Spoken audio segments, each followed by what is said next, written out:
Beautiful night it is, chat. Man, I will tell you what. After this weekend and some of the picks that I made for week 7, did a little bit more work this time around. I feel like he's just gonna keep on working. We did not fare all that well over the last week, but there were some weird lines too. So we'll go through a lot of that and why that might have been, and talk through every single game tonight. Welcome in. Thank you guys. It is the week 7 NFL Philosophy recap show. I am super excited to be here.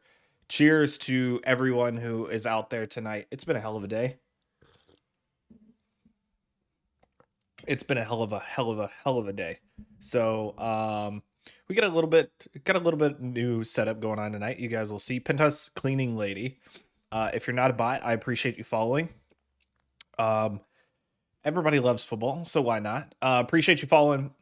Gabe, welcome. Hey, Gabe, I actually just saw your DM. So, for me, for whatever reason, I just discovered that there's like a secret DM section. So I just saw your DM. I haven't been able to take a quick look at it. But I appreciate you DMing me. I'm glad to understand who you are on Twitter. So anybody that is out there that has come over from Twitter and is here now or will be here later, maybe you're watching this on YouTube, something like that. Appreciate you tuning in. But bring it up on hit me up on Twitter. Let me know who you are. So Gabe, appreciate you coming over. Welcome you in as always, Gabe. Always good to chat with you. Week 7. Man, we have a lot to get to tonight. So there's only 14 games, right? So a few teams on bye week this week, but I feel like tonight we're going to have to speed through some of these games. Hopkins got signed by the Chargers. I did see that. I saw that right before. It was, that was the change that was always coming. Vizcaino was having an issue, man. I'm surprised it took that long to get rid of Vizcaino. Because sooner or later, he was going to get Vizcaino, the kicker for the Chargers. He was going to cost them a game. He hadn't yet. They had been very, very lucky on it. But yeah, man, that one was one that was always coming.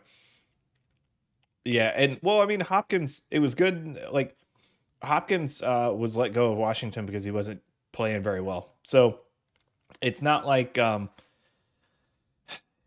they got a massive upgrade, but it is an upgrade, I think. And I think they were looking for something particular or something. I don't think they were looking for anything special, but it was definitely interesting. Oh, you know what? I need to put my I just realized I should put the ticker on this one. I'm gonna make a note for myself of that so that even as we're talking, we can get through it. So Hopkins has been all right. He hasn't been terrible. He's been pretty good. He's definitely an upgrade over Vizcaino. And that's going to keep them from losing a game later on. I firmly believe that that will definitely keep them from losing a game later on. So good for them. Chargers bye week this week. Good week for them to get right. Staley talked about how they were going to be how they were going to self scout themselves, figure some stuff out. Hopefully they can figure out how to fix that run defense, because that's the worst thing that they've got going for them. And so because of that, the bye week's always a good week. I will talk about it with the Pats Jets game, but and how I overestimated it this particular week. There's just a couple of games that I'm kicking myself for, because even on the pregame show on Sunday, I was going, this goes against my better judgment, but I'm gonna pick this anyways, and I should have not gone against my better judgment. I should have known better. So, week 7, let's go ahead and hop into it, because we do have a lot of stuff to cover. We'll talk about specifically a couple things that I definitely want to talk about in depth tonight. So I want to talk about the Ravens and Bengals, and how the Bengals basically had the perfect game plan for that particular game, and for the Ravens, and we'll talk a little bit about that. I wasn't able to get to figure out exactly how I can show you guys exactly what the Bengals were doing with their defensive ends. And maybe I'll be able to. I'll probably figure it out on Twitter later, and post that. But I'm trying not to get DMCA'd here, because I know that the NFL is watching a lot of these Twitch Twitch streams, and making sure that none of the content that they believe that shouldn't be on here isn't on here. So I have to be very, very careful for that. So we'll go through that. We'll talk about specifically about the defensive ends, and how the Bengals played. We'll talk about specifically about what we can do to fix Mahomes and the Chiefs, and we'll talk about ranking all the teams. So last week was the first week that we went through and ranked all of the teams top to bottom by tiers, and where we think they are. And I think from last week to this week, we have a pretty significant amount of change, which is going to be interesting. Yeah, so if I did it on Twitch, I could I could clip it and then put it on Twitter. The issue is that what I want to do, Gabe, is I want to be able to show you guys like the actual video and film of it. And for some reason, they don't allow that on Twitch, but they do allow that on Twitter. So I'll have to figure out exactly how to do that and draw it up. But we can definitely talk about it, and hopefully you guys can get it just from a description of the images. Maybe. Nah, I don't think the board will work for that tonight. It'll be pretty hard to see. But we'll definitely talk about it. We'll talk about Chiefs, how they can get right, what's wrong with them, and what do they need to do to get better. And then we'll rank everybody. So fun night in store. Throw any questions that you guys have in the chat. Appreciate you spending the time. My name is Joe, probably better known as NFLosophy. Thank you guys for tuning in. Looking forward to it. All right, so let's jump into. We'll hit Denver, Cleveland real quick. We'll hit Denver and Cleveland real quick, just because it was the game from Thursday night. We've talked about this a bunch, right? So we've talked about this Thursday night before the game. We called that one pretty much perfectly. Then we talked about, we recapped a little bit on the Sunday pregame show, just to recap the recap. Basically the Browns O-line continues to dominate, and that entire offense runs through them. And it's kind of funny to see other people talking about this. Like when I see guys on people on ESPN and on NFL Network talking about things that we talked about, they're now talking about things that we've talked about for last week or the week before, right? Like things that are brought up here, and now they're going, oh, by the way, the Browns don't really need Baker Mayfield. The offense doesn't go through Baker Mayfield. It doesn't really matter if Baker or Case Keenum is in the game, because they're going to run pretty much the same offense. So that's basically, we know what they're going to do. We just have to be able to execute and stop it. And so because of that, the Browns came out, they ran the ball. They ran the ball really, really well. The only thing I missed out of that particular game was D'Ernest Johnson and how well he performed. I think it's important to call that out.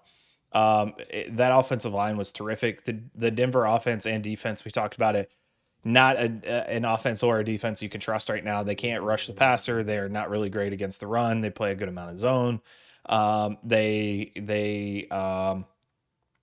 They're not great on offense. Teddy pushes the ball down the field, but they're not particularly terrific at it.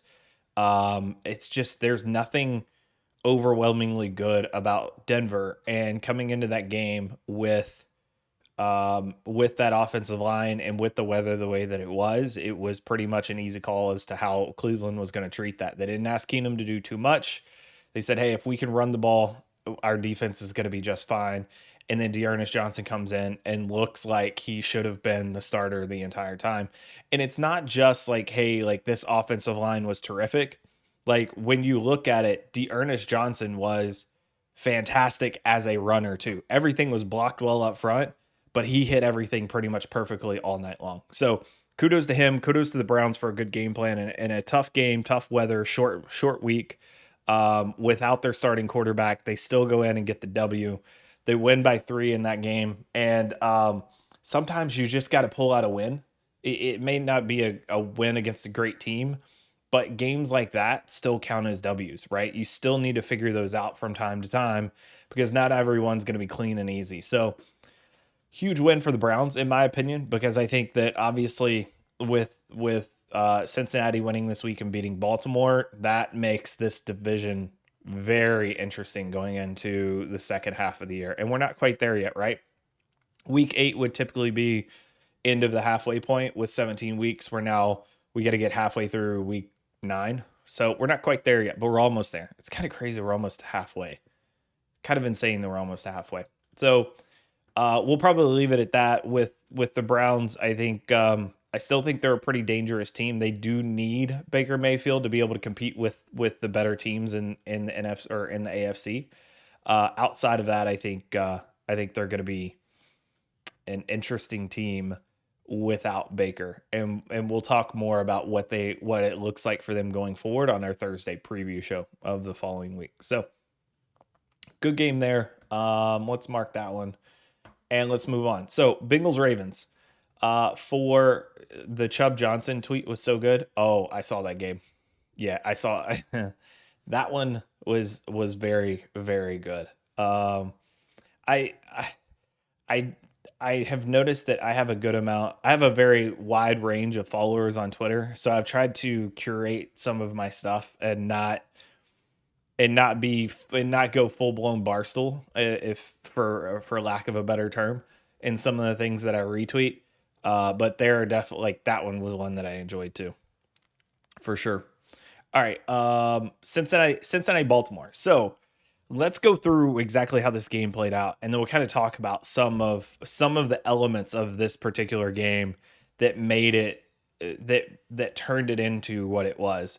So, I mean, this game ends up being, what was the final score? 41-17, something like that. The reality is that at halftime, this game was close going into half. It was 13-10 going into the half, and then the Ravens got the ball to start the second half, and that's where Lamar ended up dropping a couple of really nice throws in for big plays, including the TD to Marquise Brown, who made a great catch in the back of the end zone, falling to the ground. That made it 17-13 Ravens in the early third quarter. And we'll work our way up to that point. But I think that's a key point. Like, this wasn't a blowout into the third quarter. It turned into a blowout late.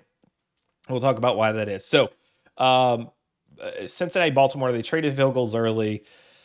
Bengals had planned well against the blitz. So we talked about this going in, right? We knew that the Ravens were going to blitz. I think they blitzed on 13 of 40 snaps or something like that. 13 of 40 dropbacks. I think they blitzed 15 of 40, something like that. They blitzed a large percentage. We knew that they were going to. We talked about how Joe Burrow had played really, really well against the blitz. The Bengals offensive line was potentially subject to being run over by the blitz. So you could totally understand why the Ravens would go to it and then potentially back out.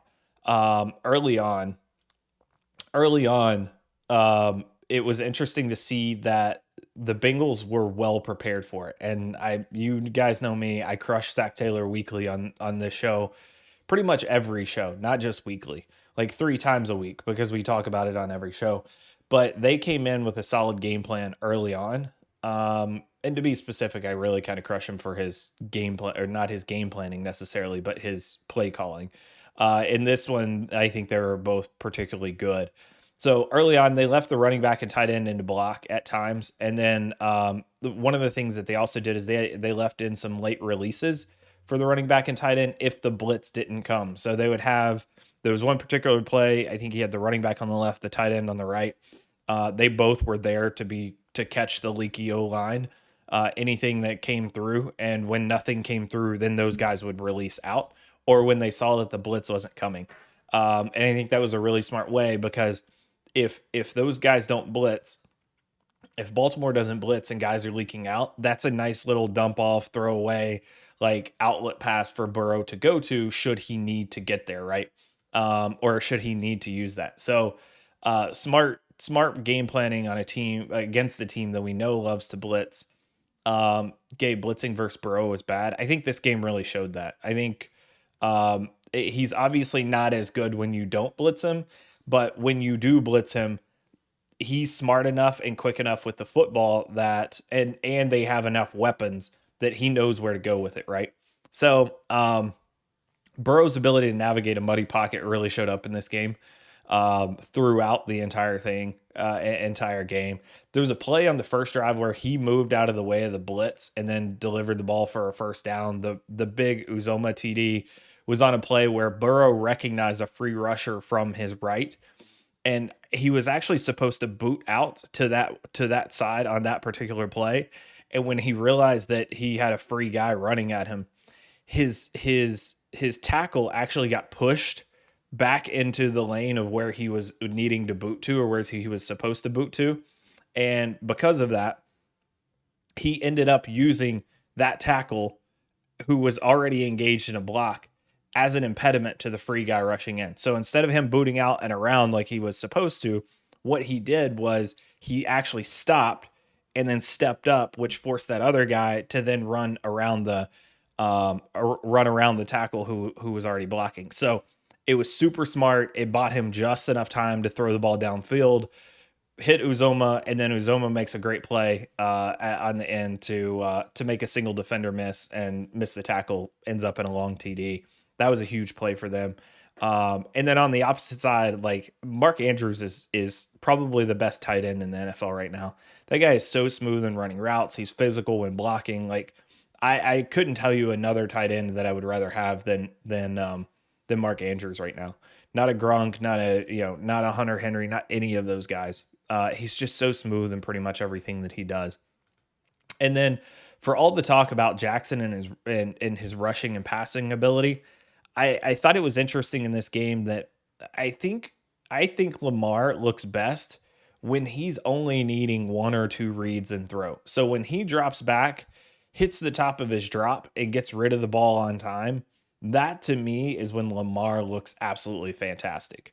He's so good at that. Like I'm just thinking of him in like a West Coast offense, like a Bill Walsh West Coast type of offense, playing that Steve Young role. Like he is good enough to do that, and he could look so good in doing that. When plays are happening on time, he looks so clean as a passer. And then when plays break down, that's when the volatility of Lamar kind of starts to come in. And you can have fantastic, incredible plays that happen, and then you can kind of have some breakdowns in terms of plays that happen too. So, but if he were in a West Coast offense, man, like a legitimate type of West Coast offense, there's so much that you could do. This particular offense is built to stretch the field, which is fine and works really well. It's just it was something that stuck out to me in terms of when he's on time, that's when it looks so fantastic. Reed is so Gabe, isn't Reed the closest to a West Coast offense right now? So Reed is a West Coast offense disciple. I think he has some West Coast offense concepts. I think he has evolved beyond like the strict West Coast type of offense. I think he still runs a good amount of timing, but there's so much verticality in that offense that he's basically built that offense around Patrick Mahomes, who isn't necessarily like a throw it on time type of guy. He's a stretch the field, drop back and wait a little bit, hold on to the ball, which is a lot like an Aaron Rodgers offense. So like LaFleur is closer to a West Coast offense than um than Andy Reid is right now to me. Um Hey, Toots, welcome in. Appreciate you, brother. Thanks, man. Thanks for the compliment. We're working on it. We're gonna get it better and better. There's more things that I want to do. I'm gonna have to find somebody to do a full redesign for me. There was one time I actually came in and I accidentally tweeted about designing a logo on Twitter, and I swear to God, at least 100 bots. At least 100 bots were in my DMs within 5 minutes. It was crazy. I'll never do that again. But yeah, I need to find somebody to kind of redesign so that we can do stuff like this. I'd like to be able to leave stuff up so that we can see where we're at in the progress and everything that we're going to talk about. But we'll get there. Appreciate it though. Um, Dude, the bots are crazy. It was insane. Like I went through that was actually so Toots, that was actually how I discovered that there's a secret DM slot. So there are some, like in replies, sometimes there's like a show additional replies. So there's actually a show additional um messages from people that you don't follow. Go into that. And then inside of that, there's actually show additional. So it's like 3 layers of DMs. And that's how I found out that that even existed. And there are people that like I talk to all the time that I don't necessarily follow, but that I've had conversations with that had DM'd me stuff from 2 years ago that I just never replied. Dude, I couldn't tell you the number of hey, can you do a sponsored tweet for me from accounts that I had never heard of before. So that was interesting. I've seen people hide the request with alternate spellings, by the way. Oh, yep. Yeah, I know what you're talking about. Yeah, it's crazy, man. Just the amount of bots that are out there is insane. Um, all right, let's see. So where were we at? Talked about Lamar, how he would be there. One of the things that we talked about and that we keyed on Sunday was in our pregame show specifically, and on Thursday too, because we talked about this show because this was a fascinating matchup. So we talked about this pretty in depth on Thursday as well. Is Baltimore had a couple of choices in how they wanted to play defense against this Bengals offense. And the reality is that Baltimore messed up.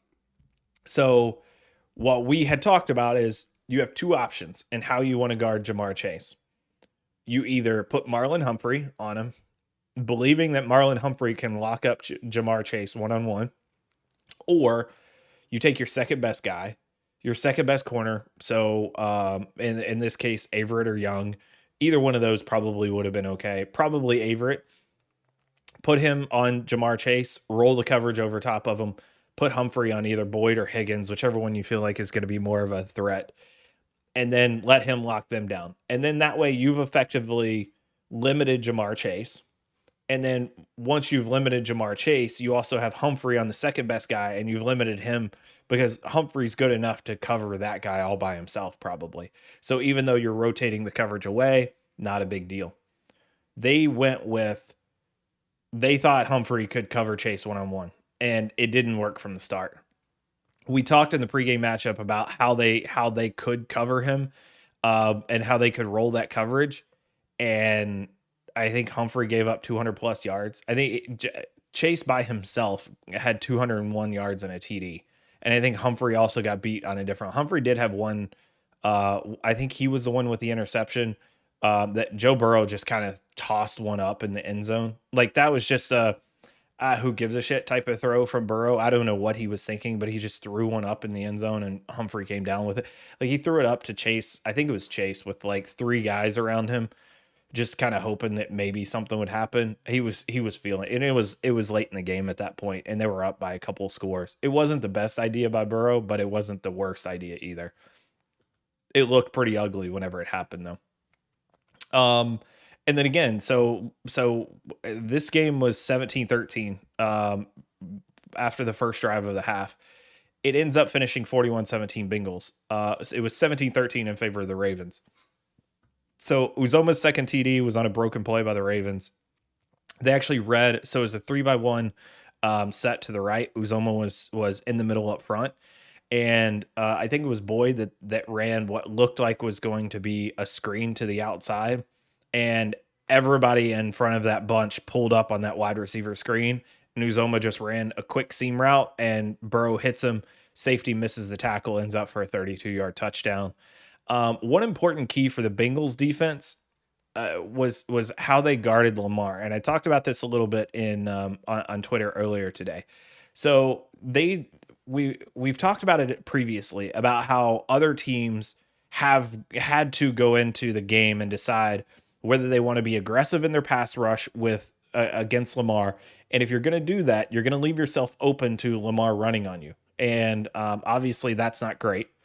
Or you could play contain, which basically eliminates an aggressive pass rush and means that Lamar's going to have more time to throw. He's not going to be able to run on you as easily, but you're going to give him more time to throw. And the Ravens offense, Lamar throwing the ball and as a passer is good enough to beat the daylights out of you if you don't get pressure on him.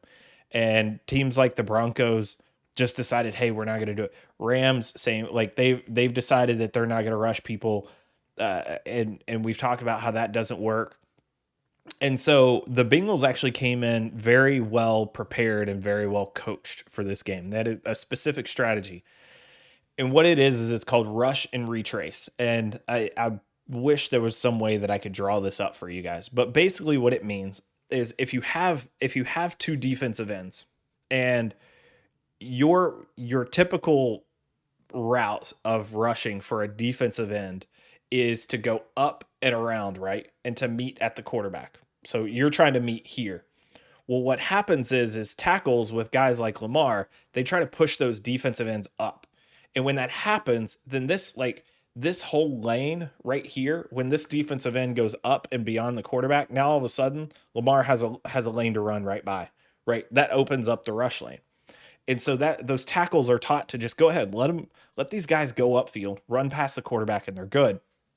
So what the Bengals did, and let's go. Sorry, before we go on there. So when this happens, right, and trying to make sure when this happens and the ends try to get pushed upfield, they immediately they're taught to stop and circle back to the quarterback. So they're taught to go straight to the quarterback from where they are. So stop before you get too far, turn around, and then meet at the quarterback.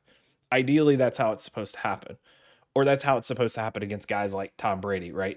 That aren't that athletic. But what the Bengals did is instead of saying, "Hey, we're going to stop and we're going to meet at the quarterback," they said, "We're going to stop and we're going to run straight back to the line of scrimmage. We're not going to go to where the quarterback is, because we know that if we try to meet at the quarterback, by the time we get here, Lamar's already way down here. Lamar's gone. So if we go up and stop at the line of the quarterback and then run back to the line of scrimmage, at that point, that means that Lamar, Water Breeze, thanks for the sub. Appreciate you. Thanks so much for the prime. Can't thank you enough, Water Breeze. Welcome in.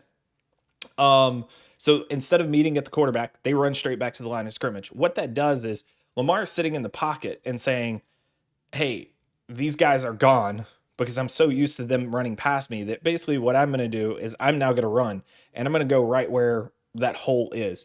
But the issue is that now instead of them trying to come to the quarterback and then chasing him through, basically what they're doing is they're coming to the line of scrimmage and they end up in Lamar's lane before he gets there. So now instead of him being able to run up that gap that they just created from the pass rush, they've closed that gap off and they're in front of him. And now all of a sudden he's got to freeze, and then you've got other guys coming from the backside, rush up the middle. It gives you just enough time to be able to get to a guy like Lamar, and it also eliminates a little bit of his ability to escape the pocket from the outside as well. So super smart game planning, very well coached by the Bengals. They had the guys to be able to do stuff like that. Very well executed by those defensive ends. And then the other part of this is with DJ Reader, who I love, as we've talked about at defensive tackle, they've done a very good job of getting pressure inside as well.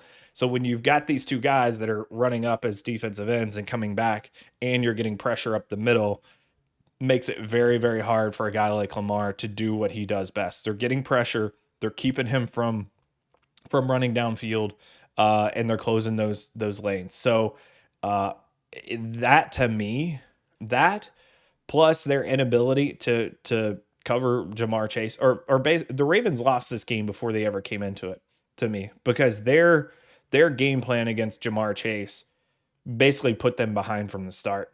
And then the Bengals coming into it with a smart and executable game plan against Lamar and being able to aggressively rush him in the pass rush as well as limit his ability in the run game by getting back to the line of scrimmage and being smart about how they do that.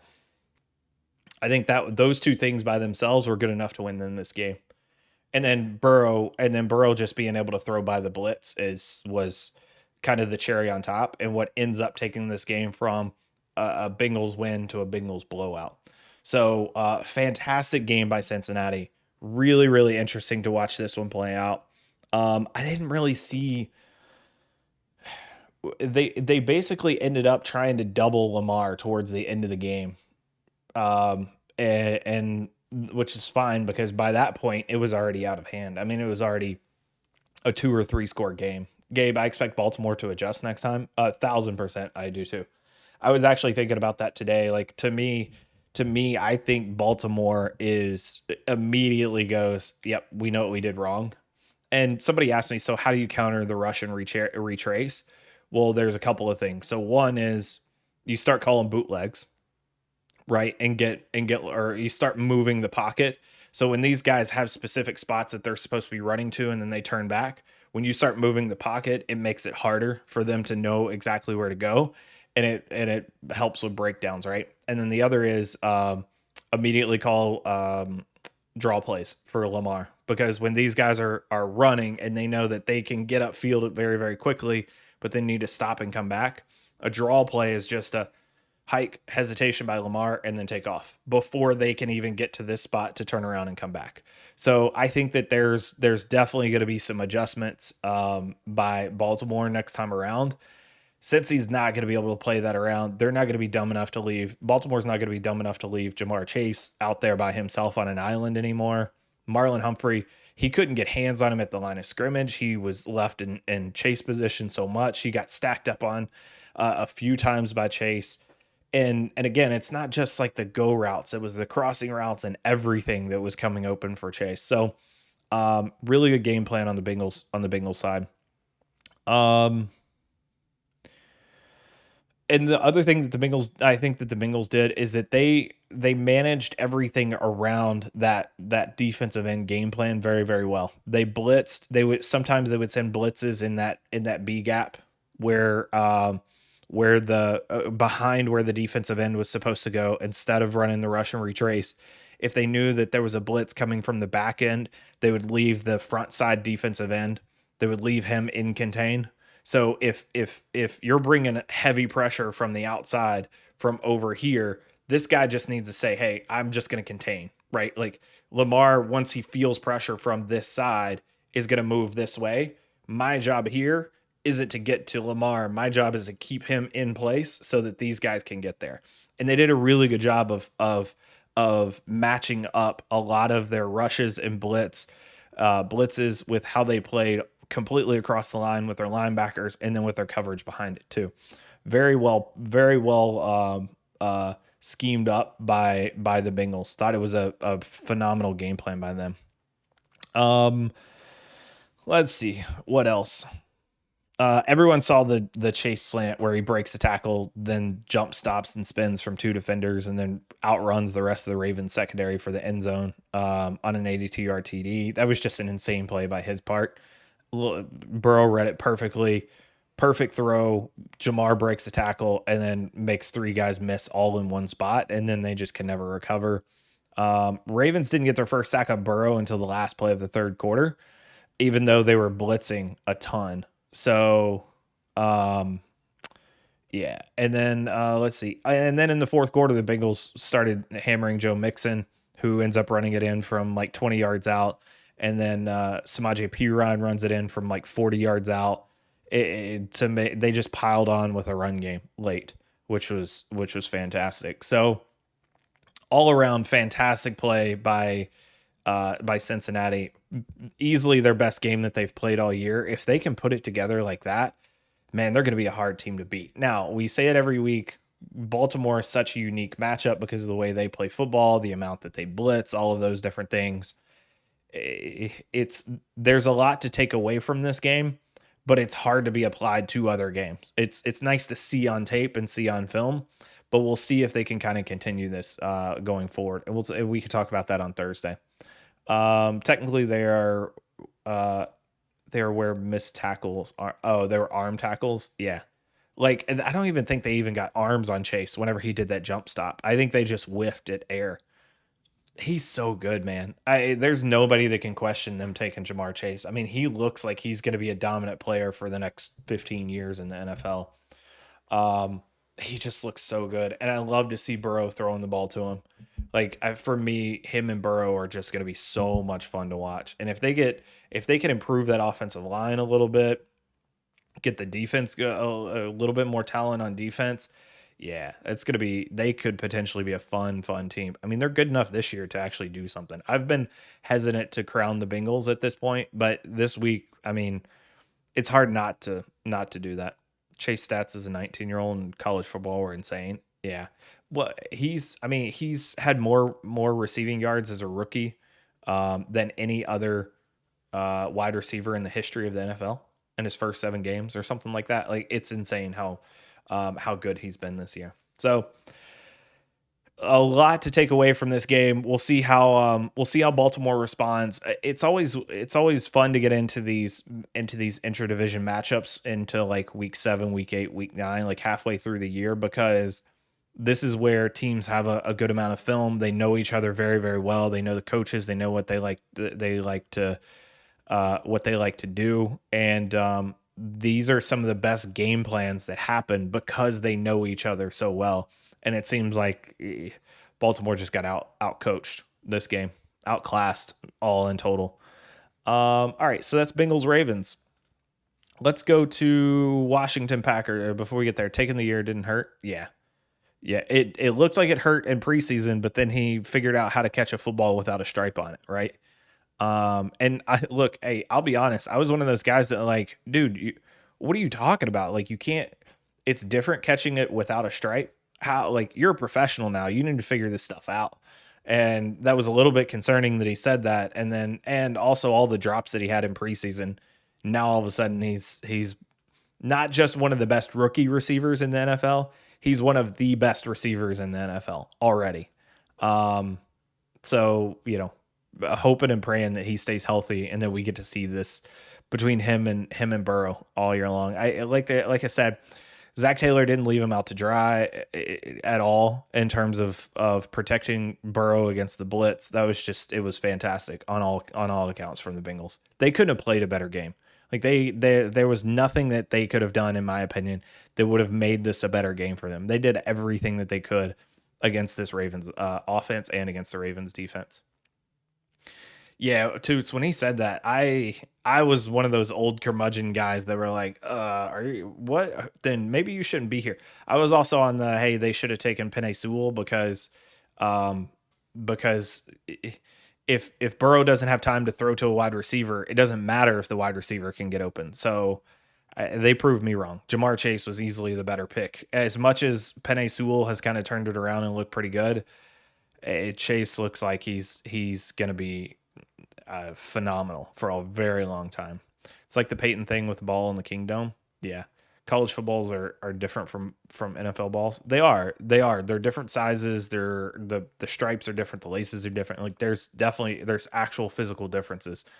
But yeah, I thought that was interesting that they got into it. I feel like there's not a whole lot of people that realize that they scuff up those balls they literally take like a drill with a sander on it, and they will sit there and they put it in a clamp. They'll put the ball in a clamp, and then they'll take a drill with a sander on it, and they'll spend 15 or 20 minutes with sandpaper on a drill taking the leather off that ball because they need to scuff it up.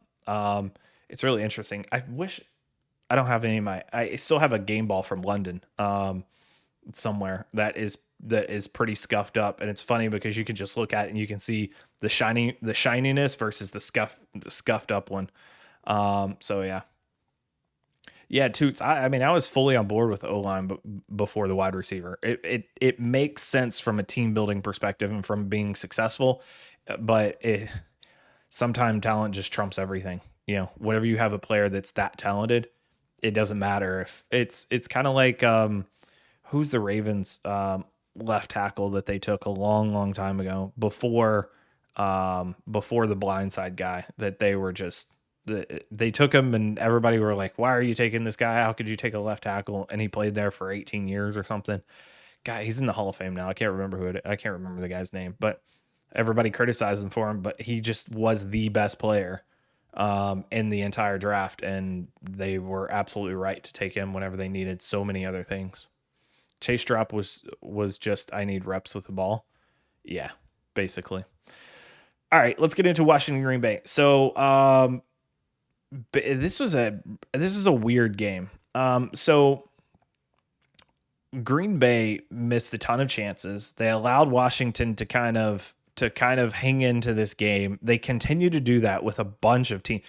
I forget who it was that the Packers played a few weeks ago. It was Cincinnati. It was Cincinnati. They ended up winning that game by field goal. That was a crazy miss, like 6 field goals all in one game, going to overtime, miss a couple more, and then Packers end up winning it. The thing about that particular game is that the Packers probably could have and should have won that by at least 2 touchdowns.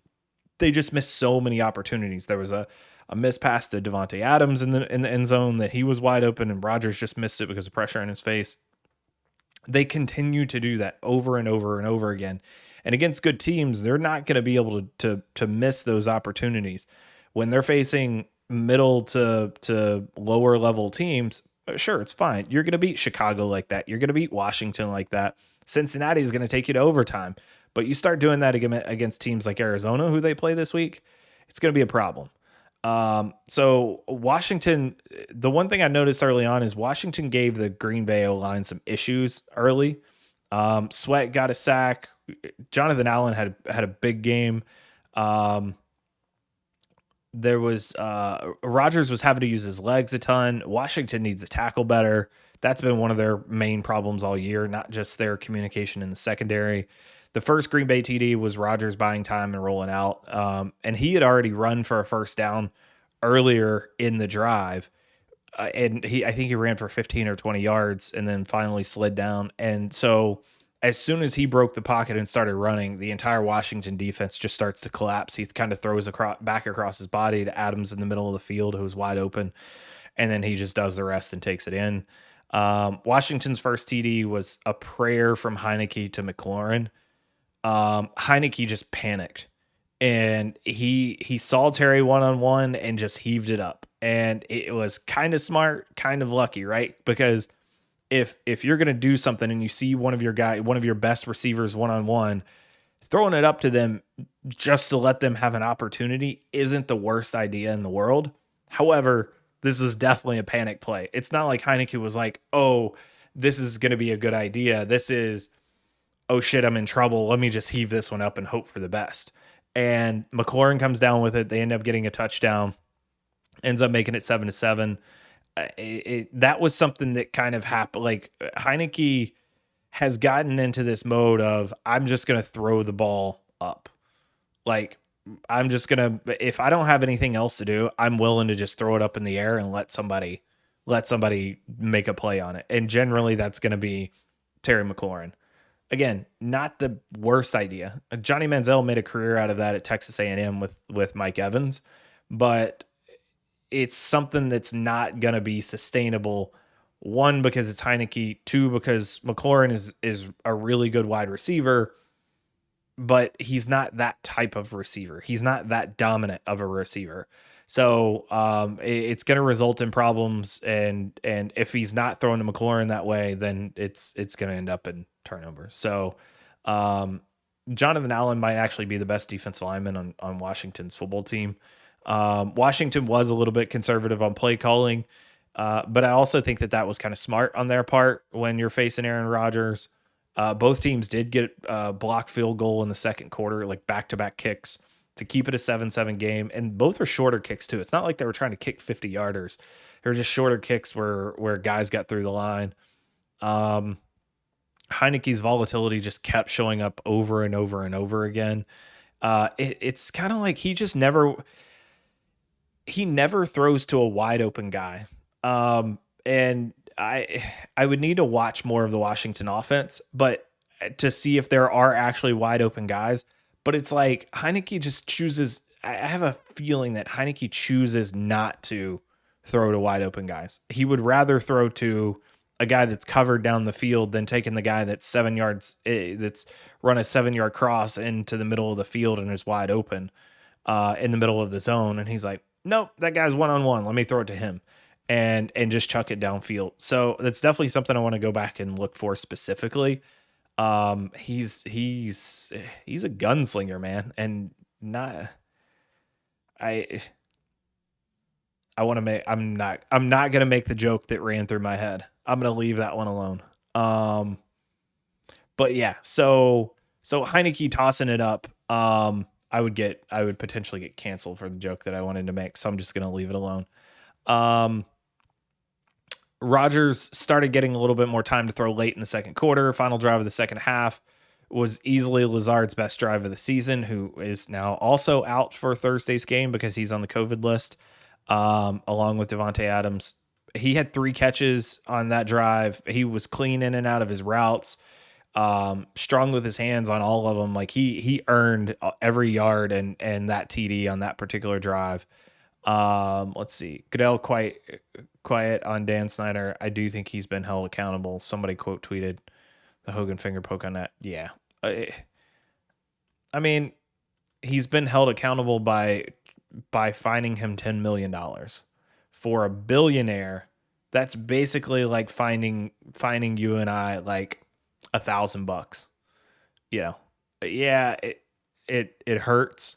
It's not money that I would want to give away, but okay. If that's all you got for me, I could do it. So we'll see. That was Mahomes' issue on Sunday. Oh, being a gunslinger, not taking the open guy and trying to force it in.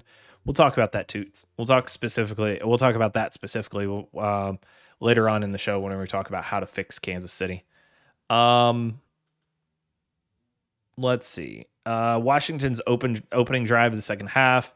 It started with a Heinicke fumble. He just held onto the ball a beat too long and never felt the pass rush coming from behind him. It was literally one pat too many. And we haven't really talked about that, but Heinicke pats the ball way too much. He has to pat the ball before he lets it go. And he's already a risk taker, and that pat delays his throws just a little bit later. And it's not like he doesn't have a weak arm, but the velocity on the ball isn't what it should be from Heinicke. And that little pat, plus the lack of velocity, plus being a beat late on reading it, it invites defenders into the throws way too much. And all of that is not a good. So basically, you've told the DB when you're going to throw it. You've given him a key for him to look for and be able to get an early break on the ball. You like to push the ball down the field. You like to push it into tight windows anyways. And you're already a beat late on delivering everything. Plus, you don't quite have the strongest arm in the NFL to get it there. Like, that's not a good combo. That's a reason that Heinicke is going to continue to have issues going forward. So Rodgers ends up capitalizing on the short field with a beauty of a teardrop throw to Tanyan on the corner route. He saw that one all the way. The linebacker had inside leverage on Tanyan. Tanyan squeezes him inside and then takes the corner and has 2 steps on him. It's an easy throw for Rodgers on plays like that. 21-7. McLaurin and Gibson are really on Washington's offense. McLaurin and Gibson are the only consistent players. And it's funny because I made that note, and then I think both of those guys ended up having fumbles right after that. So Dog Balls 8, welcome in. Great name. Fantastic name. Welcome in. Thanks for the follow. Appreciate it. Washington should have been able to make it 21-14. I don't know if you guys saw this, but Heinicke dove too early at the goal line. So They were struggling to get it in on third down. He basically goes to run it off the right side. And when he goes to dive into the end zone, instead of so first of all, he didn't need to dive. Second of all, when he went to dive into the end zone, his knee comes down before the ball gets across the line of scrimmage. And I hate this rule, by the way. This is like, I get it.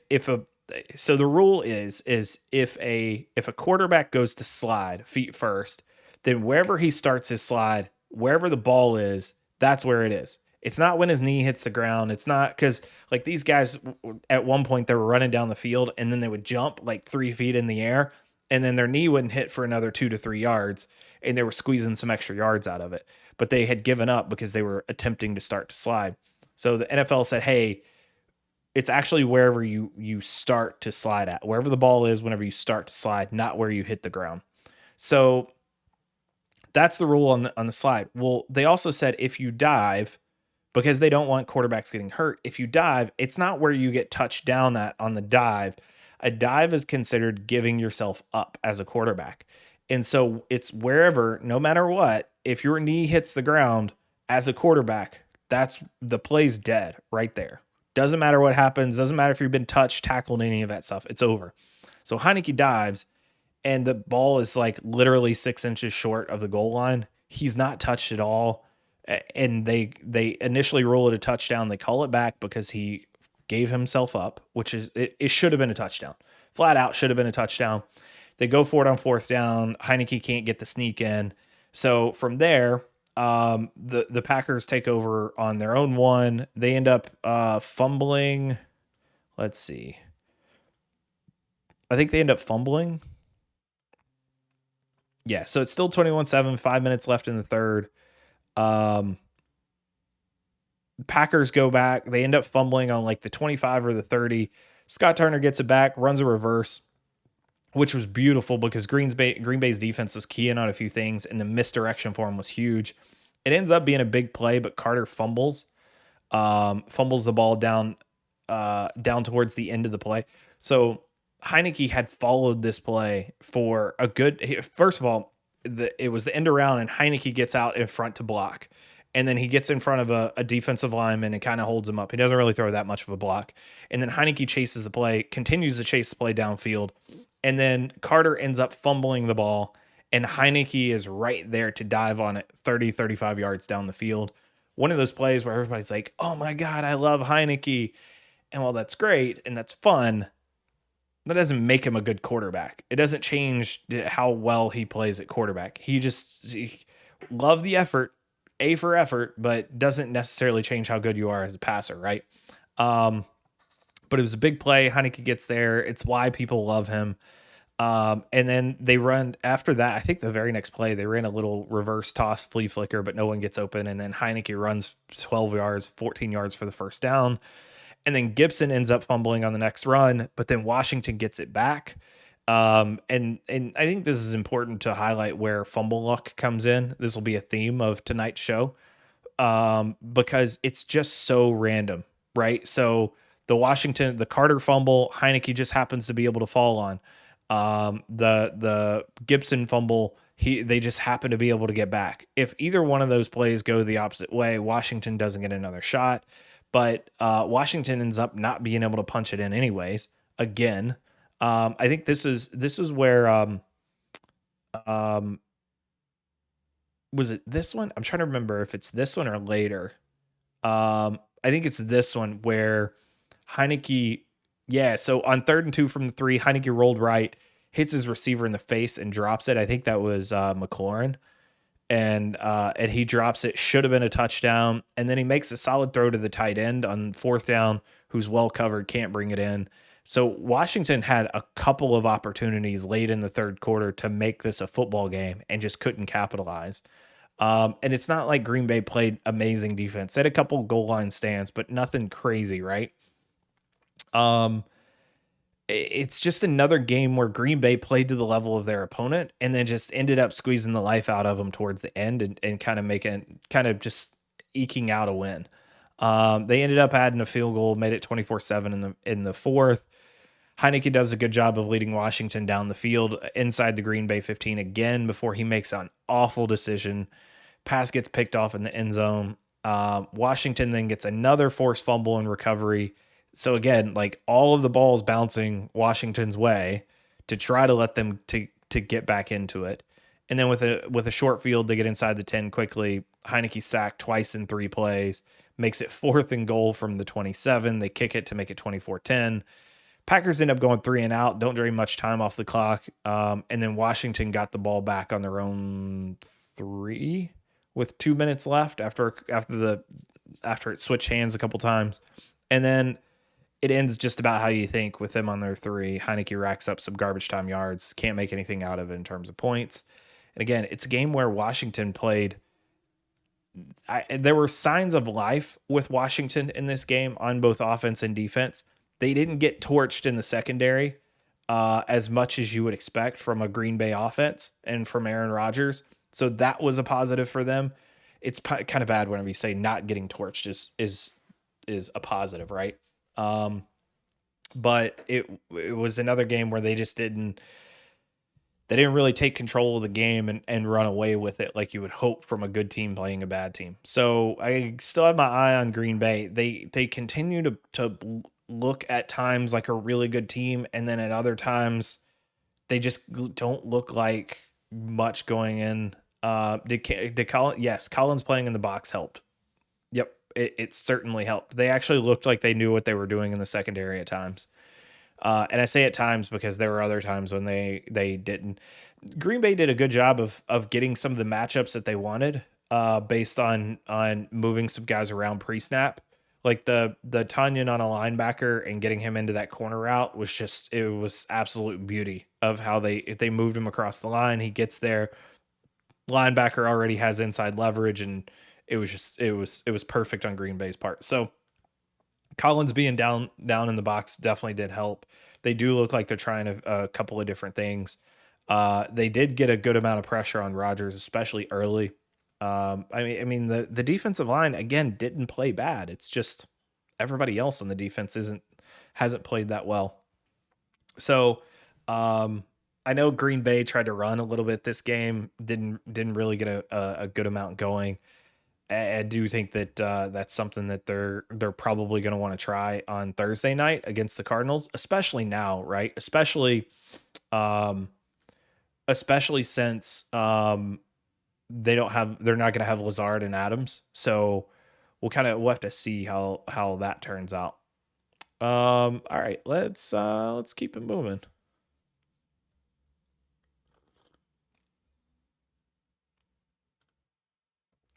All right, Washington and Green Bay Packers down. Let's go to Falcons and Dolphins.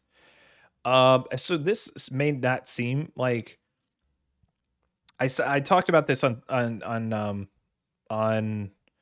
Sunday. Green Bay is 6-0 without Adams, but this isn't yeah.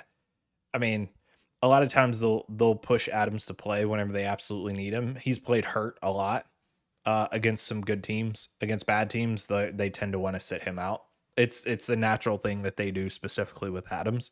So this is definitely a game where if he could play, he would. But this is a league mandate around COVID, so it's not like they have a choice in the matter. All right, so with Dolphins Falcons, I'll try not to spend a whole lot of time on this, but there are a few things that I want to hit because this was a really interesting matchup to me going in. No, it wasn't the most exciting in terms of the teams. However, there were some things that I thought we could pull out of this game, specifically around Atlanta, and it kind of showed up in exactly the way that we thought that it would. Atlanta didn't fully cover, but they actually ended up pushing off the -2 is what we got them at on Sunday. But I saw a lot of people saying Matt Ryan is washed earlier in the season, and I just thought that seemed to be so far off base to me because I thought Ryan had played pretty well considering what was going on around him. Ridley didn't have a huge game, but he's still really good at finding space in the open field. The big key about this game was Pitts' progression continues, and he's a full-blown wide receiver at this point. And the Falcons are figuring out how to use him. They're we talked about it before. They need to help their offensive line to be able to push the ball down the field to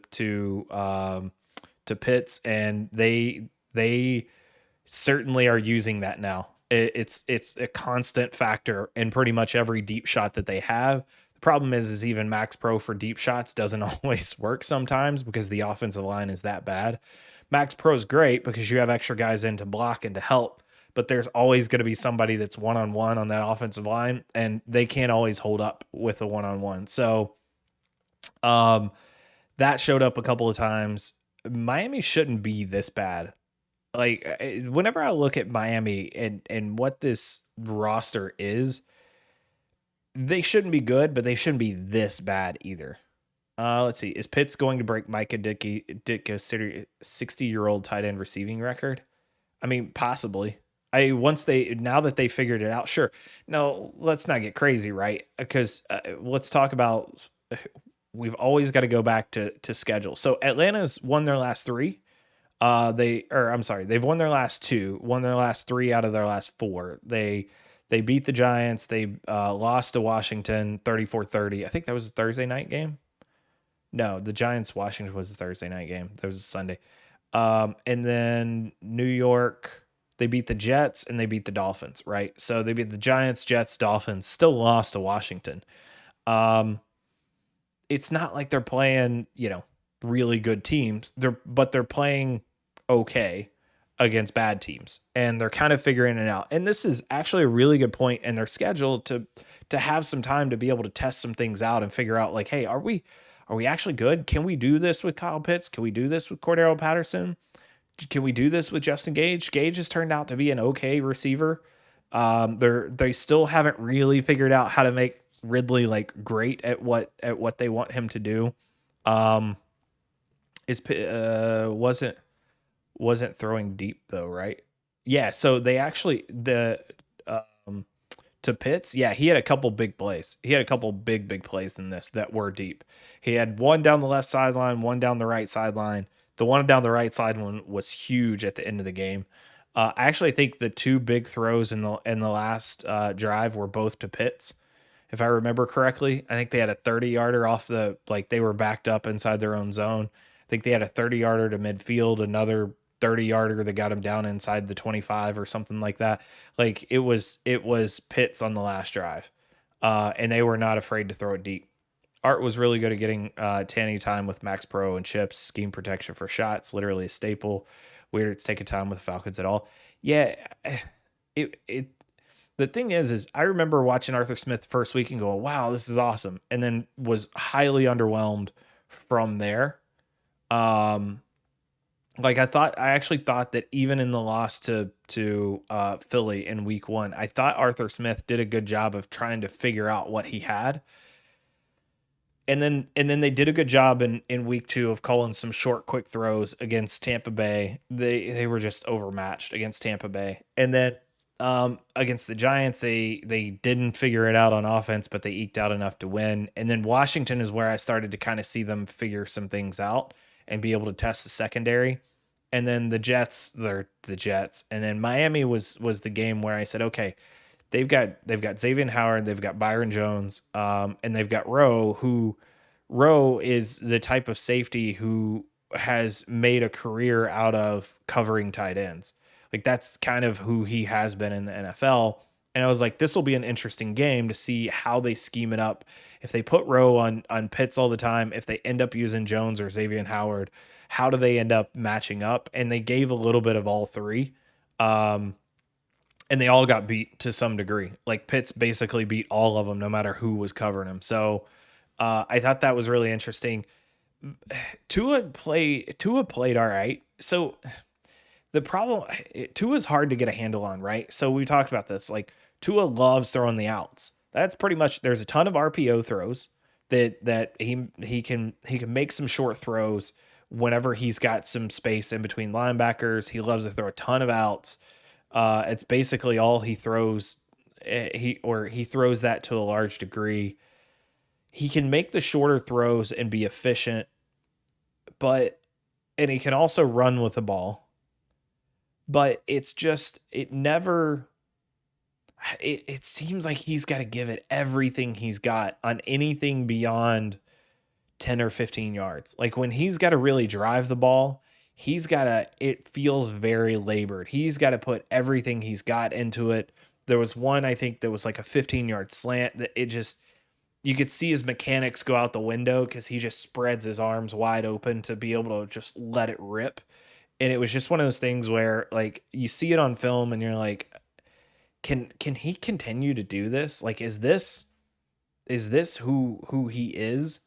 And it doesn't feel good. Even whenever I thought he played an okay game, and this is me trying to be as objective as I can about Tua, who I have never been high on Tua in the first place. Is is he good enough to win games for you? And the reality is probably not. Because at his best, he's probably an average quarterback who is also going to make a few pretty bad blunders in a game. And it's kind of like his first INT was his first interception of the game was a turnover in the end zone. He threw the ball before his tight end broke, and he just misjudged the sharpness of the break, or misjudged where he thought his tight end was going to be, and the defender basically caught it in his chest because he made that throw. And it just looks really bad whenever he does something like that. And then the second interception that he threw, I mean, it looked like he went full on Jameis, full on Carson Wentz. Like he had a dude wrapped around his ankles and was falling to the ground. And as he's about to face plant, just goes, meh, and throws the ball. And he throws it right to the linebacker that's 5 or 7 yards in front. Like it was ugly. And the thing is, I think Tua is good at seeing stuff pre-snap. Like I think he understands the stuff that he sees pre-snap, and then he can identify like potential one-on-one matchups in his favor, and he's willing to take those shots. But I don't think he does a great job of seeing it after the fact. And I think I would be interested to see like when a defense starts to rotate coverages after the snap, I think it would just throw Tua completely apart. I think he would end up running probably 70 to 80% of the time, because when he doesn't get if he doesn't get post snap what he expects to see pre snap, then I think it's all out the window from there. And then it's backyard football, which Tua can do, but I don't think that's a way to do it consistently. Never go full Jameis. That is always good advice, whether personally or professionally. Never go full Jameis.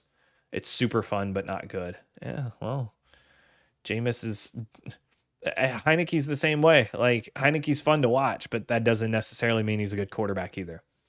Um, yeah. So the Matt Ryan interception was a crazy play where Ridley caught it, but then it was a crossing route, and Ridley catches it, and then he kind of loses the ball as he's going to the ground, and then the ball ends up kind of rolling over top of Ridley and into the belly of I think it was Xavier Howard, who was laying on the ground, and Xavier Howard secures it. So it's not like it was a bad throw by Matt Ryan, just kind of a weird fluky thing.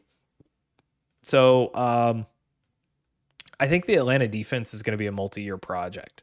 Like there just aren't any real playmakers on the defense. I think they're going to have to figure out what they want to do on defense and then build towards it.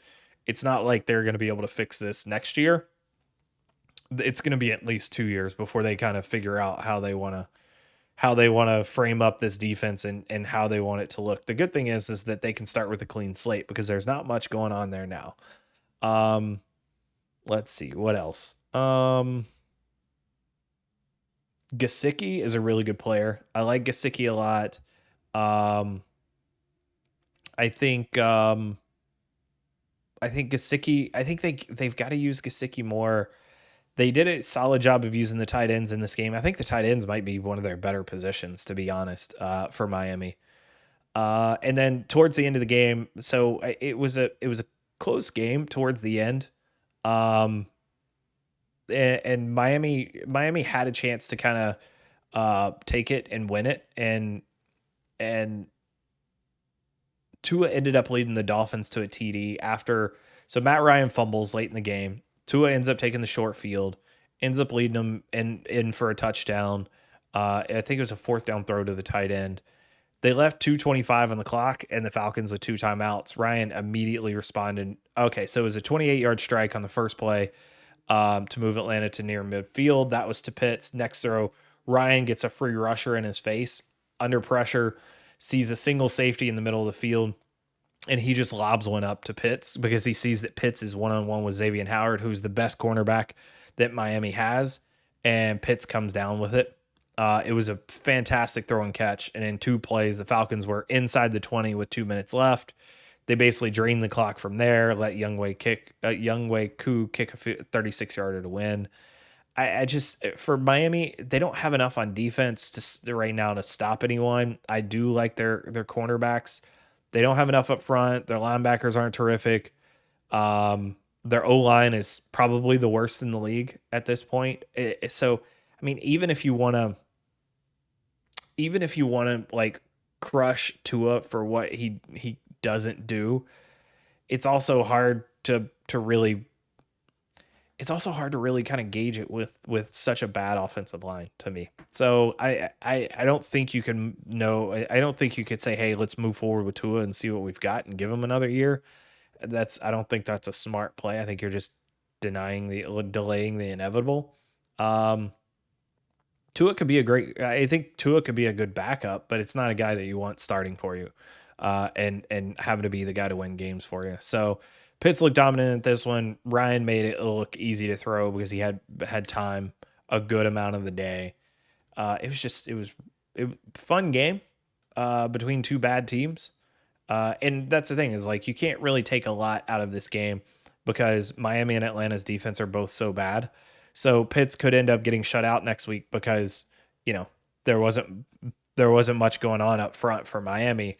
So Ryan actually had time to find him downfield. So this could have been his breakout game. And then there's some sort of regression for Kyle Pitts next week. I don't know who Atlanta plays. Same thing for Tua. I mean, anybody can throw on this Atlanta defense. So there's more to see. There's more to see from both of these teams. All right, let's keep it moving. Jets. Let's go here. Jets, Pats. Let's see. Gabe Gesicki's combine numbers were insane. Really, I don't remember what they were. It wouldn't surprise me though. All right, Jets, New England. We'll go through this one pretty quickly. The Jets are just bad, man. This is the game that I got super mad at myself. This was the game on Sunday. I said everything about this game points to the Patriots, but I feel like the Jets can cover the 7 points because they're coming off of a bye, and boy, was I wrong. Zach Wilson looked bad early. The Jets defense looks terrible. So the Pats opening drive was seamless. Pats got a free, they just marched the ball down the field to an easy score to open it up. Their first few drives looked like they were playing against the air, basically, and that's it. On defense, Pats got a free rusher on a delayed blitz on 3rd down on the opening drive. Came right in Wilson's face and in his line of sight. So, like, it's a different thing, right? Where if Wilson is here and he's about to throw and he's getting blitzed from behind him and he gets sacked, that's one thing. But there's another one. If Wilson is standing there and he's watching a guy 12 yards from him come directly at him from the direction that he's looking, and he never sees the guy because he's just barely over here looking and so much tunnel vision that he just never sees the guy coming. Zach Wilson just stands there and acts like he never even knew that the guy was coming. Just had no idea that the guy was coming, even though it was right in his face. I think that's a major problem, and it's something that scares me because it's something we've talked about, and it continues to show up. Like, his tunnel vision and his inability to read the field is it's not a good sign for a quarterback who should be growing and progressing, and we continue to see these things not get better from week to week. I don't know that he's got the right coaching staff in place for that, but I don't know, man. We'll see. Zach Wilson is immensely talented, but there's some red flags I'm starting to see there. Obviously, he ends up getting hurt early in the game. Zach White comes in. This was the best game plan that Josh McDaniels has called all season. Pats used draw plays and screens to let the Jets defenders just kind of take themselves out of plays. It worked incredibly well. Damian Harris had 48 rushing yards on the second drive alone. And then and out of those 48, like he probably should have had more because one of those yards was for a touchdown. Um, if he punched it in from 1 yard out. Jets' second drive consisted of a bunch of quick throws to help Zach, and they didn't turn out too well. So it seems like to me the Jets were trying to work around their quarterback and trying to work around Zach Wilson. This is the first game I've seen where Mac wasn't under consistent pressure, which tells me how bad the Jets defensive line is. It's not like the Pats were playing out of their minds. It's just the Jets just aren't that good. Wilson's injury occurred on a deep throw up the seam, held onto the ball a tick too late. Again, another issue. And it ended up getting him hit, sprained PCL, so he's out for 2 to 4 weeks. Mike White takes over. White immediately comes in, makes a really nice throw actually for a TD on third down. He made a back shoulder throw to his tight end to give him a chance to get it. Tight end comes down with it. Super smart. It looked like child's play on offense for the Pats. They had the right call for every situation. Certainly looked like they had the Jets' tendencies down and used them against them. One good example was the 3rd and 7 touchdown to Bolden. It was a screen pass to the right over top of the blitz. Like they knew that play was coming. They knew exactly where that blitz was coming from, and said, "Sure, come on, bring it. We'll take your entire defensive line out of it, and then we'll have blockers out in front." And it's also not a good sign when Bolden is outrunning DBs to the edge. Like when a running back of his size is outrunning your defensive backs, not a particularly great thing. Look, a couple of them took some bad angles, but he also was physically outrunning them. This is the type of game that the Pats wanted all season. They use the run game, both tight ends, some crossers to the wide receiver sprinkled in, move the ball easy. Jets' second TD came on play action on the end around to Elijah Moore for his first TD. The play it was actually a really impressive call.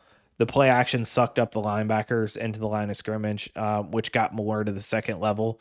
And then he had offensive linemen out blocking in front of him. He's got good speed, and it was a good run by Moore. That made it 31-14 at that point, so it was already out of hand. Pats are still so good at using things like swing, screens, smoke routes as part of their running game. White didn't seem to be a huge downgrade from Wilson. It's not like he came in and burned up the game. Hey, Gold Glover, what's going on, brother? It's not like he came in and lit it up, but he threw some good balls. Mostly understands what he's seeing. Couple interceptions. One was an overthrow it was a good read, just an overthrow that a safety collected. Other was a comeback that he was late and soft on the throw, which is a major rookie mistake. Like on a comeback and on deep outs, you just can't be late, and you got to be on point with the timing and the velocity of the throw. And it was just a rookie mistake. It's funny, once the Pats were up by 3 TDs, that's when they opened up the offense and really kind of started to let Mac Jones throw the ball. They didn't let him throw the ball much before, like really push the ball before that. But I think it was something that they wanted to start testing. It seems like they want to do that. And it seems like Mac wants to do that too, but it really feels like they're trying to protect their quarter. The Pats are trying to protect their rookie quarterback. The Jets are bad, but this was the best offensive performance by the Pats for a mile this season. I will say this: there's a ton of people talking about how great Mac Jones has been. Oh, he's been the best of the rookies, and he's been fantastic, and there's a lot there. And I mean, Mac hasn't. Okay, Mac didn't do anything in this game. Mac didn't do anything in this game that Tua didn't do in the Miami game. Right? Like he didn't make the same mistakes that Tua did, but he also didn't make many crazy throws. He wasn't pressured a lot. Like it was an okay game for Mac, but people just continue to tout Mac like he's this fantastic QB who is ever evolving and has already made himself one of the a good starter in the NFL. And like we're not there yet. It's still way early. Gold Glover, you get set up in Discord yet? No, not yet. I actually have a Discord, and it's on, but it's not ready. There's a lot of stuff that I want to put in there. I'd love to figure out Discord. Discord's down on my list of priorities. I want to get the stream set up a little bit more before we get there. Gabe Gasecki ran Gasicki at 6'5", 252, rate of 4.54, vert of 41.5, bench 22 reps, broad jump of 10. Oh, damn. He was impressive. And then they proceeded to spend a draft pick on Flacco. So the Jets did trade for Flacco. My question is why? Why would you spend a draft pick on Flacco? I mean, I think they spent a 6th rounder on him. Right? Which, if that's the case, meh. Jets acquire Flacco and trade with Eagles.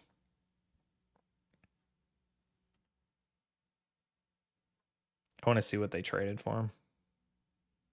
Conditional day 3 pick.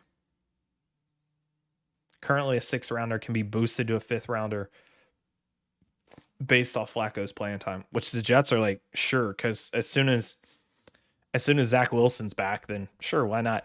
I actually think, here's the thing. If I like being able to think this through, right? Like it's not just, there's always the surface reaction to everything that happens in the NFL, and there's this immediate reaction that everybody kind of takes in the same vein.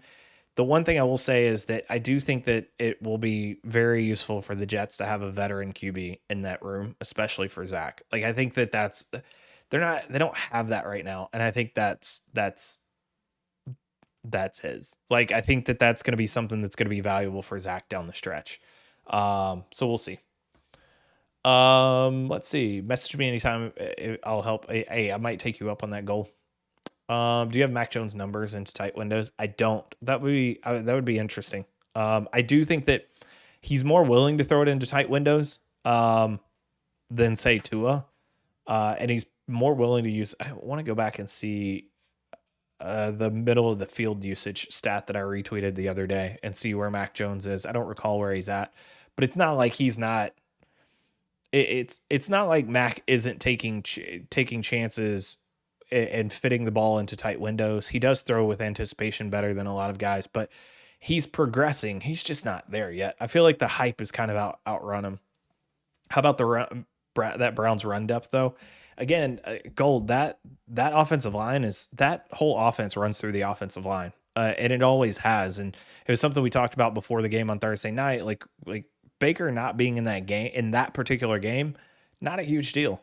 They weren't gonna use Baker a ton in that game anyways. They were gonna, especially with the weather, let the offensive line eat, let the running backs eat, no matter who it is. Now, Dearness Johnson played well above what he should have played in that particular game. He looked phenomenal, but that team is set up to be offensive line and defense, and the quarterback is helped out by those things, but they don't necessarily need or want to rely on Baker. And it's not saying Baker's not a good quarterback, because he is. He's a solid quarterback, but he's also not like a, throw the team on your back and carry him to victory type of guy. And it's not really what they want to do with him. Big ass why? Yeah, I mean, for the thing is, Toots, for Flacco, like I honestly think that QB room, having a veteran in the QB room, is probably one of the bigger reasons that they wanted to bring him back. Because right now they have him and Mike White. Right? I don't know who else. Do they have anybody else on the roster? Because those are the only 2 quarterbacks that I know for the Jets. So they have Mike White. They have, where are we at? There we go.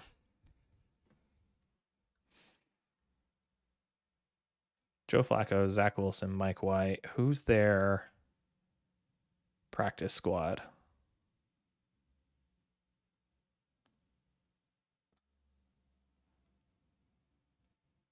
Josh Johnson. I forgot Josh Johnson was there. Let's just say Josh Johnson isn't the same presence in that QB room as Joe Flacco will be. We'll put it like that. in terms of a quarterback that you want your rookie quarterback learning from. All right, that's yeah, so Mac's good, but he's not like nothing to get hyped over yet.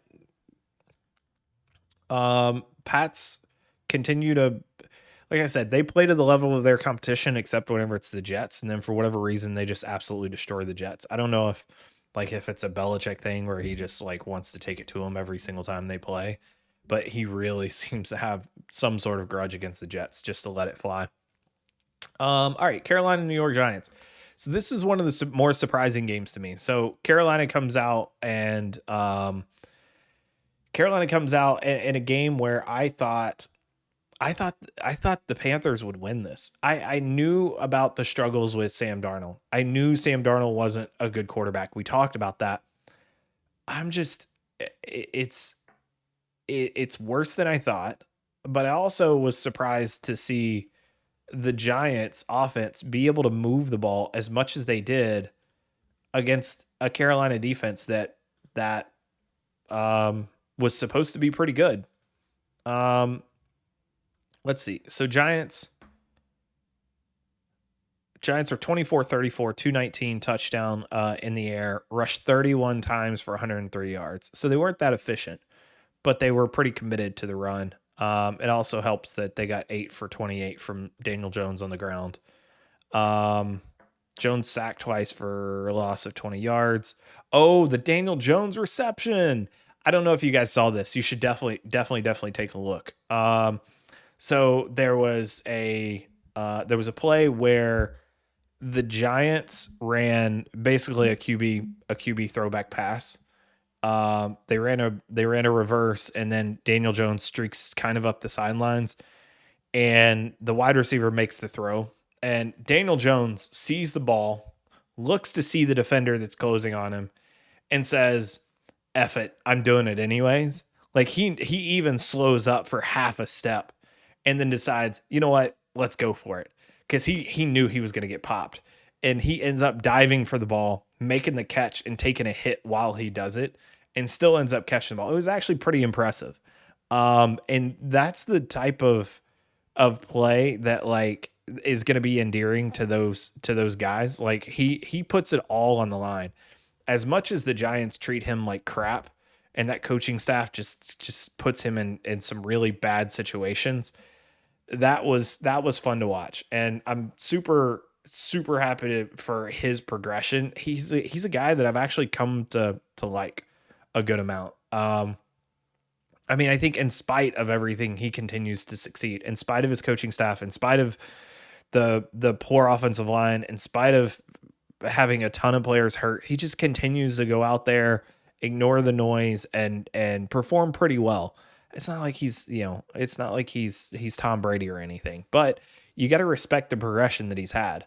On the other side, the funny thing is I was looking at this. So the Panthers EPA on first down is 28th, on second down it's 24th, and on third down it's 31st. And Sam Darnold is 27th in CPOE EPA composite. So again, a measure of how well he does compared to how well he should do in particular situations. And so that basically means that you have one of the 5 worst QBs in the NFL, and the Panthers are also really bad on first and second down, which puts them in an even worse spot on third down, which means they're next to last in third down. I forget who was last on third down. But yeah, the Panthers offense is just atrocious right now.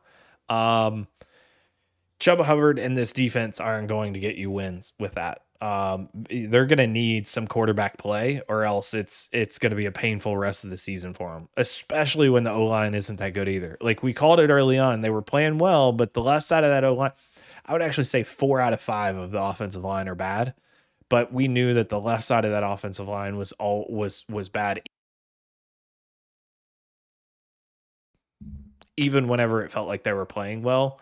And Sam Darnold wasn't under a ton of pressure. We were like, hey, they're not good. We need to keep an eye on this. I do appreciate Matt Rule going for it early on 4th and 1 in their own zone. They're going to need that with a bad QB. Like they need the extra down, or they may never score points. Um, you saw what Teddy said about Carolina. I saw the tweet. Let me see here. I haven't gotten to listen to it or watch the video yet, but Teddy said one of the things we didn't do much of when I was there, we didn't practice 2-minute really. We didn't practice red zone. Interesting. That was whenever Rule was there too, right? That's because they just traded him. I mean, that ends up explaining a lot, Gabe. I mean, the thing is they've actually been pretty good in the red zone. Situational football is what Belichick focuses on. I'm trying to make excuses for Rule here, right? Like, why would that be the case? If you have a bad team, if you have a bad offense, there's more important things to focus on than 2-minute and red zone, right? You've got to focus on them learning it. You've got to focus on them. They've got to learn the offense. They've got to understand the offense. They've got to be able to execute. If you can't do those things, situational football just doesn't matter. It's not as big of a deal. Now, when you're anything but one of the worst 5 teams in the NFL, situational football teams matter. So that's in a very narrow window, right? Outside of being in that very narrow window where it's just where you're just absolutely awful, yeah, you need to learn red zone. You need to learn and you need to learn situational football, like inside of the 2-minute, the 4-minute offense, those things.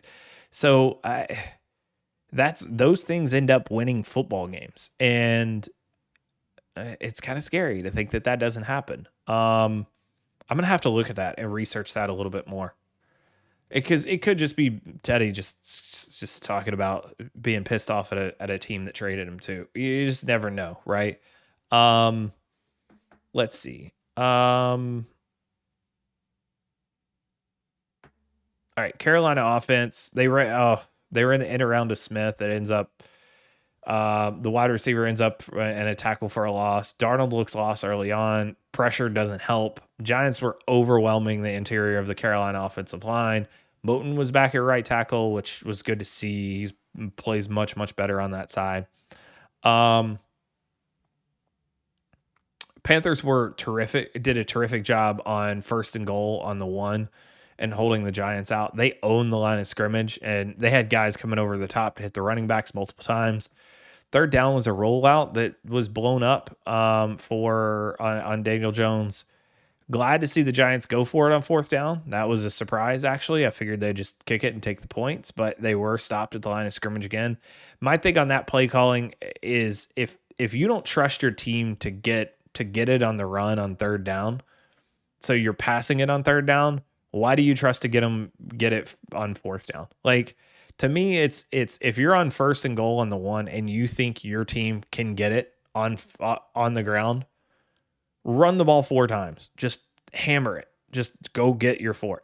If you don't think so, you better be calling multiple plays or some form of run that's going to be a little bit off center and that's going to help your offensive line or help your running back get into space and be able to get across the line.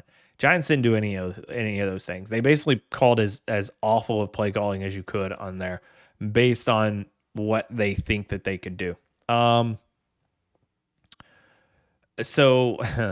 Darnold got a safety on intentional grounding. A simple stunt just destroyed the entire left side of the Panthers offensive line.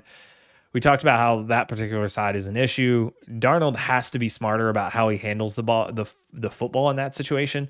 So, and this actually, it's funny, Gabe, you bring that up because in my notes, I said he thought he had a running back right there, but he ended up throwing it at one of his offensive line. However, on every snap backed up into your own end zone, you have to know the situation. You have to know where you can throw the ball to get rid of it and not get grounding. That's fundamental situational football. He had no idea what he was doing in that situation. So it's funny you bring up the Teddy thing because that he clearly didn't know what he was supposed to do there. And I even said a coach shouldn't have to tell Darnold that. Shame on them if they didn't, but Darnold is attempting to be a professional QB, so he should automatically know that. and it seems like neither him nor the coaching staff had given him that. So interesting. Maybe I need to go back and look. I wonder what their now. I'm all kinds of curious about like what their situational stats are. Like, how do they do on offense and third down? Let's see.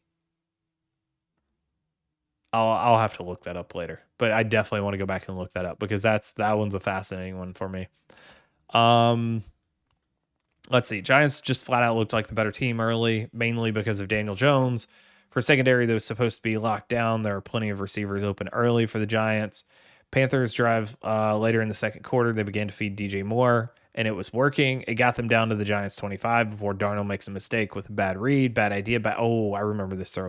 Bad idea, bad throw combo turns into an easy INT. He threw it into 3 defenders. There were 3 defenders in the immediate vicinity of where he was throwing. And there were 2 receivers in the area. So it's not like you could tell to which one he was actually throwing it to because it was such a bad throw. And then not just those 3 receivers, but there's 2 other that are right there in the same zip code too. It was an ugly play. And an easy interception. Like any of the 3 guys that were there could have intercepted it, and one guy actually saw the other guy and backed off of it because he knew the other guy was going to intercept it. The slants were killing the Panthers early on. Giants were using Peppers more as a linebacker in the game than a safety, and I think that was a smart change. Before we found out that he is now out for the season, I would have anticipated that he was going to continue to play in that role going forward because he's definitely a liability in coverage, much better in run defense and pass. He ended up with a sack in this game. I knew he got hurt. I didn't realize it was a season-ending type of injury, which sucks. Just learned that today because they had just kind of figured out how to use him. We talked about the Daniel Jones catch. That dude just plays his ass off every game. And his team loved it whenever. It's so funny to see the reaction whenever he pulled that in. Still hate that the Giants coaching staff continues to be so conservative in so many situations. Carolina's O-line is a problem, and that may keep Walker from being the right man for the job. So Darnold benched in the 4th quarter. Walker comes in and doesn't look much better. I do want to go back and see what Walker looked like in this particular game and watch him specifically on the All-22. The final TD, it's funny, the final TD was a run that wasn't supposed to score, but they just kind of accidentally did, the Giants. So this game probably wasn't as lopsided as it looked. However, we've talked about it. The Panthers just can't win with Sam Darnold as their quarterback. Like, they're not going to be able to beat good teams. Hell, they can't even beat bad teams like the Giants. And maybe the Giants aren't terrible, but they're also not great. So Tootsie got hammered on that hit too. Yes, it was. Like I said, he saw the hit coming and still decided to go for it. And that's what I respected the most, because he's running and he sees the ball and then he just kind of looks to see that he's going to get hit and he hesitates and he says, F it. Let's just go for it. Peppers equals Landon Collins, Gabe. Yeah, he's a poor man's version of Landon Collins, I think. And then it's kind of like people are going to freak out whenever I say this, but it's kind of like Jamal Adams. I mean, it's the same concept. Playing him deep in coverage is not what he's good for. Get him in the box, get him at the line of scrimmage, put him on a tight end every once in a while, but get him down near the line of scrimmage and let him eat. That's what Jamal Adams needs to do. And if you're not using him creatively, then why'd you pay him $30 million? That whole situation, I have no idea why they did that. All right, that's Panthers-Giants. Not the most exciting of matchups, but it was an important one, I think, because now it puts the Panthers into view of where they're really at after they beat up on a few bad teams early on. And it also makes the Bucs end of season schedule look a lot lighter too, because they play the Panthers 2 out of the last 3 weeks. And that was, or maybe 2 out of the last 4. And that was probably the only beyond the Bills that they play in the month. I think that's the only like even decent team that it looked like they play the rest of the way. Like Bucks may only lose 2 games this season during the regular season. Because at the high side, because they've got the Bills, they've got the Saints, they've got Carolina twice. Atlanta ain't gonna beat them, and then the rest of the schedule is not good for the Bucks. So they've got one of the easiest schedules going forward, which is nice. The Bills do too, though, so it's not like it's just the Bucks doing it. All right, KC Tennessee. So I think everybody. Well, no, never mind. I was gonna say I think everybody probably saw this game, but maybe not. So let's just lay it all out there from the start. This was a Murphy's Law game for KC. Whatever could go wrong for the Chiefs did go wrong, including Mahomes getting injured late in the fourth quarter just to add injury to the insult of the score. Now, how did they get there? The Titans have seemed to find their groove. Tannehill is playing well, man. Like we talked about that with the Bills game. He hasn't had to do much because of Henry, but in limited dropbacks, he's played pretty well, aside from week 1 and then the game where he didn't have Brown and Julio and they lost to the Jets. But I think that's important because the Titans came out firing in this game. They were ready to throw the ball. Tannehill makes a couple nice throws for chunk plays in the first drive. Henry converts a short third down, get to 1st and goal, and then the Titans motion Tannehill out, leaving Henry in the Wildcat, who fakes the dive and then makes an easy toss look hard. But either way, it ends up counting as a touchdown. Like he faked it, and then the tight end was wide open, and for some reason he just kind of like basketball shoots it over top of the line for some reason. And the tight end has to come down with like a solid catch to get the touchdown. For the Chiefs, Orlando Brown has been bad all season. But he looked like the worst tackle in the league on Sunday. I will say, and we'll talk about this a little bit more in a second. Bud Dupree's first sack was just flat out whipping Brown on the edge. But Mahomes has to help his offensive line out. I'll leave it at that till we get to the fixing KC part of this. The Titans came into this game and said, we don't need to run against you. If you leave our wide receivers open or one-on-one, specifically A.J. Brown, leave him one-on-one on the outside, we're going to throw those matchups. And we trust Tannehill to throw them, and we trust our receivers to win them. And man, were they right. But it was a massacre. And it's kind of funny to watch this game because if you go back and look at the size of A.J. Brown and Julio Jones compared to the cornerbacks of KC, it looks like an NFL team playing a high school team.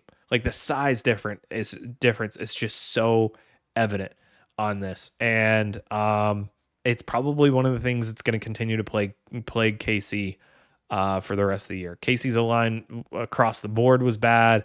The tackles were probably worse. They got wrecked from start to finish. There was one time where I was watching a play and I was like, oh man, that tackle, he got pushed, he tried to get pushed beyond where Mahomes was. And he didn't hold the guy as far out as he should have. And I looked at the play and it was actually the guard that was getting pushed by Mahomes, not the tackle. Like for those that don't know, tackles can let guys go upfield and just kind of push them by the quarterback. Guards are taught to keep them in front and hold them where they're at and never let them get upfield because that's the interior. You don't want to let them get upfield. I forget who it was, but the guard, I think it was the right guard, was literally being pushed past Mahomes. And that's never a good sign. Everyone was open. Oh, on the Derrick Henry. On the Derrick Henry throw. Yes.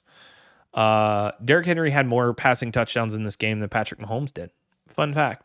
Is Brown just not a left tackle in this pass heavy, or Mahomes not helping either? It's a little bit of both, Gabe. A little bit of both. Brown has not played well. I mean, he didn't play well before. He didn't play well before he got to KC. It's not like you just expect him to be really good once he gets to KC just because he changed teams. And then Mahomes has to help out. Mahomes has to do a better job of helping out. I tweeted about it a little bit earlier, but we'll get into it in a little bit more in depth. later on. Um, so yeah, I mean, the Titans came in and said, "Hey, we're gonna attack. We're not afraid of you whatsoever." And you think we're gonna run with Derrick Henry, and when you load up, we're gonna take those one-on-one matchups and we're gonna use them, and we're gonna get up, and then you're gonna have to fight back against us, not the other way around.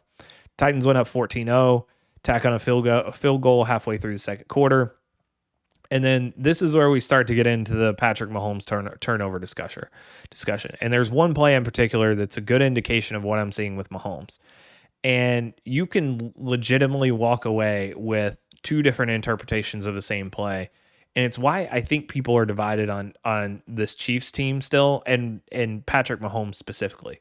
So on 1st and 10 to start the drive, Mahomes rolls left, throws an absolute laser like he always does. He forces the pass a bit. There's good coverage, but it's not lockdown coverage. He's got an open window because his guy is closer to him and is coming back to him as he rolls out, and then the Titans defender is on the backside of him.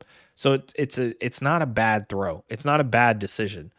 But Mahomes throws it, and he throws it low. He throws it only where his receiver should be able to come up with it. If 99 times out of 100, this ball either ends up in the receiver's hands or ends up on the ground. Now, this one, the ball just happens to hit off the receiver, pops straight up into the air. A different Titans DB, not the one behind the receiver, it just happens to be in the area, dives for the ball and grabs it just before it hits the ground, and it ends up as an interception. Now, to me, this is a play that Mahomes has done a million times, and he gets away with it as much as he should, and probably more than others. And it's just typically an incompletion. The problem is that the 1% where it goes the other way has been happening a lot more this season, and the ball's ending up getting picked. I've seen so many throws that have gone off of wide receivers' hands that have ended up as picks. And I can chalk that up to bad luck, but I'm also going to chalk it up to how teams are playing the Chiefs. And again, we'll talk about that a little bit later, because there's a specific reason that a lot of these missed passes that are going off of receivers' hands are ending up as interceptions. And it's because teams are playing a little bit different defense against the Chiefs than they have in the past. And there's a lot of people that say, hey, like they'll look at that play and go, hey, he forced it and he needs to stop forcing the ball. The reality is that they're not necessarily wrong, but the reality is it's not different from what Mahomes has done in the past. It's not like this is something brand new and Mahomes is all of a sudden forcing the ball. It's just he's always lived on that edge, and any tilt to the bad side is going to make a massive difference in his production. Let's see. As a high school defender, would you rather have to face Vita Vea or Henry in high school? Oh my God, I saw that clip, Gabe. I would rather. I mean, I'm going to end up in an ambulance either way, so I would say neither. Both players were linebackers on that play, I believe. Actually, the guy behind him. So the linebacker did intercept it. I think the guy behind him was a DB. I don't know why, because it was a receiver that was out there, not a tight end. But either way, I mean, it was good coverage. It wasn't a bad throw. He was literally falling to the ground, and it hits the guy on the chest and the hands and pops straight up in the air. Just one of those weird plays. So, in my opinions, I'm taking Mahomes and saying he's probably going to be fine. And I get it. Like, he's had as many turnovers in 7 games this year as he had all of last season. And it's not all luck. But I'm also confident in saying that Pat and Andy are going to figure it out. And we can talk about how later. And I could still potentially be hard-headed here. But eventually I think the Chiefs are going to be fine. Smart, good players, a lot of talent, smart coaching staff, even with this disaster of a game. Like, Titans took a 24-0 lead on short field. Tannehill scrambled in on the rollout. Next drive started out promising for the Chiefs, and then Mahomes ends up running for a first down. Instead of getting down right after the sticks, he ends up trying to get a few extra yards out of the play. gets a little bit of a tackle from behind, ball gets popped out. That little extra bit that he tried to get is what causes it, because as soon as he's going to slide, he gets tackled from behind and the ball comes out. And I think that right there is where you could convince me that Mahomes is trying to do a little bit too much. And like I said, him already living on the edge and pushing it just a little bit further can create some really negative plays.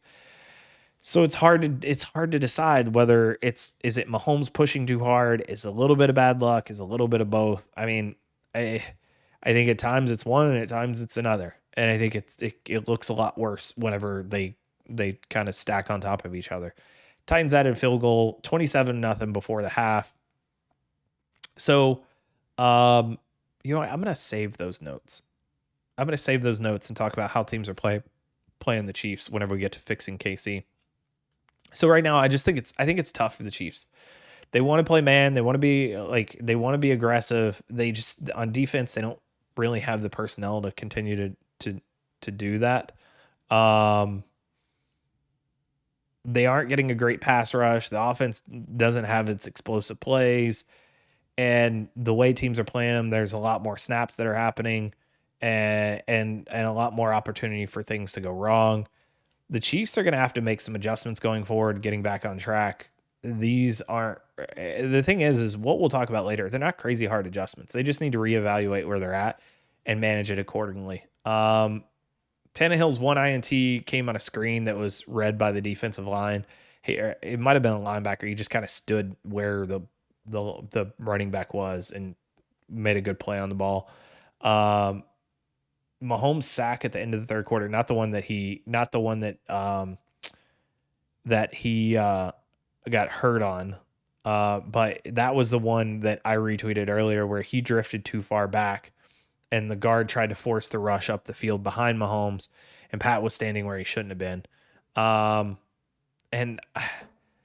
I'm not sure why Mahomes dropped to where he did, because the defensive line was spread wide, and the tackles in particular were spread wide, and they had left the A gaps open, and they were basically inviting Mahomes to run or at least step up into the pocket, because they were always going to be rushing from the outside and he was always going to have an open gap up the middle, but he just didn't do it for some reason. So again, it all kind of goes back to the Mahomes turnovers. I read somewhere that PFF has Mahomes turnover worthy plays as the same as they've always been. And that really kind of aligns to perfectly to what I've been saying. It's not, I don't think Mahomes is forcing it much more than he has in the past. I just think whenever he's living on the edge that is so razor thin that it cuts deep both ways. If he's successful, then it ends up being a big play. If it's not successful, it ends up being a big play for the other team when you're living on that edge. So it's tough. It's tough. Finish about high school Vea. So Gabe, the other day they showed I think it was the Bucks game. They showed a clip of Vita Vea in high school. Was that the Manning cast last night or what? But I forget when it was, but they showed Vita Vea in high school, who was a running back. And basically players didn't want to tackle him. And he looked like a NFL player playing against high school players. Like it was bad. Both, he was definitely pushing a bit. Toots. He had small ball stuff and just let the pocket looking for a bigger play. Yeah, and again, we'll talk about that, right? I think that's a you know what? Let's go ahead and do that. Let's talk about fixing KC. Let's talk about how. Give me 1 second. Let me, because I don't want to keep referencing it, and I think it's something that is something that will be important for the rest of this for the rest of the show. Oh my God, what are we doing? Close. Give me 1 second here. I want to make sure to get this right.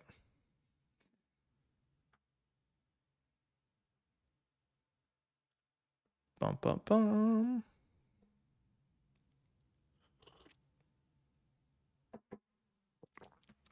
NFL is hosting the space apprentice film study and O-line play. You're going to love this. Interesting. Not that I want you guys to leave, but I'm curious as to. Oh, this is deleted, right? Oh, it's Brian Baldinger. Brian Balder, Steve White. Oh, it's all the same guys that you can see on that. All right, sorry. Toots, I think it was baited on that step up. There was a specific rush where the left tackle was allowing a huge arc to like 11 yards and then a delayed wrap into the hole left between the end and the defensive tackle. If it wasn't on that particular play, because the one particular play that I'm talking about, he had, it felt like if they were baiting him to run up the middle where they had linebackers looking and waiting for him.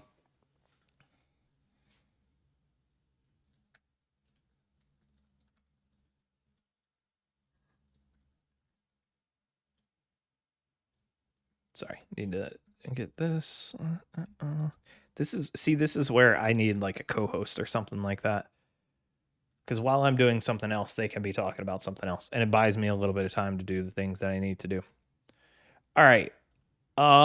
Let's talk. Let's talk about this. Let's get into this. So we talked a little bit about the Chiefs and the Titans, and what kind of happened in this particular game, and the Titans basically came out and said, "Hey, we're gonna take your. We know you're gonna play us one-on-one on the outside because you're gonna load the box and you're gonna get after us on Derrick Henry. Like you're gonna focus on stopping Derrick Henry.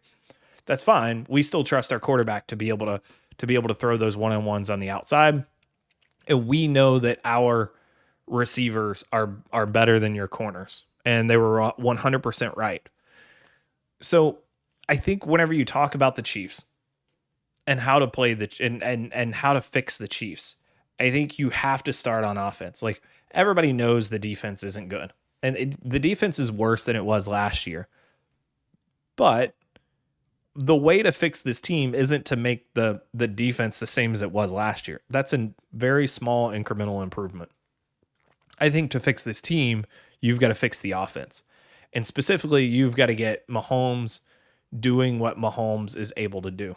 So, what is it that's causing problems for the Chiefs? So, the way teams are now playing the Chiefs, and we've mentioned it a little bit here on the show, is teams are now playing too high shell and not blitzing, right? So we know that whenever you blitz Mahomes, he eats you alive. So teams have said that's fine. We're no longer going to blitz. Even I don't think Baltimore had a single blitz. Baltimore didn't have a single blitz against the Chiefs. So all of these teams have now taken the game plan from Todd Bowles, by the way, who didn't blitz much last year in the Super Bowl against Mahomes, and said, hey, we're going to play too high for most of the game, and we're not going to blitz you very much because we know Mahomes can light us up if we do blitz. And we're just going to rush 4. We're going to play too high, and we're going to take away the big plays. And when we take away the big plays, this is going to force you as the Titans or as the Chiefs to now take all of those short to intermediate throws. And Mahomes, the way Mahomes plays, the fewer plays that he has, the more likely he is to have big positive plays without having big negative plays. Because he lives on that edge, right? He likes to force the ball, likes to throw tight one-on-ones, likes to push the ball down the field, as we talked about before, likes to pass up the short throw for the big play to Kelsey, for the big play to Tyreek Hill. Problem is when you play that too high shell and you're playing soft underneath and you're only rushing 4, now all of a sudden you've taken away Tyreek Hill in that big bomb, Mecole Hardman, whoever it is. You've taken away Kelsey down the middle, stretching the seam because you've got those 2 high safeties to cover over the top. Now you're forcing, this is the Lovie Smith cover 2, right? Maybe not technically all zone, but cover 2, basically. Keep it in front of you, make tackles, make them inch their way down the field. The problem is Patrick Mahomes in this offense has been so used to being able to stretch the field and push the ball down the field, they're not willing to be patient with it. So teams are saying, hey, we'll play too high. We'll do it all game long. Now, what happens in too high, and there I could count at least a handful of interceptions this weekend that I saw happen off of this, at least 5 interceptions. When you play too high and you start throwing in the middle of the field and you've got safeties behind everything, and again, this is a lot of Patrick Mahomes' interceptions this year. If you're not spot on with the throw and the ball goes off the hands of a receiver, now all of a sudden you've got multiple people looking at the ball and behind the receiver that you're throwing to, that when that ball is tipped, there's people coming after it. Now all of a sudden, what used to be a smaller turnover percentage on the same throw becomes a lot bigger, because the defense that is being played against Mahomes now allows teams to be able to pick up on those overthrows, on those missed throws, on those tip balls. And now instead of them falling to the ground, they're now turning into turnovers. And Patrick Mahomes and Andy Reid aren't patient enough right now. And I would say it's more on Mahomes than Reid, but they're not patient enough to be able to take those short throws. Now we saw this. I'm trying to think of who it was. It was Green Bay. Who was it? Green Bay, and who did Green Bay play a couple of weeks ago? Green Bay played somebody a few weeks ago, and they basically said, "Hey, we're going to play too high, and we're not gonna let you beat us deep." Was that Cincinnati? Yeah, I think it was Cincinnati. They said, "Hey, we're going to play too high. We're not going to let Devontae Adams beat us deep. If you throw those crossers and you get 8, 10, 12 yards a pass, fine, works. We can live with that. If you want to run the ball, more power to you. Every time you take the ball out of Aaron Rodgers' hands, fantastic. That's a win for us. If Aaron Rodgers isn't throwing, we're better off that way." Now that's basically what teams are doing to Patrick Mahomes and the Chiefs. Hey, we're too high. If you want to run the ball, go run the ball. And that's how you get these teams out of it, right? And the Chiefs have gotten away from these little screen passes that they love to do to Hill, to Hardman, to Kelsey. They still do them, but not to the degree that they've been doing them before, because they've been so anxious to push the ball. They need to get more of those type of little short throws to bring those safeties down. They've got to get the run game going. And this is coming from somebody who believes holistically that the run game has one value, and that is to protect a defense. The second value is getting a team out of cover 2 and out of 2 high safeties, because when you start running the ball against them, they have to start bringing safeties. They have to start bringing people into the box to be able to help, because if you start ripping off 7, 8 yard runs consistently, then you're just getting first downs on first and second down. Every time you get a first down on 2 runs, they're going, shit, I can't stop this. I'm going to have to bring in help. And as soon as they start dropping that safety into the box, now all of a sudden Patrick Mahomes can start taking those deep shots again. So they've got to be patient. They've got to run the ball, and they've got to be consistently successful at running the ball. Problem is the offensive line is a little meh right now, and they haven't been successful at running the ball, and they haven't been committed to running the ball. They're like, hey, we're just let Patrick Mahomes do what he wants to do. And by the way, Patrick Mahomes running, that's not going to help get them out of cover 2 anyways. That's not something that's going to help that a defense is going to go, oh, we need to get out of cover 2. They're like, hey, we'll take a 7-yard Patrick Mahomes run versus a 40-yard bomb for Patrick Mahomes. And the other thing about that is because the Chiefs aren't getting those quick strikes as much as they have been in the past. So say last year, if they're not getting those quick strikes and they're not scoring in 4 or 5 plays, now all of a sudden Patrick Mahomes, who lives on that edge, who lives and dies by 50-50 balls, fits it into tight windows, forces throws here and there. Now all of a sudden, instead of forcing one throw drive because he's getting down the field in 4 or 5 plays, now all of a sudden when they have to go 10 plays, now he's forcing 2 or 3. And when you start forcing 2 or 3, the probabilities start to work out that he's going to end up screwing up. Something bad's going to happen. He's not going to be as fortunate.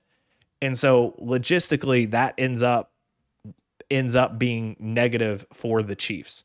So the big thing about this for the Chiefs offense specifically is Patrick Mahomes himself has to be much, much more, I shouldn't say conservative, but he has to understand what he's up against. And he has to understand that when teams are playing too high, he's got to be smarter with the football.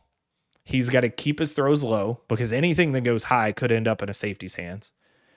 And that he's got to be willing to let the running backs run, because there are a lot of times whenever he's able to check out of a run and go to a pass, or he needs to be able to check out of a pass and go to a run. Because if he sees too high safe, if it's 2nd and 3 and they're playing too high, there's no reason for him to want to try to push the ball down the field and make a tough play. Hand the ball off, get your first down, keep moving.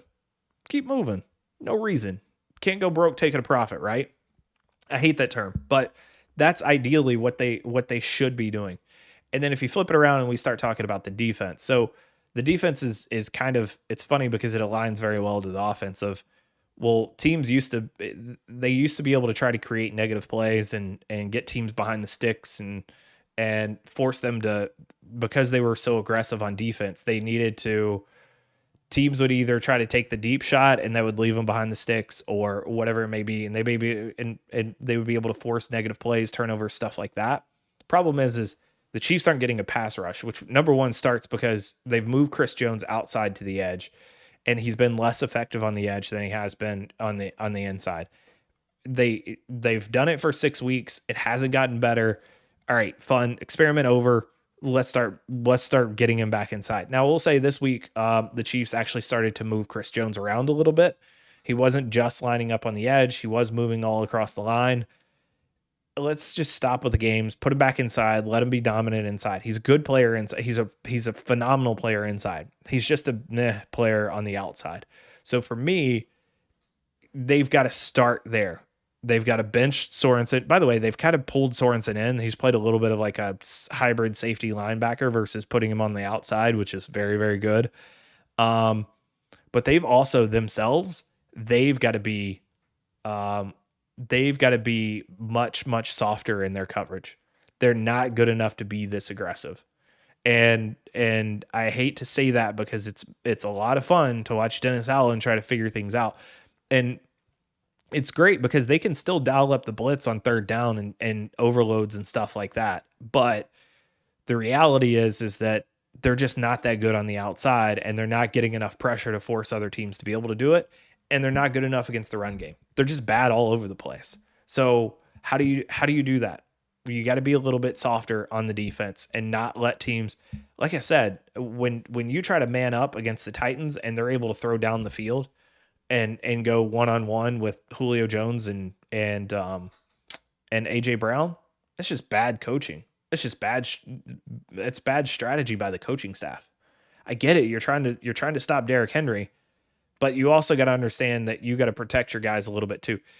You can rotate those safeties down to the edges where they're kind of in that slant and also still able to get deep when necessary and have their eyes in the backfield while covering the perimeter and helping out against those receivers, or playing some sort of zone where the outside corners are pushing to the edges and you're doing something to help them out underneath and making sure that those corners stay stacked on top of your receivers instead of trying to play them in a trail position. So there's a lot of different things that they could do on defense.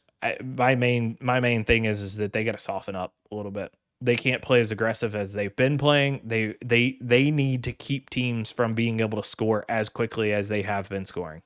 And they need to be patient on offense. And it's not about Patrick Mahomes. He hasn't been forcing the ball to me any more than he has in past seasons. It's just now that there have been more opportunities and he hasn't been able to push the ball down the field as much. He's not getting as lucky as he used to be. And then with the two high safeties playing behind, any ball that gets tipped or knocked in the air or goes off the hands of a receiver, now instead of it falling to the ground, now there's more people back there to collect those random bumps. So if they do that, they're going to be fine. They're going to be absolutely fine. And they've got a stretch of games here coming up where they're going to be able to do this. They get past the Titans. Now they've got the Giants. Actually, that was supposed to be their stretch of games, right? It was supposed to be Washington, Tennessee, then the Giants. So they got one game, and then they get Green Bay, then they get Vegas, then they get Dallas, and then it's kind of a run towards the end of the season. So they've got to figure it out quick. Their bye week is week 12, so they're still 4 games out from there. And by then, it's probably going to be too late for them to figure it out. I mean, if they go on a run towards the end of the season, they could still potentially squeeze into the playoffs. I'm not counting them out yet. I'm not worried about it. I have faith in Andy Reid to fix this. I have faith in Patrick Mahomes to be able to fix this. But this is the same thing as asking Jameis to tone it down, right? Like, we've got to look at it like that. Patrick Mahomes has always played this way. And you're asking him to dial it back and not be as aggressive. And that's the same thing the Saints are asking Jameis to do. Dial it back and not be as aggressive. And that's tough. That's tough for a quarterback to do, to go against his instincts and do that. And they're going to have to work on some play calling to help him do that. So it'll be interesting. All right, let's see. One blitz for the Titans. Yep, that's accurate. Instant strike to Kelsey. That the Kelsey and because the Kelsey and Tyreek shots aren't there, it feels so different about this offense. Didn't KC 1 week have 7 possessions and 6 TDs? Maybe that might have been against the Chargers potentially, or Philly. Oh, that was Philly. That was Philly because Philly basically played the most vanilla defense I've ever seen, and they were able to move like Tyreek Hill into the slot and get him on a linebacker a couple of times, and Philly was just horrible in that particular game. I mean, that was one of the worst defensive game plans I've ever seen.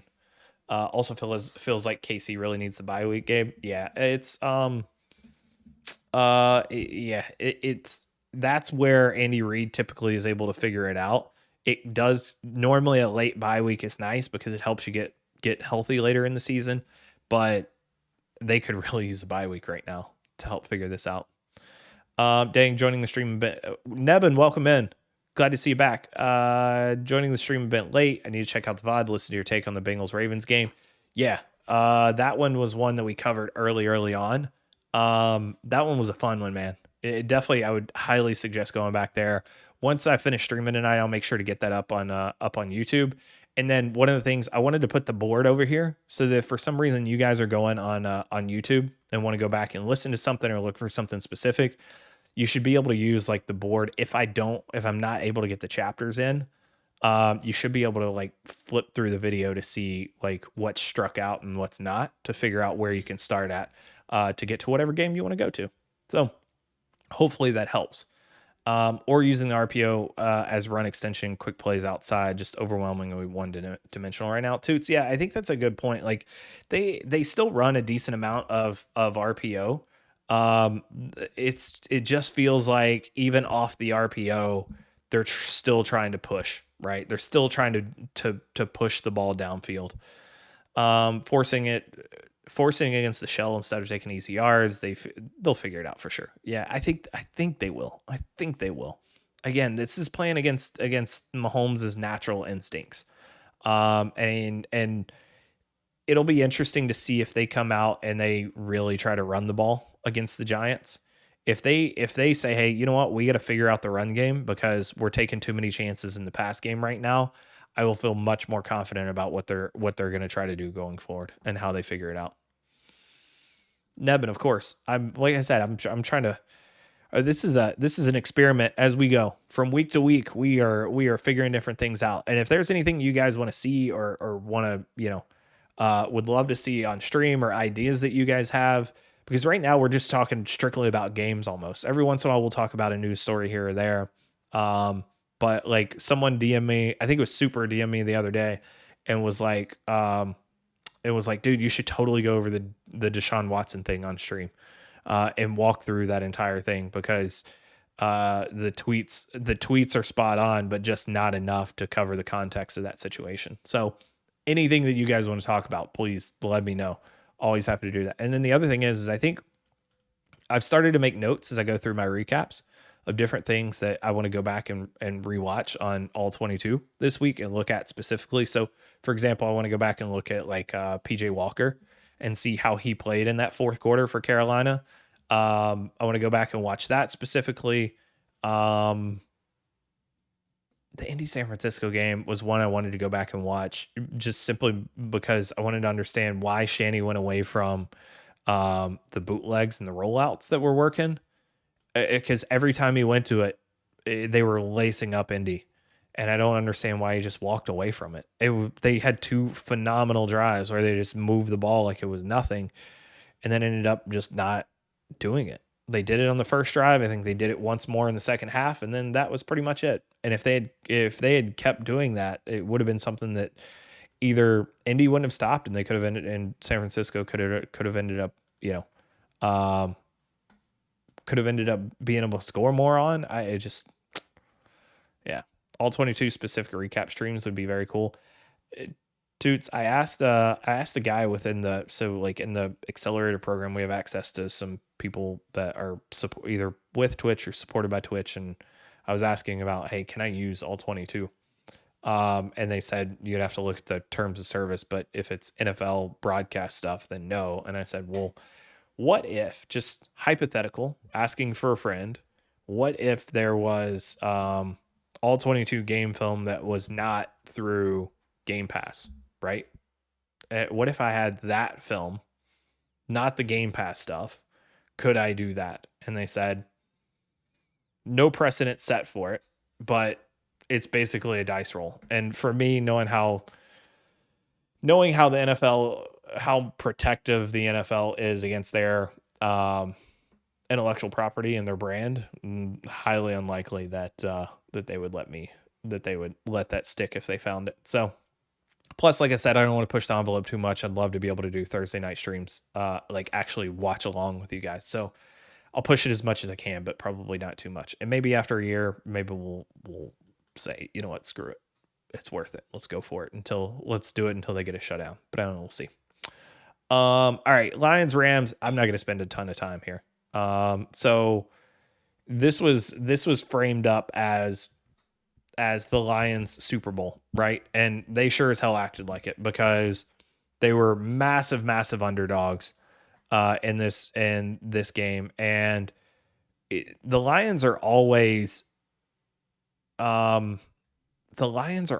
chance to cover, right? No matter how much their particular, how big or how little the spread is against the Lions, they're one of those teams that they could cover at any given point.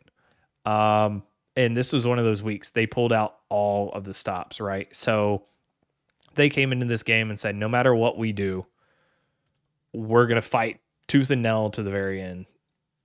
Yeah, I couldn't see much actual footage allowed, unfortunately. Yeah, and the thing is I would love to be able to do like screenshots or something like that of different things.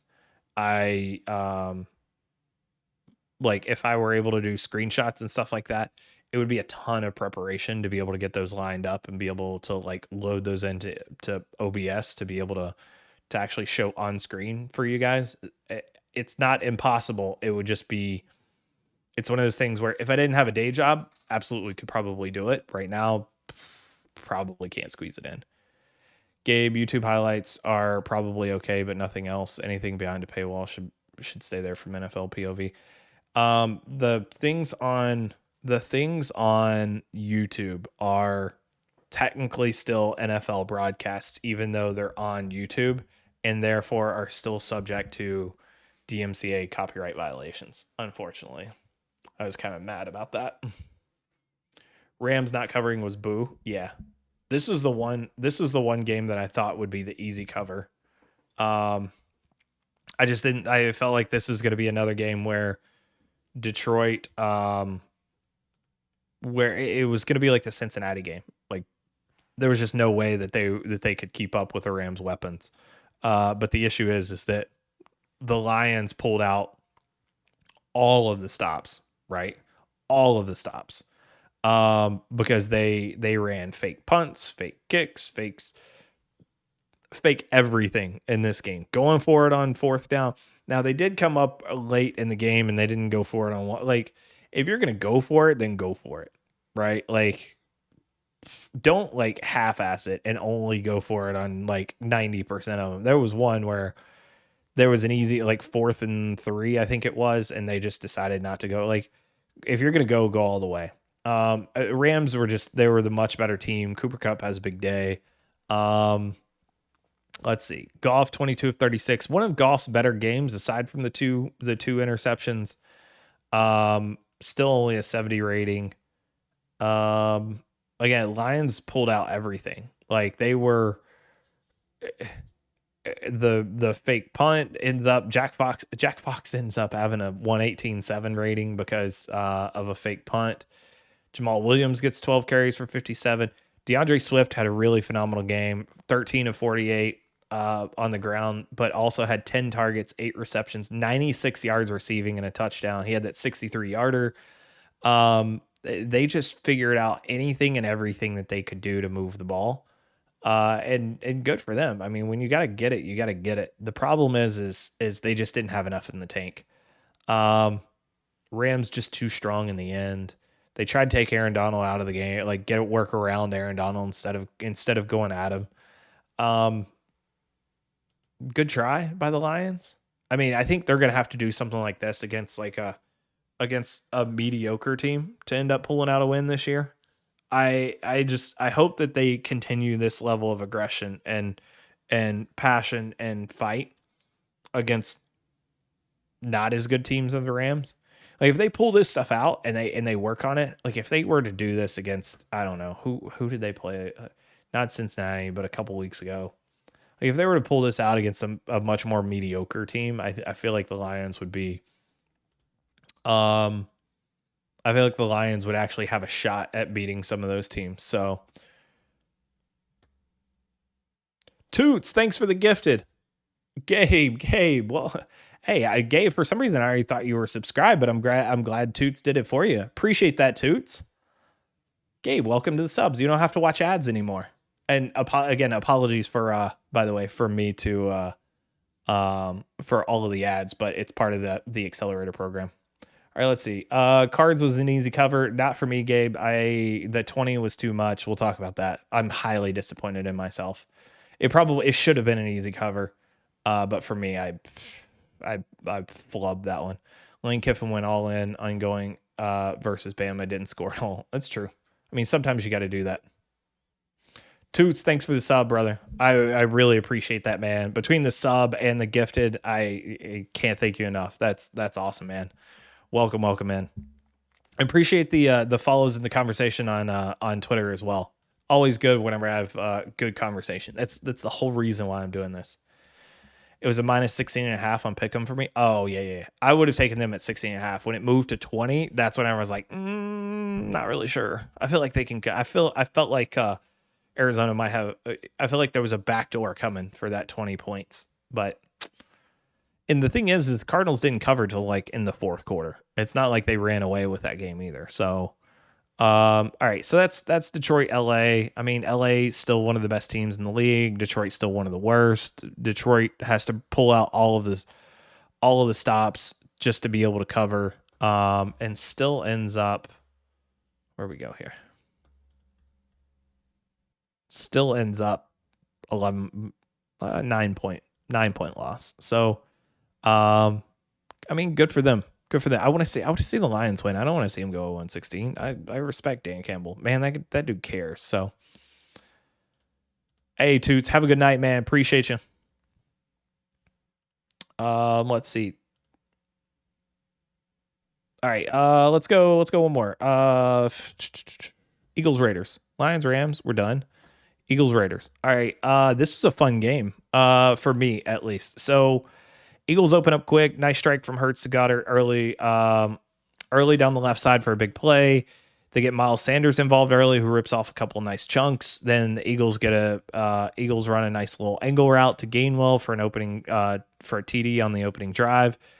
And then that was pretty much it for Philly. Miles Sanders ends up getting hurt, which it sucks because I really feel like they were like, hey, you know what? Maybe we should actually use this guy.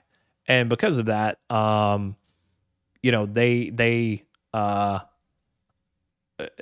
they struggled in the end. So, for me, this felt like another game where Jalen Hurts just ends up behind, doesn't get a whole lot done, and whenever it's the important time of the game, and then racks up some yards on the first drive because they have some really good scripted plays. They get down the field, and then in the fourth, he ends up racking up some extra yards, some garbage time points, and yards. And it's pretty much a story of Jalen Hurts. When you need him, can't really get it done. And he did this against the Bucks. He did it like they kind of came back and covered late in the game in that particular game. Like, it's great.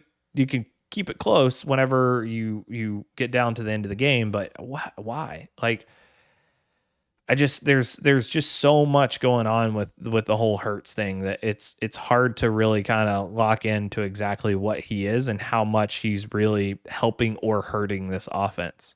And again, that to me, there's people that are like, oh, Hurts can totally do it if he gets the talent, and there are some that are like, hey, he's just never going to be the guy. And it's always right in the middle for me. It's always right in the middle for me. Gabe, I don't get what Philly is doing. I don't think they do either. Sirianni, I started off early on of I love what Sirianni did against the Falcons in week 1 and have been disappointed ever since. And I just cannot figure out what they're doing. However, the Raiders, on the other hand, they just keep on trucking. Their first drive was a little bumpy to start, but Derek Carr finds Zay Jones down the right sideline with a nice throw. That was, I think, Zay Jones' only catch, but it was a beautiful grab by Jones to pull it in for 43 yards. Jones did push off a bit for sure, but it wasn't called. On 3rd and 5, Carr ends up throwing behind his running back Rashard, who accidentally tips it to a defender for an interception. It was a bad throw by Carr, but who was escaping to his right, but still a little bit unfortunate for a pick, especially one inside the 10. That was obviously not great. After a first down, the Eagles punted it back. And I don't understand my notes here. Oh, and then so when the Raiders get the back, they use the running backs both throwing and catching the ball. Leads the Raiders down the field, made it look pretty easy. Carr tosses it to Moreau for an 18-yard TD. So Moreau is the backup tight end, filling in for Waller, who was out. Tough throw for Carr and a great catch by Moreau over the defender. Really impressive. Kind of high pointed it over top of the defender. Two things I noticed early on was that the Raiders O-line was run blocking pretty well to start, which isn't the norm for them, and that the Eagles were running the ball more than they had, and it was working for both teams early. Hey, crossover, welcome in. Philly internally needs to figure out a plan. They have 2022 draft capital, must capitalize window. A crossover, here's one of the things. So Mr. Aaron Rodgers is going to be open next year to going somewhere else. I don't know if he really wants to. I don't know if Philly is a place that he desires, but they have 3 first-round picks to be able to stack up. Like, I don't know that anybody is going to be able to match that. So think about it. When teams are asking for first-round picks, they say, "Hey, we want 2 first-rounders." So typically that's going to mean first-rounder for this year and first-rounder for next year. When you can offer 2 first-rounders for this year, that is so much more valuable than any other team can offer. So we'll have to see. We'll have to see how that goes. Gabe, I think Rodgers wants West Coast. He's from California and lives in LA. I mean, he's always been a California boy, right? It wouldn't surprise me for him to just want to go out there and do something like that. I mean, the Rams are going to be pretty set at quarterback. Chargers are set at quarterback. If he's going to, I mean, he's basically got San Francisco, but San Francisco also just drafted Trey Lance. So they would have to be willing to walk away from that, which I'm not sure that they wouldn't be, right? That they wouldn't be interested in walking away from that if they needed to. Denver or Vegas might be also. The way Derek Carr is playing, they ain't moving away from him. Derek Carr is one of the best quarterbacks in the NFL this year so far. He's been phenomenal. So hard. Denver, definitely. Denver seems like if he wants West Coast area, then yeah, sure. Arizona doesn't need it. Seattle might need a quarterback. I mean, if Russ ends up leaving, like some people are talking about potentially, it doesn't feel right to me, but sure, why not? Food for thought. So far as it stands today, the Jets hold 2 of the top 7 picks in the 2022 NFL draft, with one being their own and the other being acquired from the Seahawks in exchange for Jamal Adams. I mean, possibly. I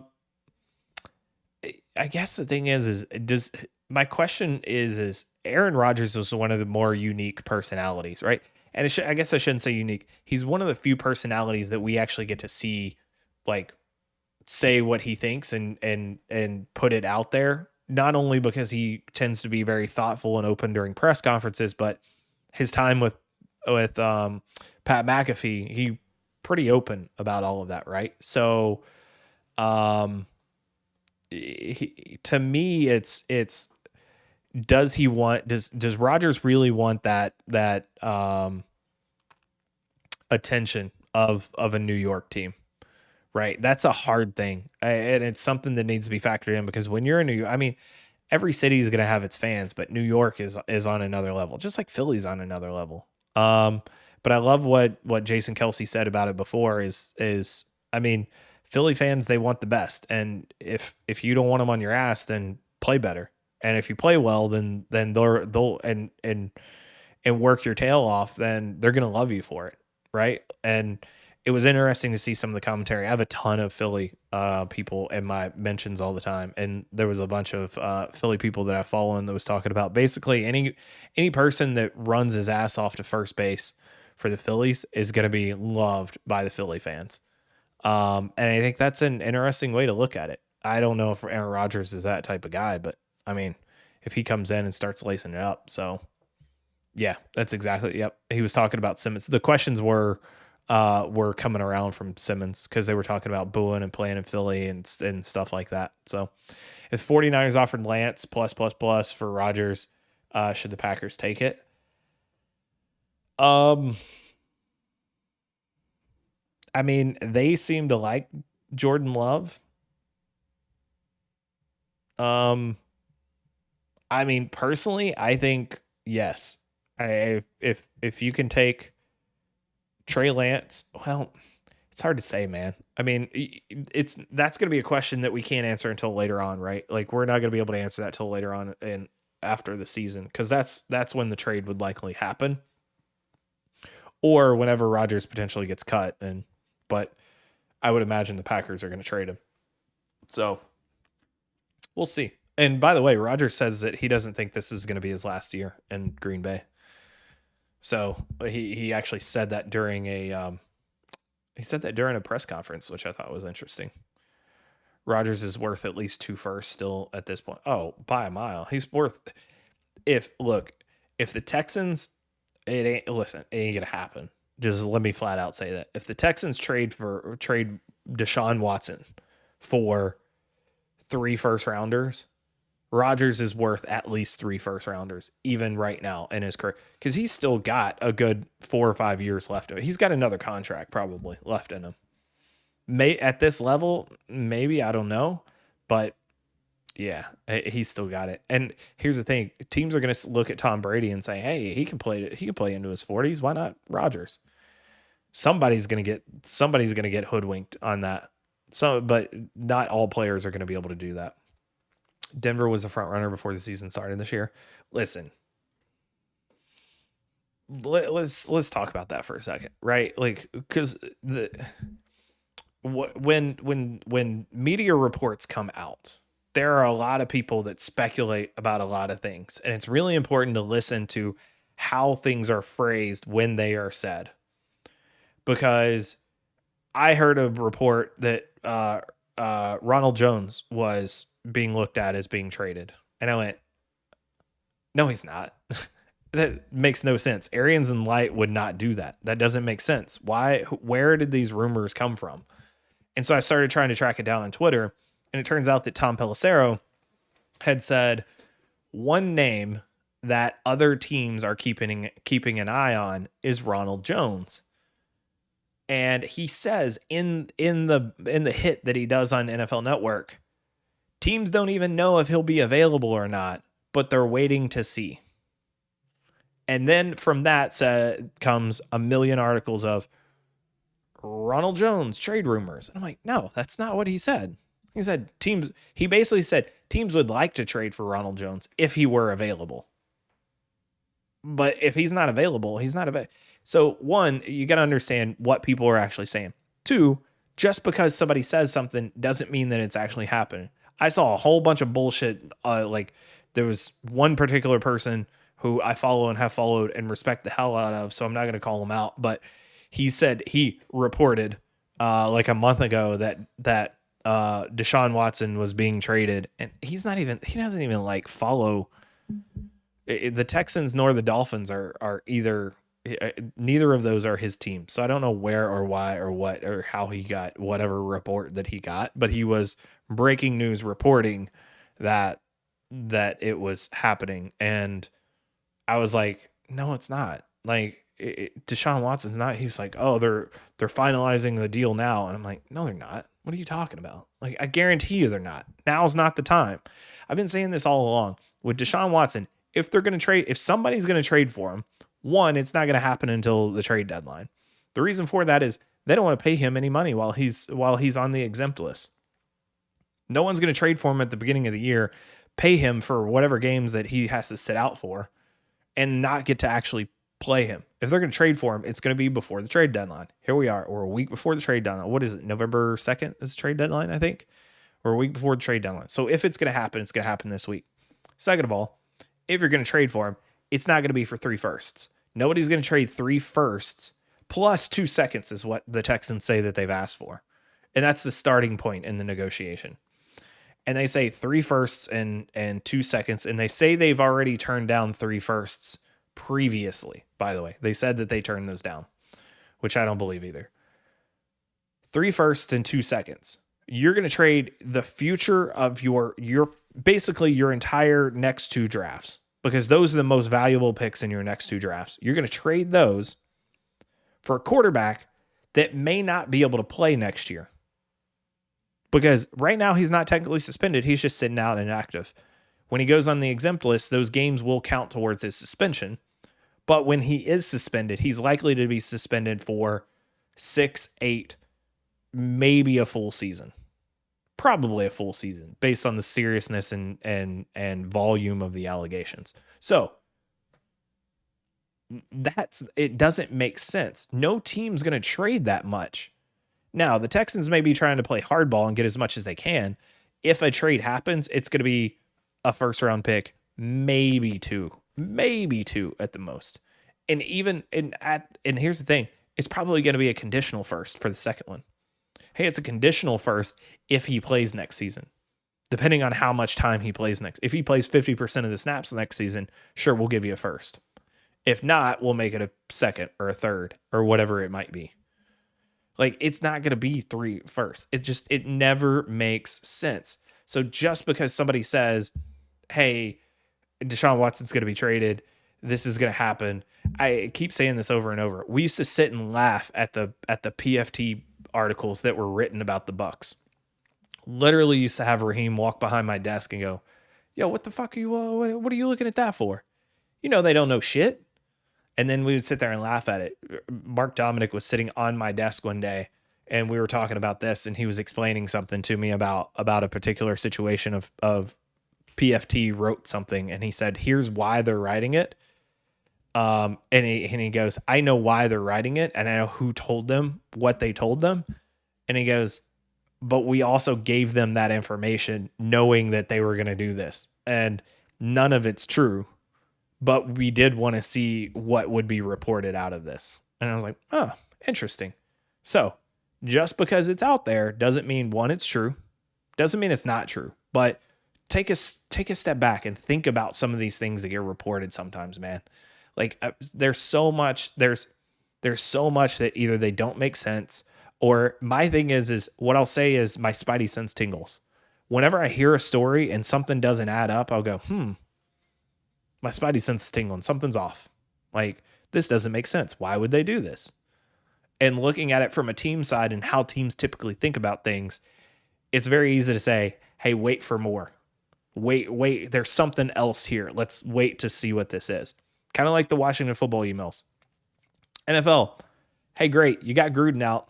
Guess what? You just opened up a whole can of worms. Because before, you just shoved 650,000 emails underneath the rug and got away with it. Like, it was so bad that they said, hey, we want to report on these emails, but we don't want you to write it down. We want you to come deliver it orally to all of our ownership. Don't actually write it down. Don't present it in an actual presentation. You just got to come tell us. Why? Because they don't want any record of it. They know what's in those emails. They know it's bad. and then they go after John Gruden and get John Gruden pushed out. I don't know why they went after Gruden. I don't know what specifically it was. I don't know if it was because Gruden talked trash to about Goodell or the head office or what was in those emails to really piss him off, but he clearly made somebody mad and they said, "Hey, we want him out," and they worked to get him out. The problem is that they opened themselves up. They attacked and left themselves vulnerable on the back end. So I said, "Hey, you got what you wanted, but I think you're going to get something you don't want to." And now all of a sudden, Congress is like, "Hey, about those emails, let's have a talk about those." And now Goodell's going to have to go in front of Congress and talk about these emails. Now, you can make the argument: is this what they need to be spending their time on? And Congress should be focused on more. All right, all of that, whatever. This has nothing to do about politics. This is just the NFL and the things that happen. A lot of this stuff, they're very, very smart about a lot of it, but a lot of it they don't always think all the way through. And to me, with the whole Deshaun Watson thing, I've never seen, and I asked this, I said, somebody provide me a Miami source that said anything about Miami being interested in this. Anything like, I've heard a bunch of people from Houston say, hey, they have offers and they want 3 first rounders and 3 first rounders is the starting point, and if they don't do 3 first rounders, it's not even worth talking about, and all this stuff. Like, I've heard all that from the Houston side. I haven't heard that from the Miami side. And until I hear from somebody credible on the Miami side saying, yeah, hey, Stephen Ross is actually seriously considering this. Which, by the way, I had this conversation with somebody else because they were saying, hey, you don't make this trade for the next year or the next 2 years. You make this for 3, 4, 5, 6 years down the road. And I said, that's fantastic. What GM is going to last that long? An owner might make that trade, but a GM ain't making that trade. GMs don't last that long in the NFL. There's very few that last longer than 3, 4, 5 years. Basically, the last 3, 4, 5 years, you're gonna have to win a Super Bowl. Because outside of that, or getting to the playoffs constantly and showing progression, you're probably not gonna last that long. So sure, owner might make that trade, but a GM's probably going, I'm gonna trade and give up my drafts and basically have a horrible team with a good quarterback and not have an opportunity to improve my team. What sense does that make? I know, by the way, I'm gonna have to pay him $40 million next year to be able to do it. So, all right, sorry, we gotta get through some of these games. It's 10 o'clock. Let me go back through some of your guys' comments because I got off on a rant there. All right, let's see. I remember, let's see, AFC West would be insane then. Yes, if Rodgers went there. I remember when Mark Schlereth on draft night said Rodgers to Denver was a done deal. Yee. Yeah, I mean, it may have been. It's very possible that it could have been. I'm just saying that just because somebody says that it's something doesn't mean it. And oh, by the way, I've been fed misinformation before too. When the Bucks drafted Jameis, one of my buddies at the Bucks texted me and said, "Hey, guess what? We're taking Mariota." And on draft night, I said, "Hey, Bucks are taking I tweeted out, "Bucks are taking Mariota." And he tweeted me back, or he messaged me back and was like, dude, I was just fucking playing around. Like, I didn't expect you to tweet that out. No, that's not right. And by that point, it was already gone. Like, it was already out there. So yeah, I got screwed on that one. People do that all the time, not just playing around, but people will give misinformation. And like I said, I respect the hell out of John McClain. I think he's one of the best beat writers out there, but he either got used or he traded something for that information, because I still don't believe that they're there yet. I'm getting sick of these Watson rumors and reports, especially the ones coming out of Houston. 100% crossover. Exactly. Silly season for soccer at times. It feels like, wait till I see the official Schefter rap sheet say something. Yeah, those guys are always the ones. There are other people out there that are reputable. I'm trying to think of Aaron Wilson. If you ever see Aaron Wilson on Twitter tweet out anything, then you can take his word for it. He's fantastic. I'm trying to think of any other, like Garofalo, Glazer. If they say it, it's probably true. And somebody made a good point the other day. So like Schefter Schefter, the way that he is football all the time, and he's the politician that is he's in with ownership, he's in with presidents, he's in with those type of guys. Glazer, on the other hand, Jay Glazer is in with coaches and players and that level of people. So they're going to hear different stuff from different people about different things. So important to understand. Mortenson's kind of the same way, more tied in with the NFL head crew and all that stuff. So important to understand like who those guys are talking to and where their information might be coming from, just to get an idea of what exactly they're reporting and where it's coming from and who might have an agenda with releasing that information. And Schefter's done a good job of making sure that he has a second source for everything. Like he's just not eating up what somebody else is talking and report something that isn't actually true. They didn't want it written down to protect the anonymity of the women coming forward. Sure, Gabe. Whatever the NFL says. That's a convenient excuse. If they're so insecure about the information about something like that, then why do they have an ironclad NDA from all of those, every single owner out there? That makes no sense. Probably what he said about Goodell is what got Gruden in trouble. Could have been. I mean, Goodell, I've heard some things about Goodell having some pretty strong reactions. It is related. I mean, it wouldn't surprise me. These are some heavy hitters and big money bags that probably have some influence in politics. Yes. If it's not for Schefter or Rap Sheet, I don't care. Washington needs a new stadium. Guess where they want it? In DC, where RFK was. Guess where the funding comes from? Congress. Yeah, I mean, it's always going to come down to whether cities can pay for it or not, or whether the owner will. At this point, it's basically cities are always going to pay for it. The oversight committee, that was the stuff from the guy in charge, from the people who were harassed by Washington Football Lives. Schefter's covered NBA, also a sideline reporter too. I don't believe Goodell. Yeah, I don't. I think there might have been some truth to them protecting the women, but that's way too convenient of an excuse for them not to have something like that written down. But again, I think that they're going to fight that tooth and nail and make sure that those emails don't see the light of day. It just opens it up to too many people wanting to know what's going on there, whether that's Congress or reporters or anybody that can get their hands on it, because that's going to be worth a ton of money if someone were able to get on it. All right, let's get back to the games. Sorry, we got off topic for a second. We need to knock these. We still got 1, 2, 3, 4, 5 games left plus tiers, so we gotta get going. Yeah, we'll wait to see if they get it subpoenaed.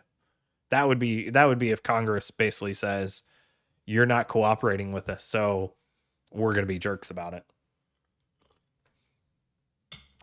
All right, Philly Vegas. Eagles open up fast. Jalen Hurts really good in garbage time, not great everywhere else. Burrow had a great catch for the first touchdown. Both teams had run blocking pretty well early on. Eagles went for it on 4th and 1. The QB sneak with Hurts on their own 34 and got it. It was a big call in a 7-7 game at that point. Aggressive early on, which was good to see. Even as aggressive as Carr was in this game and has been, he still completed 16 straight to open the game. Eagles tried an onside kick after the half and fail. It was actually a terrific kick. The thing is it was a great kick. The kicker drilled it straight into the ground. It popped up. For whatever reason, he went to slide before grabbing the ball, and whenever he went to slide, he missed it. He missed the football, and it bounces up, and Vegas ends up getting it. Kicker just missed the grab. Made it 3 short fields for the Raiders after a couple punts and turnovers, and Josh Jacobs gets hurt, so TD Drake gets the fill-in TD. I was really impressed with Moreau in this. He's the backup tight end, but he showed up in a big way. Raiders' 4th TD was a nice little play design on Edwards' motion. that effectively worked as a wide receiver screen. So he was on the out, Edwards was on the outside, and they still had a guy in the slot. And as Edwards motions in, like they snap the ball before he gets to this guy and then immediately throw it to Edwards, who's in that motion. And so Edwards' guy is trailing him from behind. And as soon as they snap and throw to him, there's no shot that anybody was getting to him. And he basically just walks in for the touchdown. Impressive little play design. I thought that was cool. It was an easy TD for them. Hurts struggled again for most of the game, had a few nice throws, consistently poor mistakes, kind of overshadow the things that he does well. He completely missed the snap on his own late in the third quarter. They're down 30-7 inside the Raiders 5. Ends up being a fumble that was given over to the Raiders. Game was already over by then, but that was kind of the final nail in the coffin. Goddard had a big game. The Raiders controlled this one pretty much from start to finish, even whenever it was 7-7. It felt like they were the better team from start to finish. By the end of the game, the Raiders were just playing a soft zone. Hurts got the mop up yardage and points in the end. The final Eagles TD was a poor decision by Hurts that was into triple coverage, and Rager ended up saving him. So the Eagles really started to try to run the ball in this game. Miles Sanders ends up getting hurt. I thought that was pretty devastating for them, because when they were kind of finally figuring it out, that was going to be great. And then they just bad luck, man. I haven't seen the report on Sanders. I don't know how much he's out. Eagles need to get another wide receiver. Quez Rager is not it. Yeah. I like the speed that they have. So it feels like what they did is they kind of went after the Pittsburgh model, where they draft speed and they hope that it works out. The problem is they don't have, and we've talked about this before, like you want to build a basketball team at the wide receiver position. You want 5 guys who do 5 completely different things. You don't want 5 guys that do exactly the same thing, because then you don't really have options. You need a center who's going to go up and get the ball and just be massive and bigger than everybody else. You need a quick little guy that's going to be able to get open off the line of scrimmage. You need a guy that's got speed, that's going to be able to stretch the field. You need a tough guy that's going to be a possession receiver. Like, you get those 4 things, you're doing pretty good. Right now they have 3 really fast guys at wide receiver. And I think Devontae Smith is a solid route runner, super fast, good hands, but that he's not necessarily the best possession receiver. And he's in against man coverage. If defenses get physical with him, he's kind of bowed down to that. So, they've got to be better about what they're drafting there. They've got to be better about using their running backs, whether that's the run game, the screen game, whatever that is. They got to figure that out. They're just not there yet. Here's the thing. People keep talking about Philly like they're not a talented team. I don't think Philly's not deep by any means, but the offensive line is solid. It's decent. Solid, good tackles. I got Lane Johnson. Lane Johnson came back in this game. I think one thing I kind of skipped over. Max Crosby hadn't faced a good right tackle up until this game. Lane Johnson comes in. Max Crosby still looks pretty good. Lane Johnson, not sure if it's Lane Johnson being a little bit rusty or Max Crosby being really good. Max Crosby looked like one of the best pass rushers in the NFL for the first few weeks. Comes in against Lane Johnson. Doesn't look as good as he had before, but still looks pretty good. Still looks like a solid pass rusher and an effective one. Lane Johnson could have just been fairly rusty coming back into this. So we'll have to wait and see again on Max Crosby. Not totally sold that he's still up there yet, but he's proven it for 7 weeks. So let's give him the benefit of the doubt until we see otherwise. Lane Johnson probably going to get better as he goes. Mailata at left tackle. So Ngakoue had a huge game, beat up on Mailata a good amount this game. And it's not like Ngakoue is a talented player. It's not like he has a whole bag of tricks. He has like one trick, but that one trick is pretty damn good, and he can continue to use it over and over, and it's pretty effective, and it's perfectly fine. Like, you want him to learn those other things, but if he's got one that can be effective, then let him use that. And you might be able to move him around and get him in certain situations where that one trick becomes even more effective in certain situations. So I don't think Philly, I think their linebackers are bad. I think their secondary is bad. I think their defensive line is solid. I think their offensive line is solid. I think they have speed at wide receiver. I think they have solid running backs, and they probably, I'm not sure, I think they have a mid-level quarterback. I think they're a mid-level team, and maybe that's probably the ceiling at this point for them. But I don't think they're particularly untalented. I don't think they lack a ton of talent. I just think they don't have the best talent. We'll put it like that. Cortland Sutton, Robinson Gallup would be a nice addition.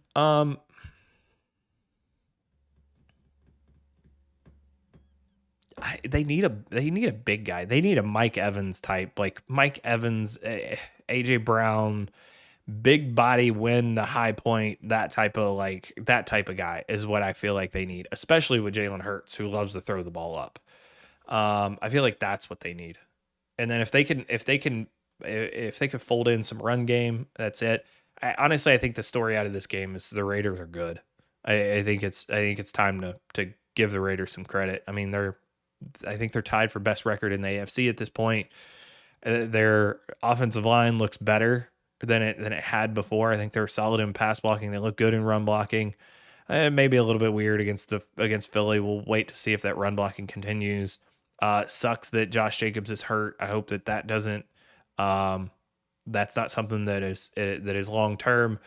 But Derek Carr is aggressive, and Derek Carr is aggressive and successful in being aggressive. So they have not missed a beat since Rich Bisaccia came head coach and Olsen started calling the plays. So credit to them. But this is a team that's going to be a problem for a lot of people down the stretch. I'm excited to kind of see how this goes. For me, I hope that Bisaccia is super successful. I fully want to see him become a head coach at some point. I think he's totally deserving of it. All right, let's keep it moving. Let's keep it cracking. Texans Cardinals. Not gonna spend a lot of time here. So I was so mad at myself. So what did I say last week? I said in pregame and also on Thursday, I think too, I'll never bet on Davis Mills again, and I'll never underestimate the Cardinals again. And those two things came into, I actually said those last week, and then those two things came into conflict this week. And guess what? I did exactly what I said I wasn't going to do. I ended up picking Houston to cover the +20, and I ended up taking the L for it. Ended up taking the Texans Cardinals was a scoregami. I didn't realize that. Interesting. It's rare that happens nowadays. There's only so many left to go around. 31-5. I mean, I guess anytime you score 5, that's a chance for a scoregami. For anybody that doesn't know what scoregami is when a final score result is a score that's never been achieved in the NFL before. So 31-5. This is the first game ever that ended in a 31-5 score, which is pretty fascinating because there's a lot of games that go into that. Kyler Murray was good as usual. So he did take 4 sacks in this. I think that was more on. I do think the Texans got a decent amount of pressure. However, I will say that I think Kyler was holding the ball a little bit more than he had in games this season. I think he was looking more for the big plays than he had all season and was more willing to test it against a bad defense. Plus, I think probably the cover 2 had a little bit to do with it. He still ends up with a 121.3 rating. Didn't run it a whole lot. 6 attempts, 10 yards. The impressive thing about Kyler is his improvement in that 10 to 15, 10 to 20 yard range, especially in the middle of the field. He just continues to get better. Man, he throws such a pretty ball. When he lets go of it, it's just so pretty. Yeah, I'll never take the Texans again. Never take the Texans to cover until Tyrod comes back, but I don't even know once he comes back if he'll actually get to play. And I'm done picking against the Cardinals. I think I have my questions about about some of the things that they do on defense in terms of execution, but Vance Joseph continues to call his ass off as a defense coordinator. So, yeah, there's just so much to love about this Arizona team right now. I'm curious to see who Arizona has coming up, other than Green Bay. They get Green Bay, who is a little bit who's a little bit banged up. Yeah, and I would grab that. So Gabe, I would grab that 3.5 quick because it's probably going to move up without Adams and Lazard. Lazard is now out this week as well. So I do think that the Arizona defense can be beaten. I still think that that's possible. I think the Arizona offense is for real. The defense is something that I'm still not 100% sold on, but they just continue to win. So Texans getting 5 points is the most Texans thing I've ever seen. Yeah, yeah, exactly. And by the way, I thought that was not a um I thought that was a silly decision by Kyler. It was totally on him. He totally could have gotten rid of it. He just chose not to. Like I said, he had it in his mind he was going to hold on to the ball and push it downfield and torch this defense, and he was fine with whatever came of that. He knew that they were better than them, other than trading away D Hop. Yeah, yeah, that was not. I mean, they traded away all their best players, so I don't get what's going on in Houston, man. That just seems so. I don't know. I don't know. I got nothing. I got nothing for the Texans, man. Like I said, I can't pick them. I don't believe in David Coley. Nice enough guy, but I just don't believe in Coley. I don't believe in Davis Mills. They wasted a second round pick because they didn't have a first one because they just needed a quarterback for this year. That's a terrible way to do draft picks. Like there's something happening way at the top. Arizona mops them up. Good for them. All right, Bears Bucks. This is an interesting one. I'll get through this one. Try to get through this one pretty quickly. I will say, so I thought this would be a Grizz, welcome in. I thought that this would be more like the Eagles game where the Bucks kind of get out to a lead and then they kind of like flounder a bit and take their foot off the gas, and Chicago comes back and ends up being, closing the gap and being covering the 12 points. What I didn't anticipate is what I thought this could have been, but didn't think it would be more like the Miami game where they just come out and just hammer it to where the Bucks come out, hammer the Bears early on, and then just take off. And the Bears can never come back from it.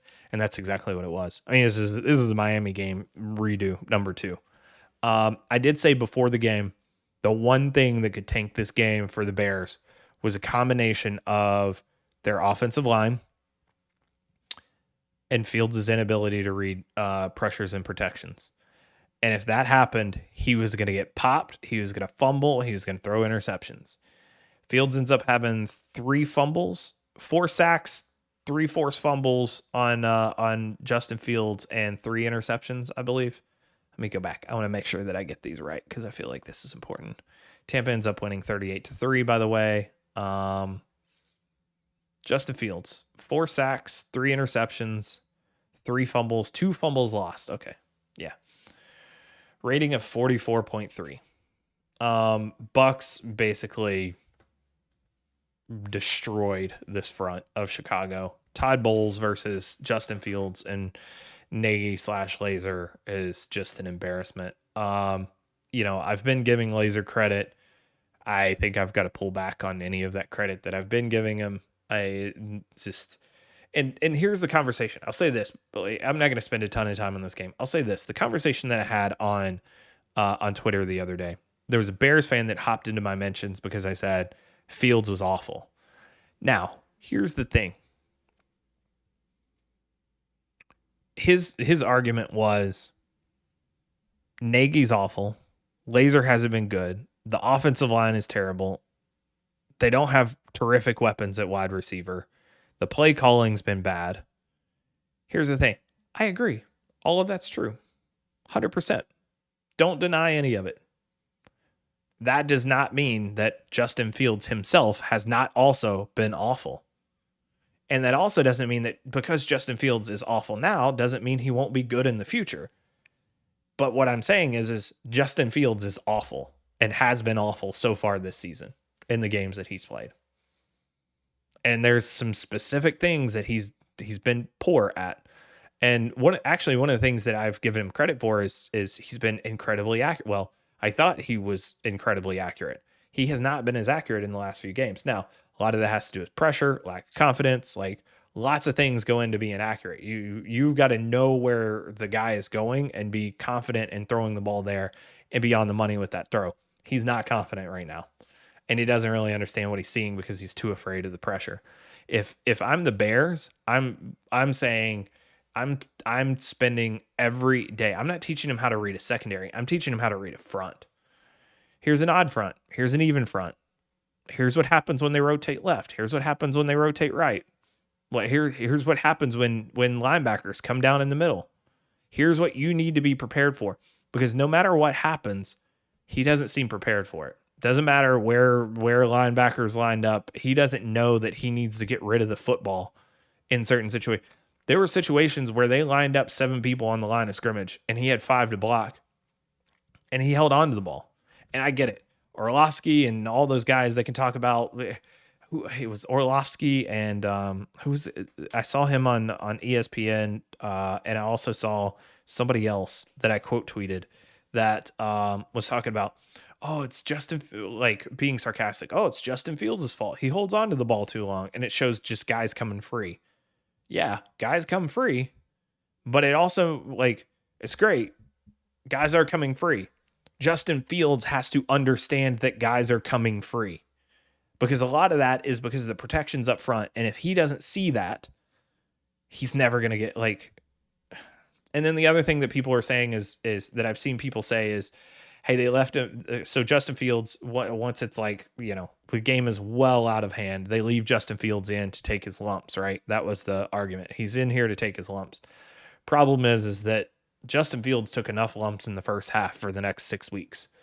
I don't necessarily think that was a particularly great time to leave him in. Like, oh, he's got to get his reps in. Sure, he does. Don't get him reps in situations that are gonna skew how he adjusts to the NFL. Because we talk about it all the time. Like, you don't want to leave him in a situation where he's going to end up being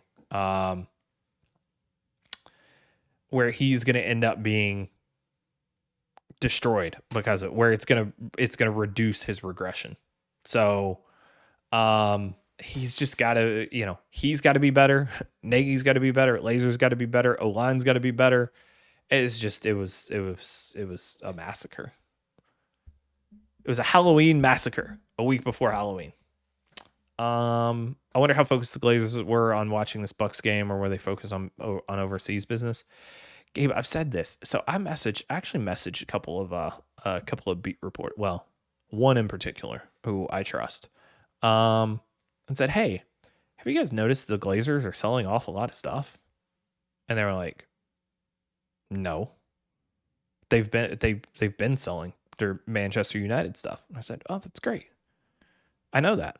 They sold some in March or May, something like that. And then they sold some more. They just sold some more a month ago, and they came out a week later and sold some more. And they're also selling houses in the area, both in the Miami area as well as, or in the South Florida area as well as here. So one of the Glazers sold their home in South Florida and said, "Oh, I'm selling my home in South Florida because I need to be closer to the Bucks to be able to manage that." And then a couple weeks later, they put their Tampa home up for sale. Now, I don't know if they have multiple Tampa homes, which is totally possible, and they just decided to get rid of it. But what I noticed is that there's a lot of Glazers selling a lot of stuff recently, and I have no idea why. But where there's smoke, there's fire. I'm just curious as to why that's all happening in a short amount of time. They've sold hundreds of millions of dollars of stuff in the last year or so, and I don't know why. I don't know if it's because they want to put more money in here, if they got to pay off debts or whatever. It could just be business stuff that they got to do to pay off business transactions. I don't know. Loans, debts, whatever it may be. But I thought that was interesting. Just something to keep an eye on. They also take money out of Manchester United. Yeah, they make profits off of Man U for sure. But they've been selling a bunch of their stuff. John Gruden knows. That's why he was pushed out. Oh, yeah, very possible. Very, very possible. Sorry, pulled my microphone out of its stand. Maybe that's why they were like, "Hey, we're getting out." Maybe they're gonna pay him hush money. Like, they're gonna pay him hush money. No, I'm kidding. They would never. I'm not. That's a joke. I'm not speculating. I'm not putting anything on the Glazers. All right. Let's get through these last couple because I'm not particularly interested. So Colts 49ers. This is a game where I asked a lot. I asked on Twitter. I said, "Hey, what are you guys taking out of this game?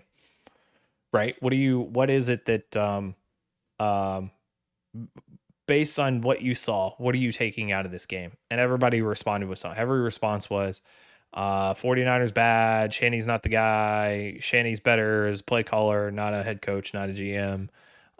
Colts are dangerous. Wentz is actually good. Colts running game, Colts O-line is going to be great once they get healthy. All this stuff, and I went, that's great. How? Because to me, this was a game that was played in some very treacherous conditions. I think there were 7 fumbles, and it felt like there was 15. Like I felt like every time the ball was touched, it was fumbled. Nobody could hang on to the ball for anything. And that to me makes it really hard to be able to judge this game because it changes everything that the teams are doing in this. Now, I will say this. Kyle Shanahan came out, run a ton of misdirection, bootlegs, rollouts, play action, first drive, marched down the field, had the Colts guessing all along, and then stopped doing it. And then sometime in the second half, he said, "Hey, let's try that again." Marched down the field to another TD with that same, basically the same script that they had on the first drive. And then they stopped and didn't do it anymore. And those were the 2 drives that they looked good on. And my question is why? Why stop? I don't understand why they played it that way. Because they couldn't score outside of those drives. The Colts, I'll give the Colts credit. Carson Wentz was actually the worst player on the field for them, I think, at this point. Like he may have had some touchdowns. I think he had a pass to Mo Alley Cox for a touchdown. He rushed for a touchdown. And I think he had a throw towards the end to Michael Pittman for a touchdown. All that's great. But holy shit, I think he had 10 turnover worthy plays in this game. I know he had at least 5. Let me look. I want to see. So Wentz had no interceptions. Oh, because the one fumble was the one that was a interception that was actually recorded as a fumble. He had 2 fumbles. I think he threw it into the hands of defenders. I'm with you, Grizz. It certainly feels like it was 10 times. Like it was bad. And I think Jonathan Taylor, probably the best player on the field all night. Elijah Mitchell had a good game. I think Jonathan Taylor probably did more than Mitchell did. In my opinion, they basically had identical numbers. They did have identical numbers. 18 for 107, 1 touchdown for each. Jonathan Taylor's long was 33. Elijah Mitchell's was 20. Jonathan Taylor did have 2 fumbles, recovered 1, lost 1.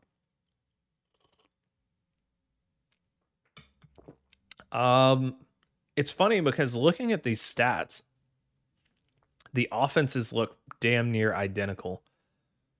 Carson Wentz. Let's look at this. Carson Wentz, 17 for 26, 150, 2 touchdowns. Jimmy Garoppolo, 16 of 27, 181, 1 touchdown. More yards, 1 less touchdown. Basically same completion percentage. Carson Wentz, no picks, 1 sack. Jimmy Garoppolo, 2 picks, 2 sacks. That's the biggest difference. That makes about 45 points of rating that are different. Wentz rushed a little bit more. Both had 2 fumbles, 1 lost. The running backs were basically identical. Not much from the backup running backs. And then you get one, each of them had 1 receiver who had right at 100 yards. Pittman had 105 and a touchdown. Deebo Samuel had 100 and a touchdown. And then there was basically nothing else from there. So it was the running back and 1 wide receiver, which is fascinating. I mean, big story of the game was just turnovers, right? Like in that weather, it's nasty. Hard to take anything away from. I will say, I think I think Colts offensive line looked a lot better than I thought. Carson's got to stop trying to do too much, man. It was also, by the way, 5-10, 5-10. Also, yeah, that ball was swatted out of Wentz's hand. Yeah, I mean, whether it was a fumble or an interception, that was a terrible, terrible decision by him. Because he was trying to throw it. Like, it just happened to be touched out of his hand before he threw it to that guy. So I think Benjamin Solak said on Twitter that Shanny and Fangio would be a great duo with a nerd as their head coach, and I completely that would be fun. That would actually be really fun. Give me Bisaccia and then give me Shanny and Fangio. How about that? Bisaccia is not a nerd, but you want to talk about a dude that'll get you to run through a wall? And he's a particular, he's not a perfectionist, but he's pretty damn close. Like, he would make sure that everything stays in order, that's for sure. I would love that idea. All right. Anything else about this game? No. Nope. San Francisco not looking so hot. I will say that much. All right. Final game, and then we'll do rankings and tiers, and then we'll be done for the night. All right. Saints Seahawks. So again, another game where weather was impacted. I think this was interesting because in the first half of the game, it looked like to me that Jameis was trying to throw the ball out of the way of defenders so much that he was actually missing his own guys. So he had a slant that was going across the middle. Dude had 2 steps, and instead of just throwing the ball and hitting him, he threw it like over here, and it was out in front, and it landed incomplete. And I think that was mainly because he just didn't want to put it in range of the defenders. Now, I will say his accuracy was off all night, so it ended up showing out that probably wasn't the case. Shanny said they don't practice with wet balls. I mean, I feel like you should know. I feel like if you know the weather is going to be bad, practice with wet footballs. You kind of have to. Wentz, hero ball legend, hero and what's anti hero and villain ball legend. He throws a ton of villain balls. He may throw. By the way, one of the things about Wentz, it's weird. I don't know if I'm the only one that notices this, but he goes to throw, and it looks like when he goes to throw, he throws it, and the ball should go forward. But sometimes, whenever he lets go of it, instead of going on this trajectory, the ball goes up out of his hand. I don't know if it's just me that notices that, but man, like those throws just go up in the air, and he's got that huge arc on it. And he's always had the huge arc. It just, for some reason, when he lets go of the ball, it doesn't come out at the trajectory that my eyes think that it should. It just goes straight to the air and then teardrops into either the wide receiver's hands or the cornerback's hands, one or the other, or maybe safeties. But it's about a 50-50 shot on those in terms of who's getting them. So, Jameis ends up with another weird game. 19 of 35, 222. So barely cracks, 50%, 222, 1 touchdown, no picks. That's the big thing for him. 2 sacks, 12 yards. One thing I noticed about this game, the Saints miss Taysom Hill in the red zone. They need Taysom Hill in the red zone. Jameis is horrible in the red zone. Horrible. Even when he gets touchdowns, it's usually quite due to luck. He did rush for 40 yards. I think that's big. Him being able to use his legs is always going to be big. Alvin Kamara had a huge game receiving in this one, not so much rushing. He had 20 attempts for 51 yards rushing. I didn't realize he ran 20 times. Targeted 11 times, 10 catches, 128, and a touchdown. This was a very conservative Jameis. And you'll get some of these games, right, where Jameis tends to be very conservative, and then tends to be very conservative, also tends to be very, from game to game, can be more aggressive. And I think they know that they need him to be aggressive. I just don't think that they have faith in him to be aggressive at this point. Did y'all catch why Jameis was going in on Traquan Smith? No, I didn't. So they I didn't see him go in on him. I saw them having a conversation, but I didn't actually see him going in on him. I have to look that up, Chris. So for me, it's they were talking about how he and Smith worked out in the offseason. And that's the guy that he said that he was most comfortable with because he spent the offseason, he spent time with him in the offseason. And so for that, he basically was like, that's the guy that he wants to throw to. But I don't know why. I think it was really important what Drew Brees said on the Manning cast of he said the one thing that I told Jameis is if you grade yourself by your decision making, because balls are going to bounce and all of this stuff, like you're talented enough physically to do everything. If you grade yourself on your decision making and you work on that, that is how you'll become a good quarterback. You can never go wrong by grading yourself on your decision making. And I think that was spot on from Drew Brees, specifically to Jameis Winston. I think that applies to every quarterback, but specifically to Jameis Winston, I think that was exactly what Winston needs to hear. To be fair, they don't really have the talent to be aggressive either. Yeah, hopefully they get Michael Thomas back and he's actually still interested in playing. But it seems it's funny because we were concerned that Callaway, Smith, Kenny Stills, that those guys were not going to be enough. And then in preseason, Marquez Callaway looked like a stud. Smith looked like a stud. Juwan Johnson showed up a little bit. Who's the receiver that's out? Deontay. I want to say Deontay Harris. It's not Deontay Harris. Or is it Deontay Harris, not Deontay Johnson? Because I'm getting him and the Steelers receiver mixed up. Yeah, Deontay Harris. Deontay Johnson was Steelers. So I think that we, after the preseason and a couple games in, we're like, hey, these guys actually aren't bad.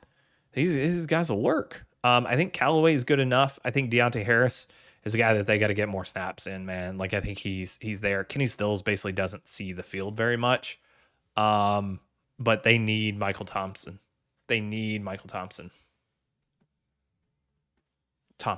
Thomas, for this offense to really thrive.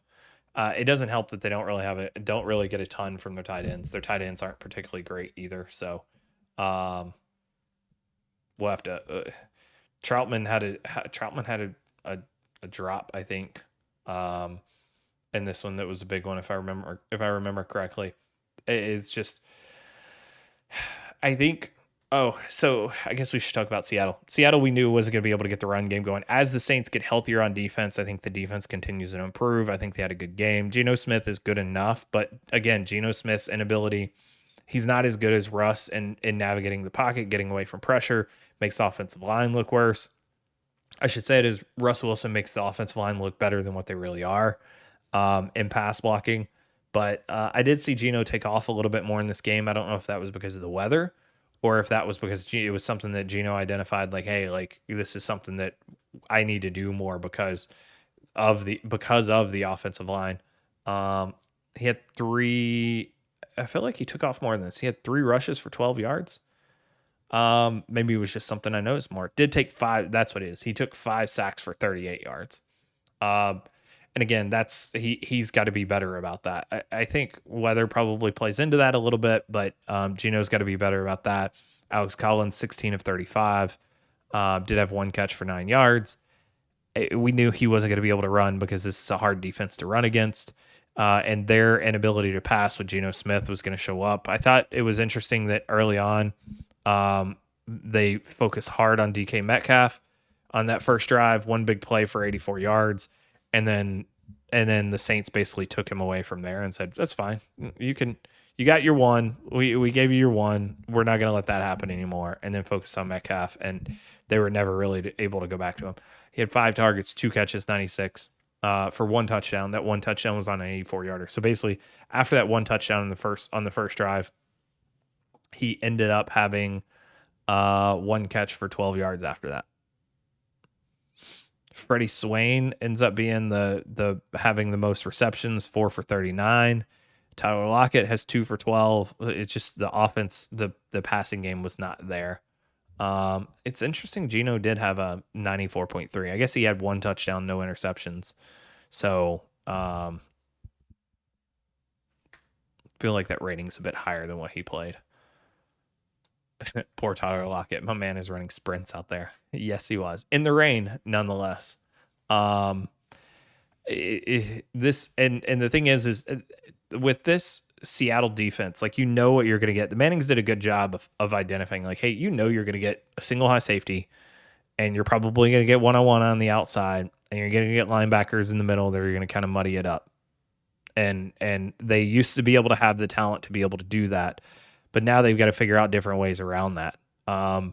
And Jamal Adams is not great in cover 2. Like, you don't want him playing deep safety. That's not where he's useful. You just paid all this money, paid all these picks and all this money for this guy, and you're putting him in cover 2, and it's not really what he's great at. And it just seems like a miss on Seattle's part for the way that they're currently playing football on defense, with specifically with Jamal Adams, but basically with all of it. I think on defense, the Saints are because they're getting healthy, and next week Onyemata comes back, which is fantastic for them. This is going to be a hard team to beat, specifically because of the defense. And as long as Jameis doesn't make a ton of turnovers, they're going to be fine, because they're mostly going to be able to run the ball. And when they start packing the box, Jameis is going to throw it up over top. And I think they have good enough receivers to get it done. But I think against the best teams, they're really going to struggle. So teams like the Bucs, he's probably going to be able to throw deep, because they have a good enough offensive line to be able to block up front. If Bowles can confuse him a little bit, and to be honest, it's hard to confuse Jameis. Like, he's a smart quarterback. He just makes terrible decisions. He knows what he should do. He just can't help himself sometimes. And so I think that's going to be an interesting matchup next week between the Saints and the Bucs. Might as well join a cross country team. Yeah. Oh, he's getting his 200-meter sprints in. He's getting those track runs. Then jog back, do it again. Jog back, do it again. Tyler Lockett's one of my favorite players. That dude just continues to produce no matter what. All right. That is it for Saints and Seahawks. Interested to see what they come up with next week. So what we're gonna do, we're gonna flip it over to the tiers now. So we've gone through every single game. We know where everybody's at. It was a big week this week. We actually got the right logos this week, which is nice. Not the old logos. I got yelled at on Twitter because people are like, "Oh my God, the Washington logo." I'm like, it existed for like 60 years. I'm sorry. I also didn't notice it because I'm so used to it. I forgot that the new Washington logo is a W. So we're going back to the same tiers. We're not changing it up this week, because I think this week is really important, because now we get to see from week to week how much change did we actually see this week, right? Because we had a good amount of teams here. We had a few teams here that were trying to define if they were bad, or if they were top 5 draft pick bad. Not a whole lot of, like, the Colts were down here, but we probably should have had them down here. Obviously, we know that now, at least to the middle of the pack. And then we had Titans in here, and there were, so the biggest complaints were Titans were in middle of the pack, and some people said they should be in just don't know. There's a couple, like, I had Chargers as a Super Bowl contender, and people said they should be a strong playoff team. And then Colts should not be in bad; they should be in middle of the pack.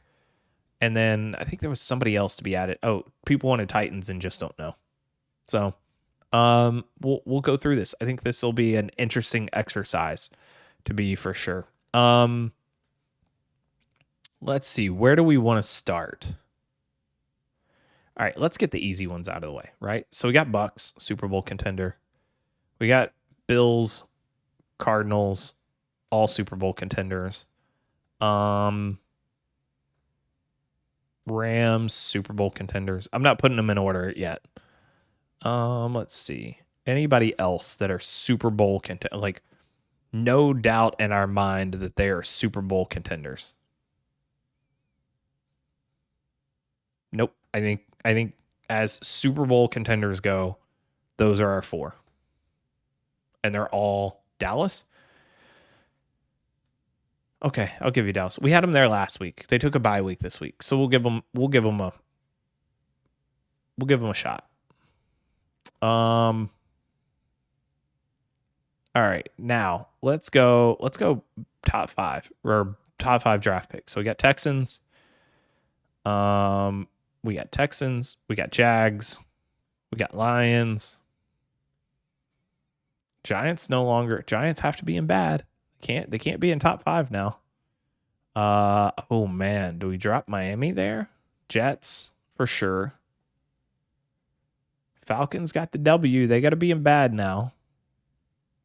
I feel like the worst team on here. Yeah, the worst team on here by a mile are the Dolphins. I don't think anybody else comes close.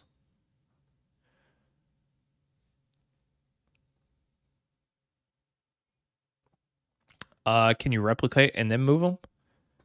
Yeah, I think I can. I might have to think about this. So if I replicate, well, damn. Actually, hang on. Let me get my Twitter. Here, let me do this. Popping this open. Hopefully I don't expose anything crazy here. Messages are clear. We're good. No, don't want that. Let's do. I want profile. Then I should be able to go through these pretty quickly. Oh yeah, don't forget. There's BetGM and DraftKings offers out there. I've had them both pinned to my profile. If you want sign up bonuses for both. Come on. This might take a minute. Oh, I remember. I can do this.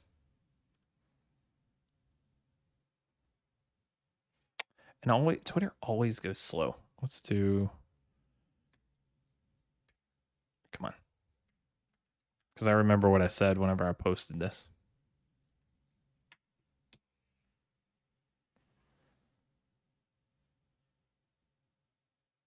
Here we go. All right. So we got Cards, Bills, Rams, Ravens. Cards, Bills, Rams, Ravens, Cowboys, Bucks, Chargers. So we put Ravens. Let's see. We had Chargers up here. We had Ravens up here. You had Cards, Bills.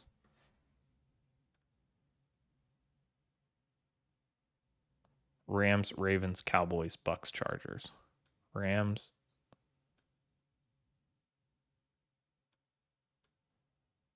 Rams, Ravens, Bucks, Cowboys, Chargers. No, I had Cowboys ahead. Okay. Must have been drinking last week. All right. Let's see. Oh, Twitter dark mode is the way to go. I make fun of people that don't have it. KC, Packers, Browns, Raiders, Saints. Let's see. KC, Packers, Browns, Raiders, Saints. Let's go bottom 5. Giants, Jets, Jets, Jags, Texans, Lions. Giants, Jets, Jags. Giants, Jets, Jags, Texans, Lions. We had them up here.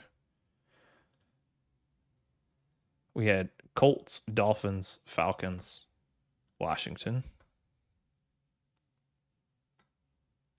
Colts, Falcons, Dolphins, Washington. And then we got those. So everybody else is middle. We went Broncos, Steelers, Eagles, Bears. Actually, let's do it the other way. Vikings, Titans, Seahawks. Vikings, Titans, Seahawks. Bengals, Niners, Panthers. Bengals, Niners, Panthers.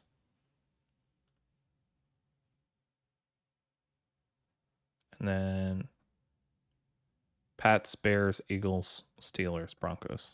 Pats, Bears, Eagles, Steelers, Broncos. All right. There we go. That is last week's right there. You guys can see that, right? Let me close this.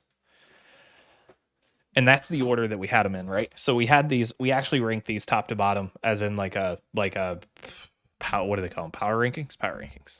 You can tell how much I read all those type of things.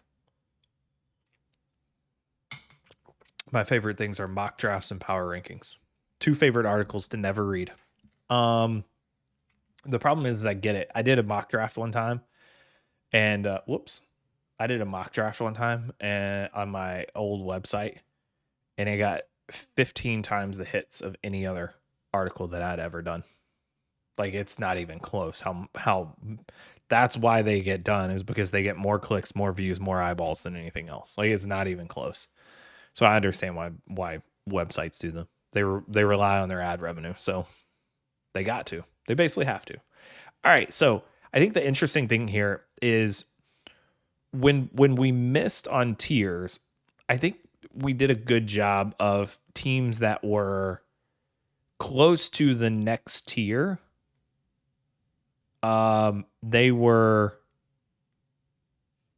where they needed to be. So for example, Colts, we put them in bad. That was a mistake. They're not bad. They deserve to be up here, at least. And we'll work on where exactly these teams go, right? The Giants were the best team that we had up here. And I think we have to move them up here now. And we have to move. I mean, you could move either the Dolphins or Washington down. I'm going to move the Dolphins because they lost to Washington. But I'm going to put the Giants better than Washington, even though Washington beat the Giants. And I still think the Falcons are bad, but I think they're on the verge of being middle of the pack. It's hard for me to move Broncos down from middle of the pack simply because, I still think they're bottom of middle of the pack, but I just don't think that they're bad yet. They could get there. Vikings bye week, Titans. I think at this point they're either a strong playoff team or just don't know. Minimally, we got to put them here. Bengals. Just don't know. I still don't trust that offensive line. Not totally sold on the defense. Seahawks, 49ers. It's funny. These three teams got beat. I think this team's got to be here. 1, 2, 3, 4, 5 teams right here, all in a row got beat. Steelers on a bye week. Colts. All right, so where do we put the Colts? The Geno Seahawks are bad, and that's the thing, right? Is we got to take that into context. We got to take that into context, right? Like for me, I'm looking at it as Geno Seahawks are bad, but at the end of the year, what are we at the end of the year? What are we looking at them as? Like what? It's not like sure we can look at them as right now, but at the end of the, I don't want to do this for like I could rank these as their as their records right now, but that's not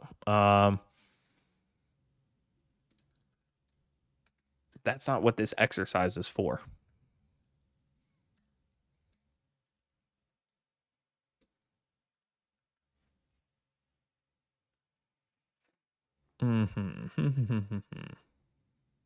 Think how bad they'd be without him.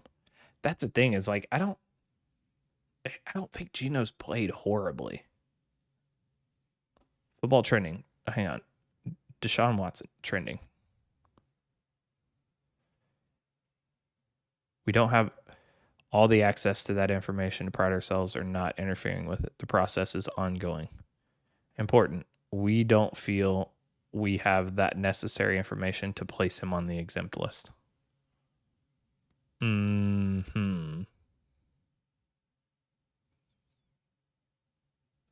feel like that's not. I feel like that's hedging his bet.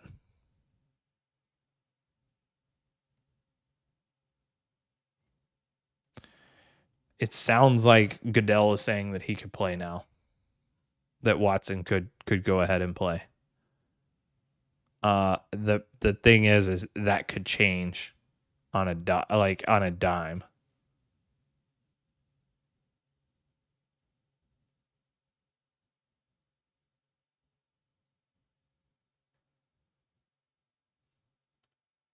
Sorry, I got distracted by the Deshaun Watson is trending.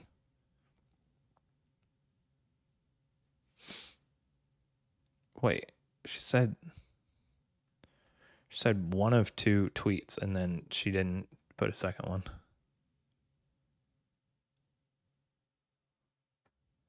Anyways. All right, Broncos can be bad at this point. I think we're close, right? I think they're almost there. Colts should be ahead of Eagles, Bears, 49ers, and Panthers. So that's going to be my next move, crossover, where I think here feels okay. I could even potentially put them here. I'm going to leave them here for now. Because with Russ, I like the Seahawks more than the Colts. I have to say Raiders move into strong playoff team. And I got to drop KC all the way down here. I think KC right now is middle of the pack. I would feel more comfortable with them as just don't know. But right now they're middle of the pack. If I'm projecting them into the end of the year, I'm going to say they're actually like here. But for now, I'm going to put them middle of the pack. I'm going to put them top of the middle of the pack though. You're right. You're right, crossover. They beaten who they should have, lost to who they should have, and were competitive versus the Ravens. That's basically a middle of the pack team. That's how you define a middle of the pack team. Let's see. Who else? Saints? I don't think the Saints are a strong playoff team. I think the Saints, even though they won, feel like a middle of the pack team. Like I feel like they could have very easily convinced me that hey, they're worthy of being there. But they didn't. They're worthy of being and just don't know. But I can't make them a strong playoff team. Let's see.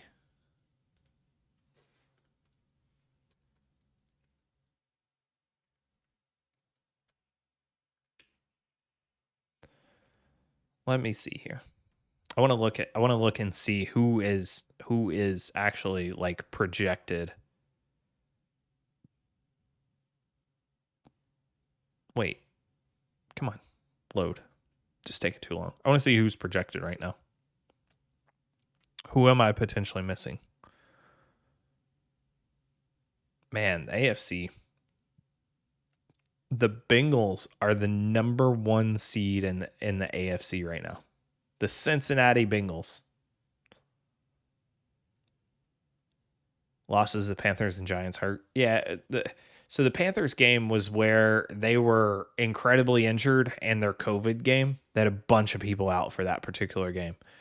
So in context, it's not so bad. Giants, that one stings. That one definitely stings. And here's the thing. Whenever I'm looking at this, like I'm gonna put Steelers above the Eagles. Put Steelers up here. Now, here's what I would say. Behind the Steelers in San Francisco, honestly, I could say like behind the Colts. I could make an argument that any of these 5 teams between the Steelers, let's say Niners, Steelers, Panthers. Whoops. No. Niners, Steelers, Panthers, Bears, Eagles, and Broncos. I can make the argument any of those 6 teams and any of these 3 teams in bad could be swapped.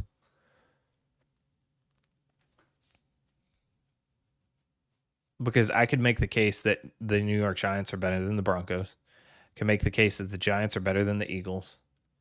I actually think their records are the same. 2-5? Yeah. Washington, Philly, and New York Giants are all 2-5. So Washington, New York, Philly. I could totally make the...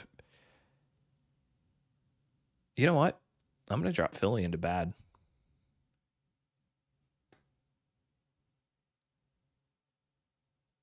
I mean, I think you have to, right? I think with these 3 teams, it's so funny. Look, Cowboys up here, rest of the NFC East right here, and then it becomes a matter of order. I think the Giants are better than the Eagles and better than Washington right now. It's funny because I actually like the Eagles roster, and actually, the problem is neither one of them have good coaches, but I like the Eagles roster better. But the Giants, I feel like have, and this is probably recency bias, right? Of the Giants just won and the Eagles haven't. So this could definitely change in the next week. I still think the Falcons are bad, even though they beat the Dolphins this week. That doesn't change anything.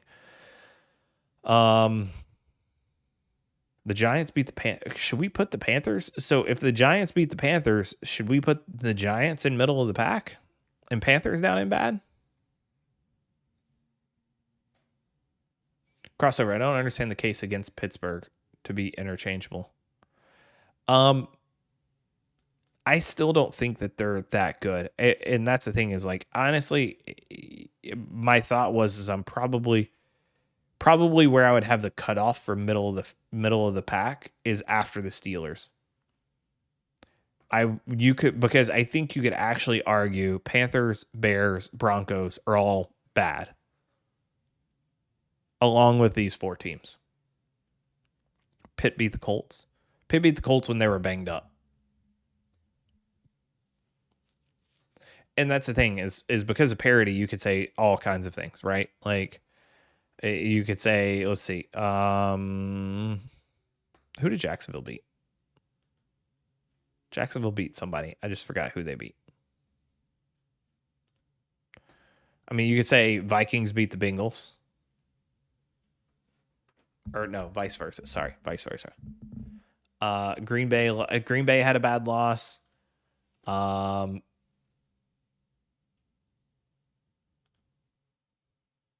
Yeah, like I mean, any team can beat any team at any team can beat any team at any time, right? So can't use one single one. We have to look at the collective evidence of everything that's here, right? Of everything that's here. Let me do this now that we've got everybody here. I want to crop this a little bit better.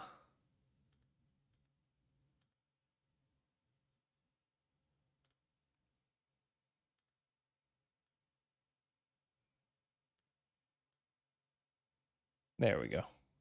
Now that feels much better. Okay. So nobody disagrees with Lions, Texans, Jags, Jets, Dolphins, right? And do you feel like this is the right order?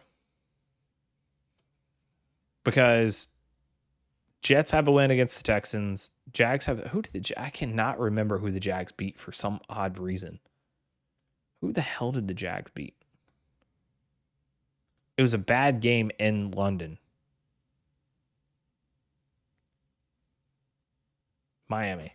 Of course, they beat Miami. Yep.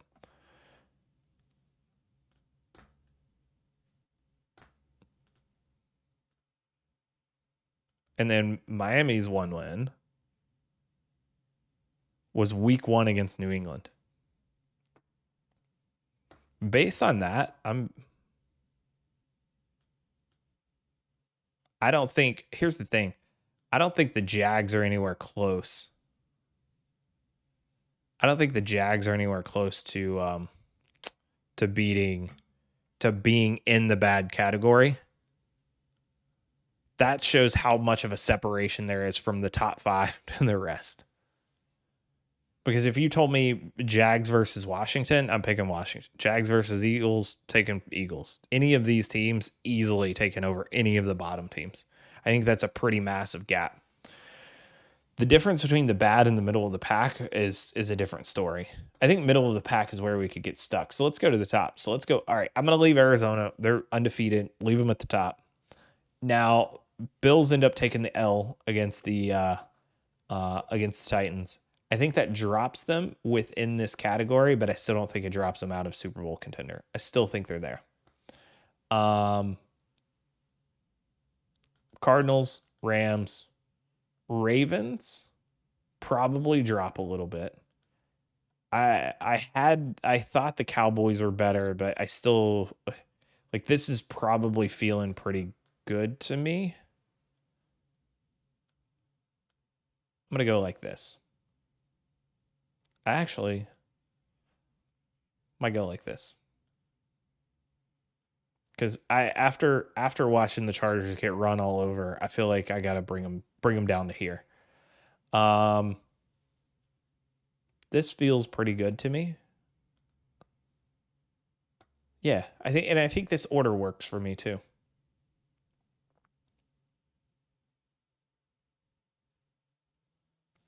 So we got Arizona, Rams, Bucks. I think this order looks good. Cowboys, Bills, Ravens. What do we think? Looking pretty good. Then we got Chargers, Green Bay. I'd take Chargers over Green Bay. Oh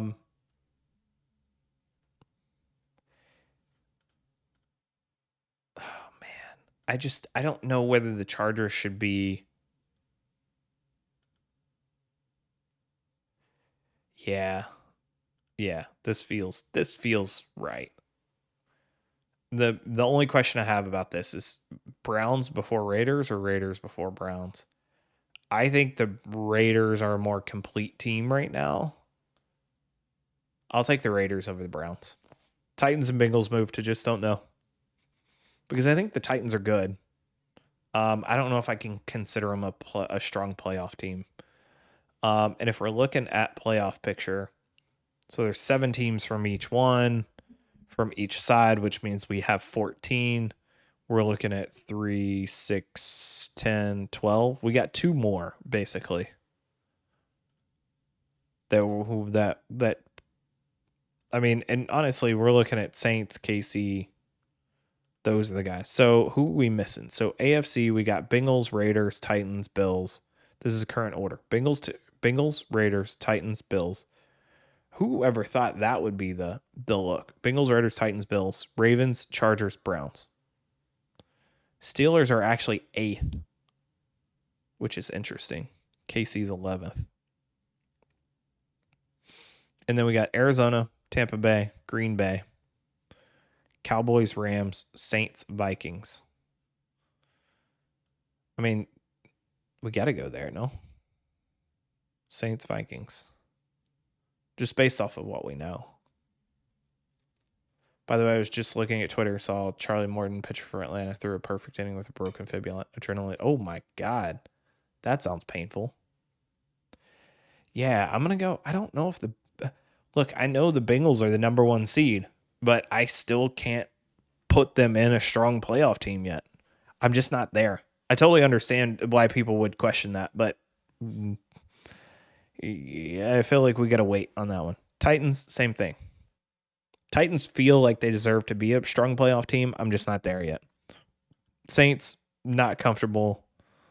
Vikings, not comfortable. Chiefs, not comfortable. I feel like these are good teams. I still just don't know yet. And then we start to get into the second level of middle of the pack. We're looking at Gabe, Gabe, can we put Cleveland and don't know until we know the deal with Baker? I'm gonna leave them in strong playoff team until they say, hey, Baker's not it. And then we'll say we don't know. Because my thing is if they missed a couple of games with Baker and Baker comes back fully healthy in 2 to 3 weeks, they're still a strong playoff team to me.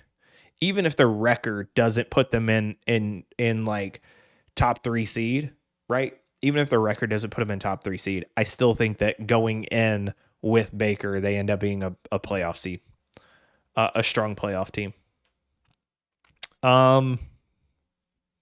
Yeah, so I feel like these three are probably like the top level of these three could end up being playoff teams that could be competitive.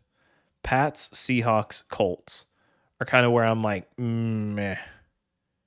This is where the drop off starts to happen. And then Niners, Steelers is kind of in their own category of I have no idea if these teams are actually good or actually bad. And then Panthers, Bears, and Broncos are all teams that I'm going, they're probably leaning towards bad.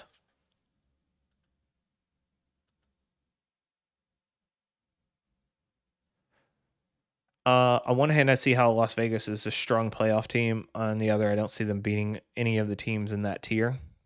I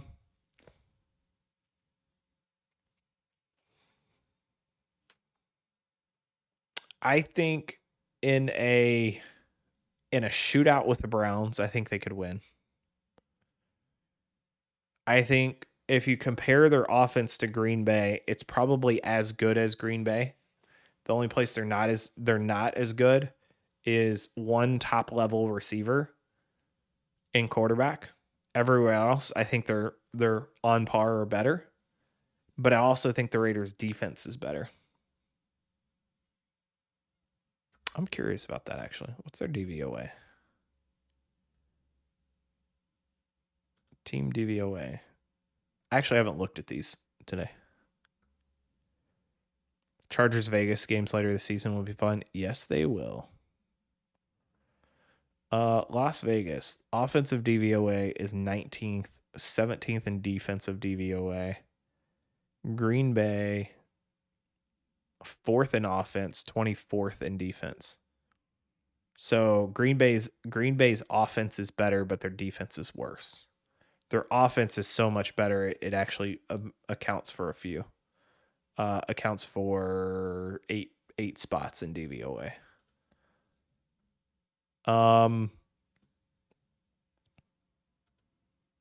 then Chargers, man, I don't think the Raiders could beat the Chargers. No, I think this fits for me. I like this. Gabriel, welcome in. Is this about ranking their current power, or is this where you think they'll be come playoff time? A little bit of both. So it's where they're at now. Like we're taking all of the evidence that we have, but we're really ranking them in terms of like at the end of the year, where do we think they're going to be? So for me, it's kind of like I'm not going to deviate far from what we've seen in terms of the evidence, right? Like I'm not going to be like, you know what? I think the Saints are going to be a strong playoff team come into the year because the evidence just says that they're not there yet. Even if I did think that, a good example is like Bengals. If we're ranking them just on what they do right now, they deserve to be up here. They're number 1 seed in the AFC right now. If the playoffs started today, one of the worst phrases ever in the history of the human language. If the playoffs started today, the Bengals would be the number 1 seed. But for me, I just don't know, right? Like we've seen a lot of good from them, but I still have questions about the offensive line, still have questions about the defense. Awuzie played amazing this week. I thought Awuzie had one of the best weeks of any DB I'd watched. So that was impressive. So it's a little bit of both, which is hard to balance, right? I understand that's a tough ask, but that's really kind of where we're looking. I feel like Chiefs might belong in the just don't know territory. I feel like their offense has been doing decently. Basically, I don't think their turnover rate is sustainable. So that's my question, Gabriel. is do like if we're going off of where they're at currently, I feel like middle of the pack is here. If I'm actually ranking these guys, I'm still going just don't know. Because we talked about it earlier, one of the topics that we had is how do you fix the Chiefs? And the reality is it's not actually that hard to fix them. They just need to be more patient on offense. You need to understand what defenses are doing against them. Take what the defense is giving them. Stop trying to push it so much. Stop trying to take so many chances. And also be a little bit more patient on defense too. Stop trying to be so aggressive and creating negative plays for yourself. And I think they're going to be fine. Now, they're not a strong playoff team, but I also don't think they're middle of the pack. I think they're better. Petition to change just don't know to the wild card tier. Huh. I like that.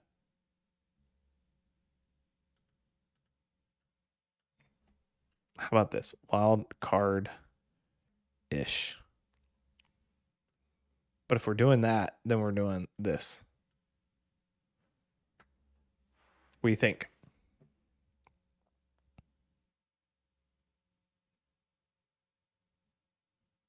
How many teams do we have? We have 6, 10, 15. We have one too many teams. That seems fair.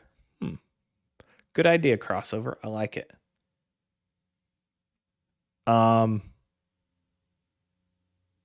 Now we're looking at so now we're looking at middle of the pack. And we're looking at Patriots, Seahawks, and Colts. Do any of these teams in middle of the pack justify being wild card-ish?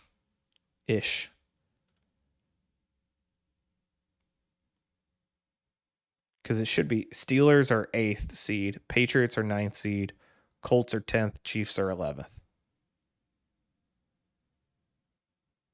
Still missing a 7th. Still missing a 7th. Yeah. I haven't looked at AFC. All right, so we got 1, 2, 3, 4, 5, 6, 7. So we got 7 for the NFC.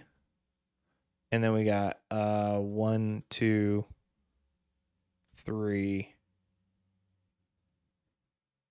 4, 5, 6, 7, 8 for the AFC. So who would you take out for the AFC then? So first of all, if we're gonna do this, I still feel like I gotta do this. I gotta even them up. Not just because I want to not just because I'm OCD, but I feel like Ravens are a strong playoff team, not necessarily Super Bowl contender right now. Which leaves 4 in the NFC and 1 in the AFC. If we're gonna do it like this. Wild card-ish. I like the Titans, like the Bengals. Still think Chiefs can get there. Saints and Vikings don't seem like they're on the same level as those other teams yet. But that also leaves us with one too many AFC teams. And right now you got to put Chiefs on the bottom because they're so far out of it and they got to fight their way back into it. I like this. All right. And if we're doing them in order, I like this order up top. The only thing is I might consider moving the Bills along that line, but I think with the L against the Titans last week, I think that's tough. Ravens, Chargers, I feel like that's the right order. Green Bay, I can't put Green Bay above the Chargers right now. I can't put the Raiders above Green Bay. I can't put Browns above Raiders right now. Tennessee, definitely like on the top of this wild card-ish, trending up towards strong playoff team. And by the way, like let's reiterate, strong playoff team doesn't necessarily mean that there's a strong chance that they make the playoffs. It means that in the playoffs they are a strong team. Because the Titans, by the former definition, would be into the strong playoff team because they're going to win the AFC South probably by a mile. The only ones that look like they may be able to catch them right now are the Colts.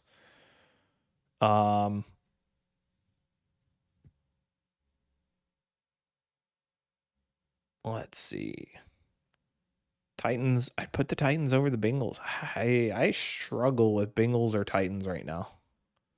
These are two very different teams. Gabe, NFC way more clear than AFC. I'd agree. Gabriel, I'd agree with that the AFC is kind of a mess right now. It really is kind of a mess.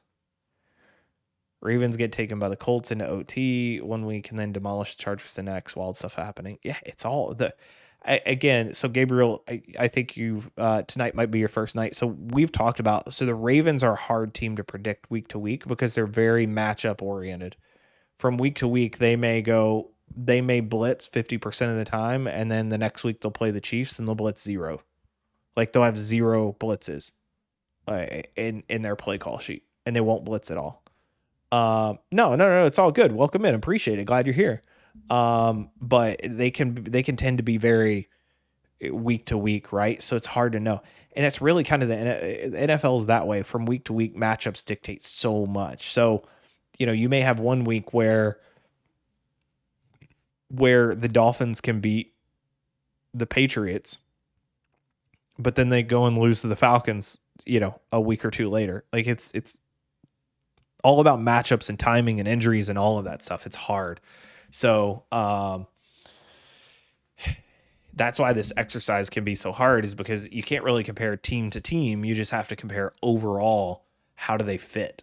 All right. Crossover. I get why you can't do it now, but the Raiders are the frauds. I don't necessarily disagree with that. I think it's hard to call them frauds right now, but everything I have to say, everything I see, they're good in a lot of different ways, and that offense is pretty potent and hard to manage. So for any team, if they have any injuries whatsoever, they fall down into the middle of the pack pretty quickly. But I could see that. Browns stay up here in the strong playoff team, teetering on wild cardish, simply because that whole Baker Mayfield situation.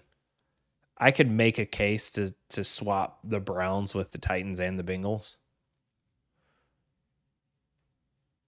I got to put KC down here. They're on the outside looking in, and I think that with Saints and Vikings, I think they're in. They're considering being in. So, I like the Raiders team, just don't know their ceiling. And with their changes and everything, that makes it tough with that head coaches and all this. I agree, teams playing well, offense playing explosive. Pick one, it's them or the Bengals. 49ers should be in the bad tier. I have hope for the 49ers. Yeah, Gabriel, that's right. You could make a case for a lot of these teams being terrible. Pats come up with a win, but Pats are still like 4-2 though, right? No, 3-4. Middle of the pack is 3-4. Seahawks, Colts, like it, and I'm not sure that the Pats deserve to be top of the middle of the pack. I think the Seahawks with Russell Wilson are probably top of the middle of the pack here, but without Russell Wilson, they're not quite there. I'm actually going to do this. I still think Seahawks are. Come on. Let's do this. That's easier. Pats Colts probably feels pretty close. Steelers, I still don't know yet. They're 3-3. I feel like this is good. I feel like this is where I want them.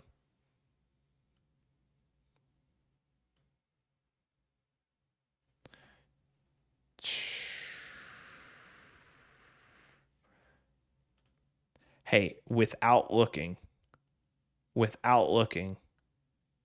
who in the NFC is the number 8 seed right now?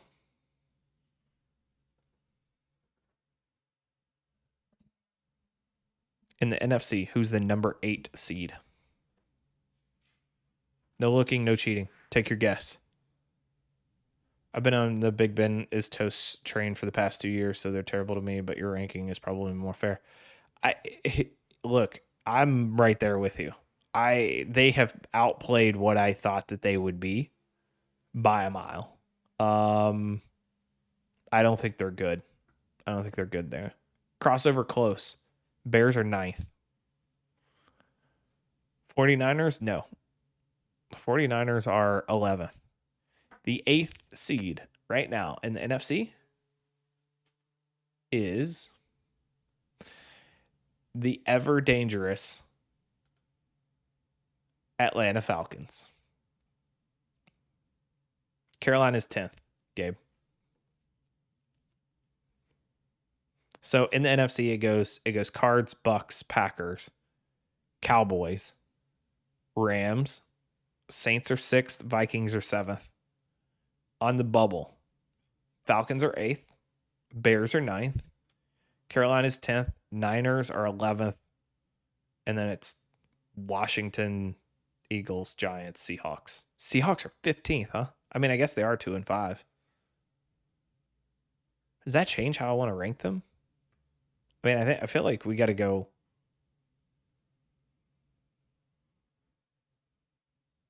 Hey, it's fair to put them here. Niners are 2 and 4. What are Colts?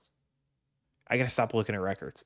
Records are influencing how I think. I can't do that. That's not the point of this exercise.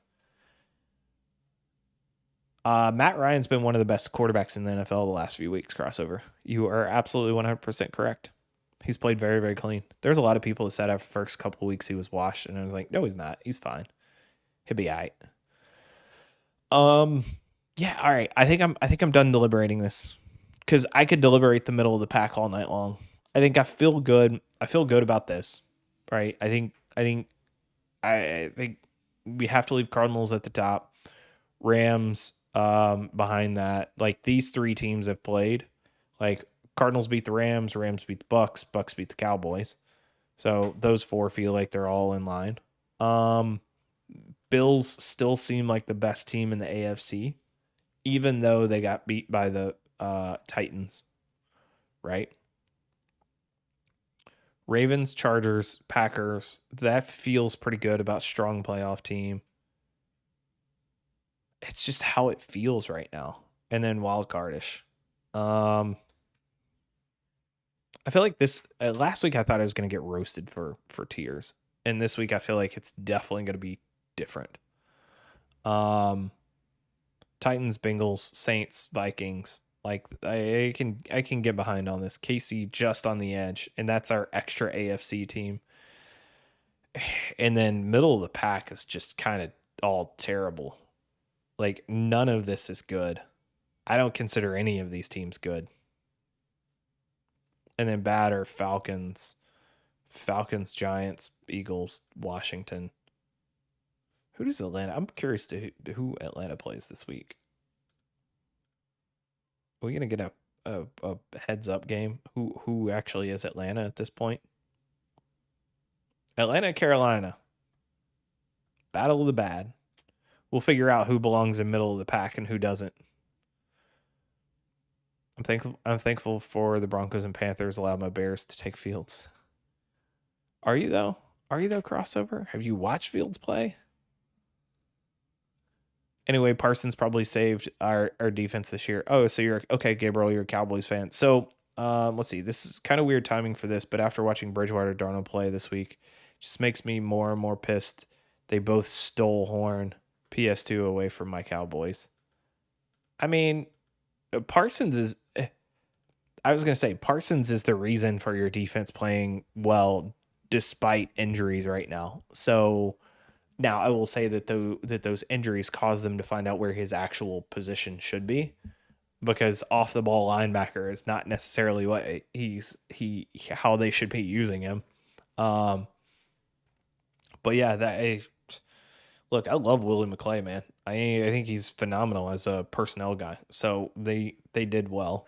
It does. I think that the secondary is decent, right? Trayvon Diggs can't keep this up. Love Trayvon Diggs. Looked phenomenal, but he can't keep it up. So we'll see. Can't wait for the dilemma of whether or not the Falcons move up or if the Panthers move down if Atlanta wins.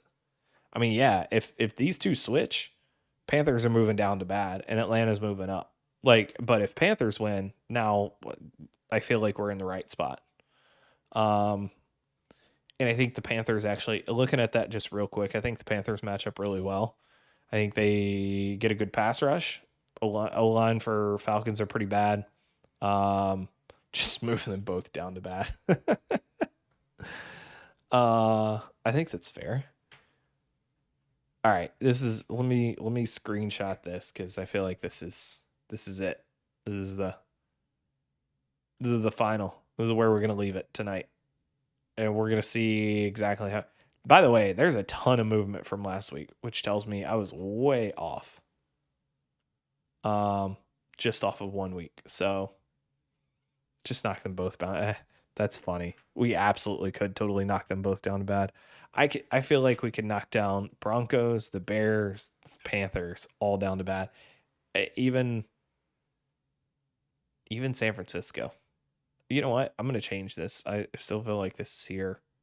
Um, I still feel like the Seahawks with Russell is better. With Geno, they're not better. I don't know that they're better than the Steelers. Yeah. Okay. This final answer. And I feel like middle of the pack being bigger than everything else. That's fair. I feel like this is good. All right.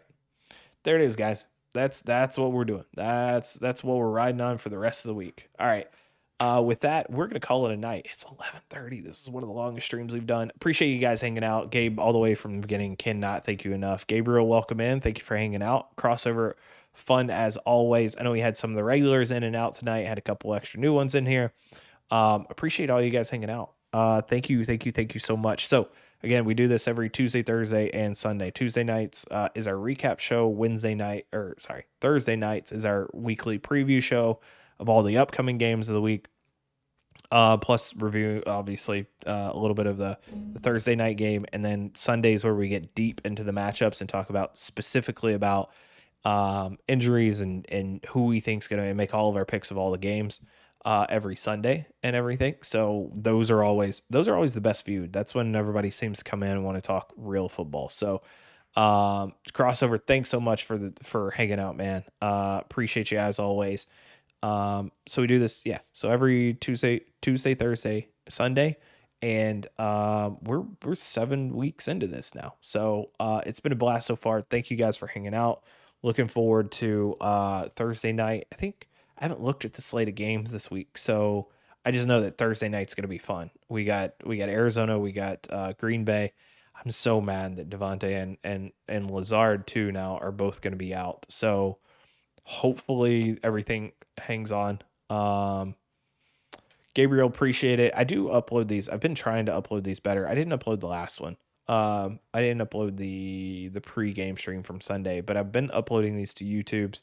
For tonight, I've actually added in the recap setup, so we were able to go through and mark through everything that we've been doing. So now everybody should be able to go in and actually like find everything via YouTube, even if I don't put chapters in. So hopefully that's useful for anybody that wants to go through, even if I don't have chapters.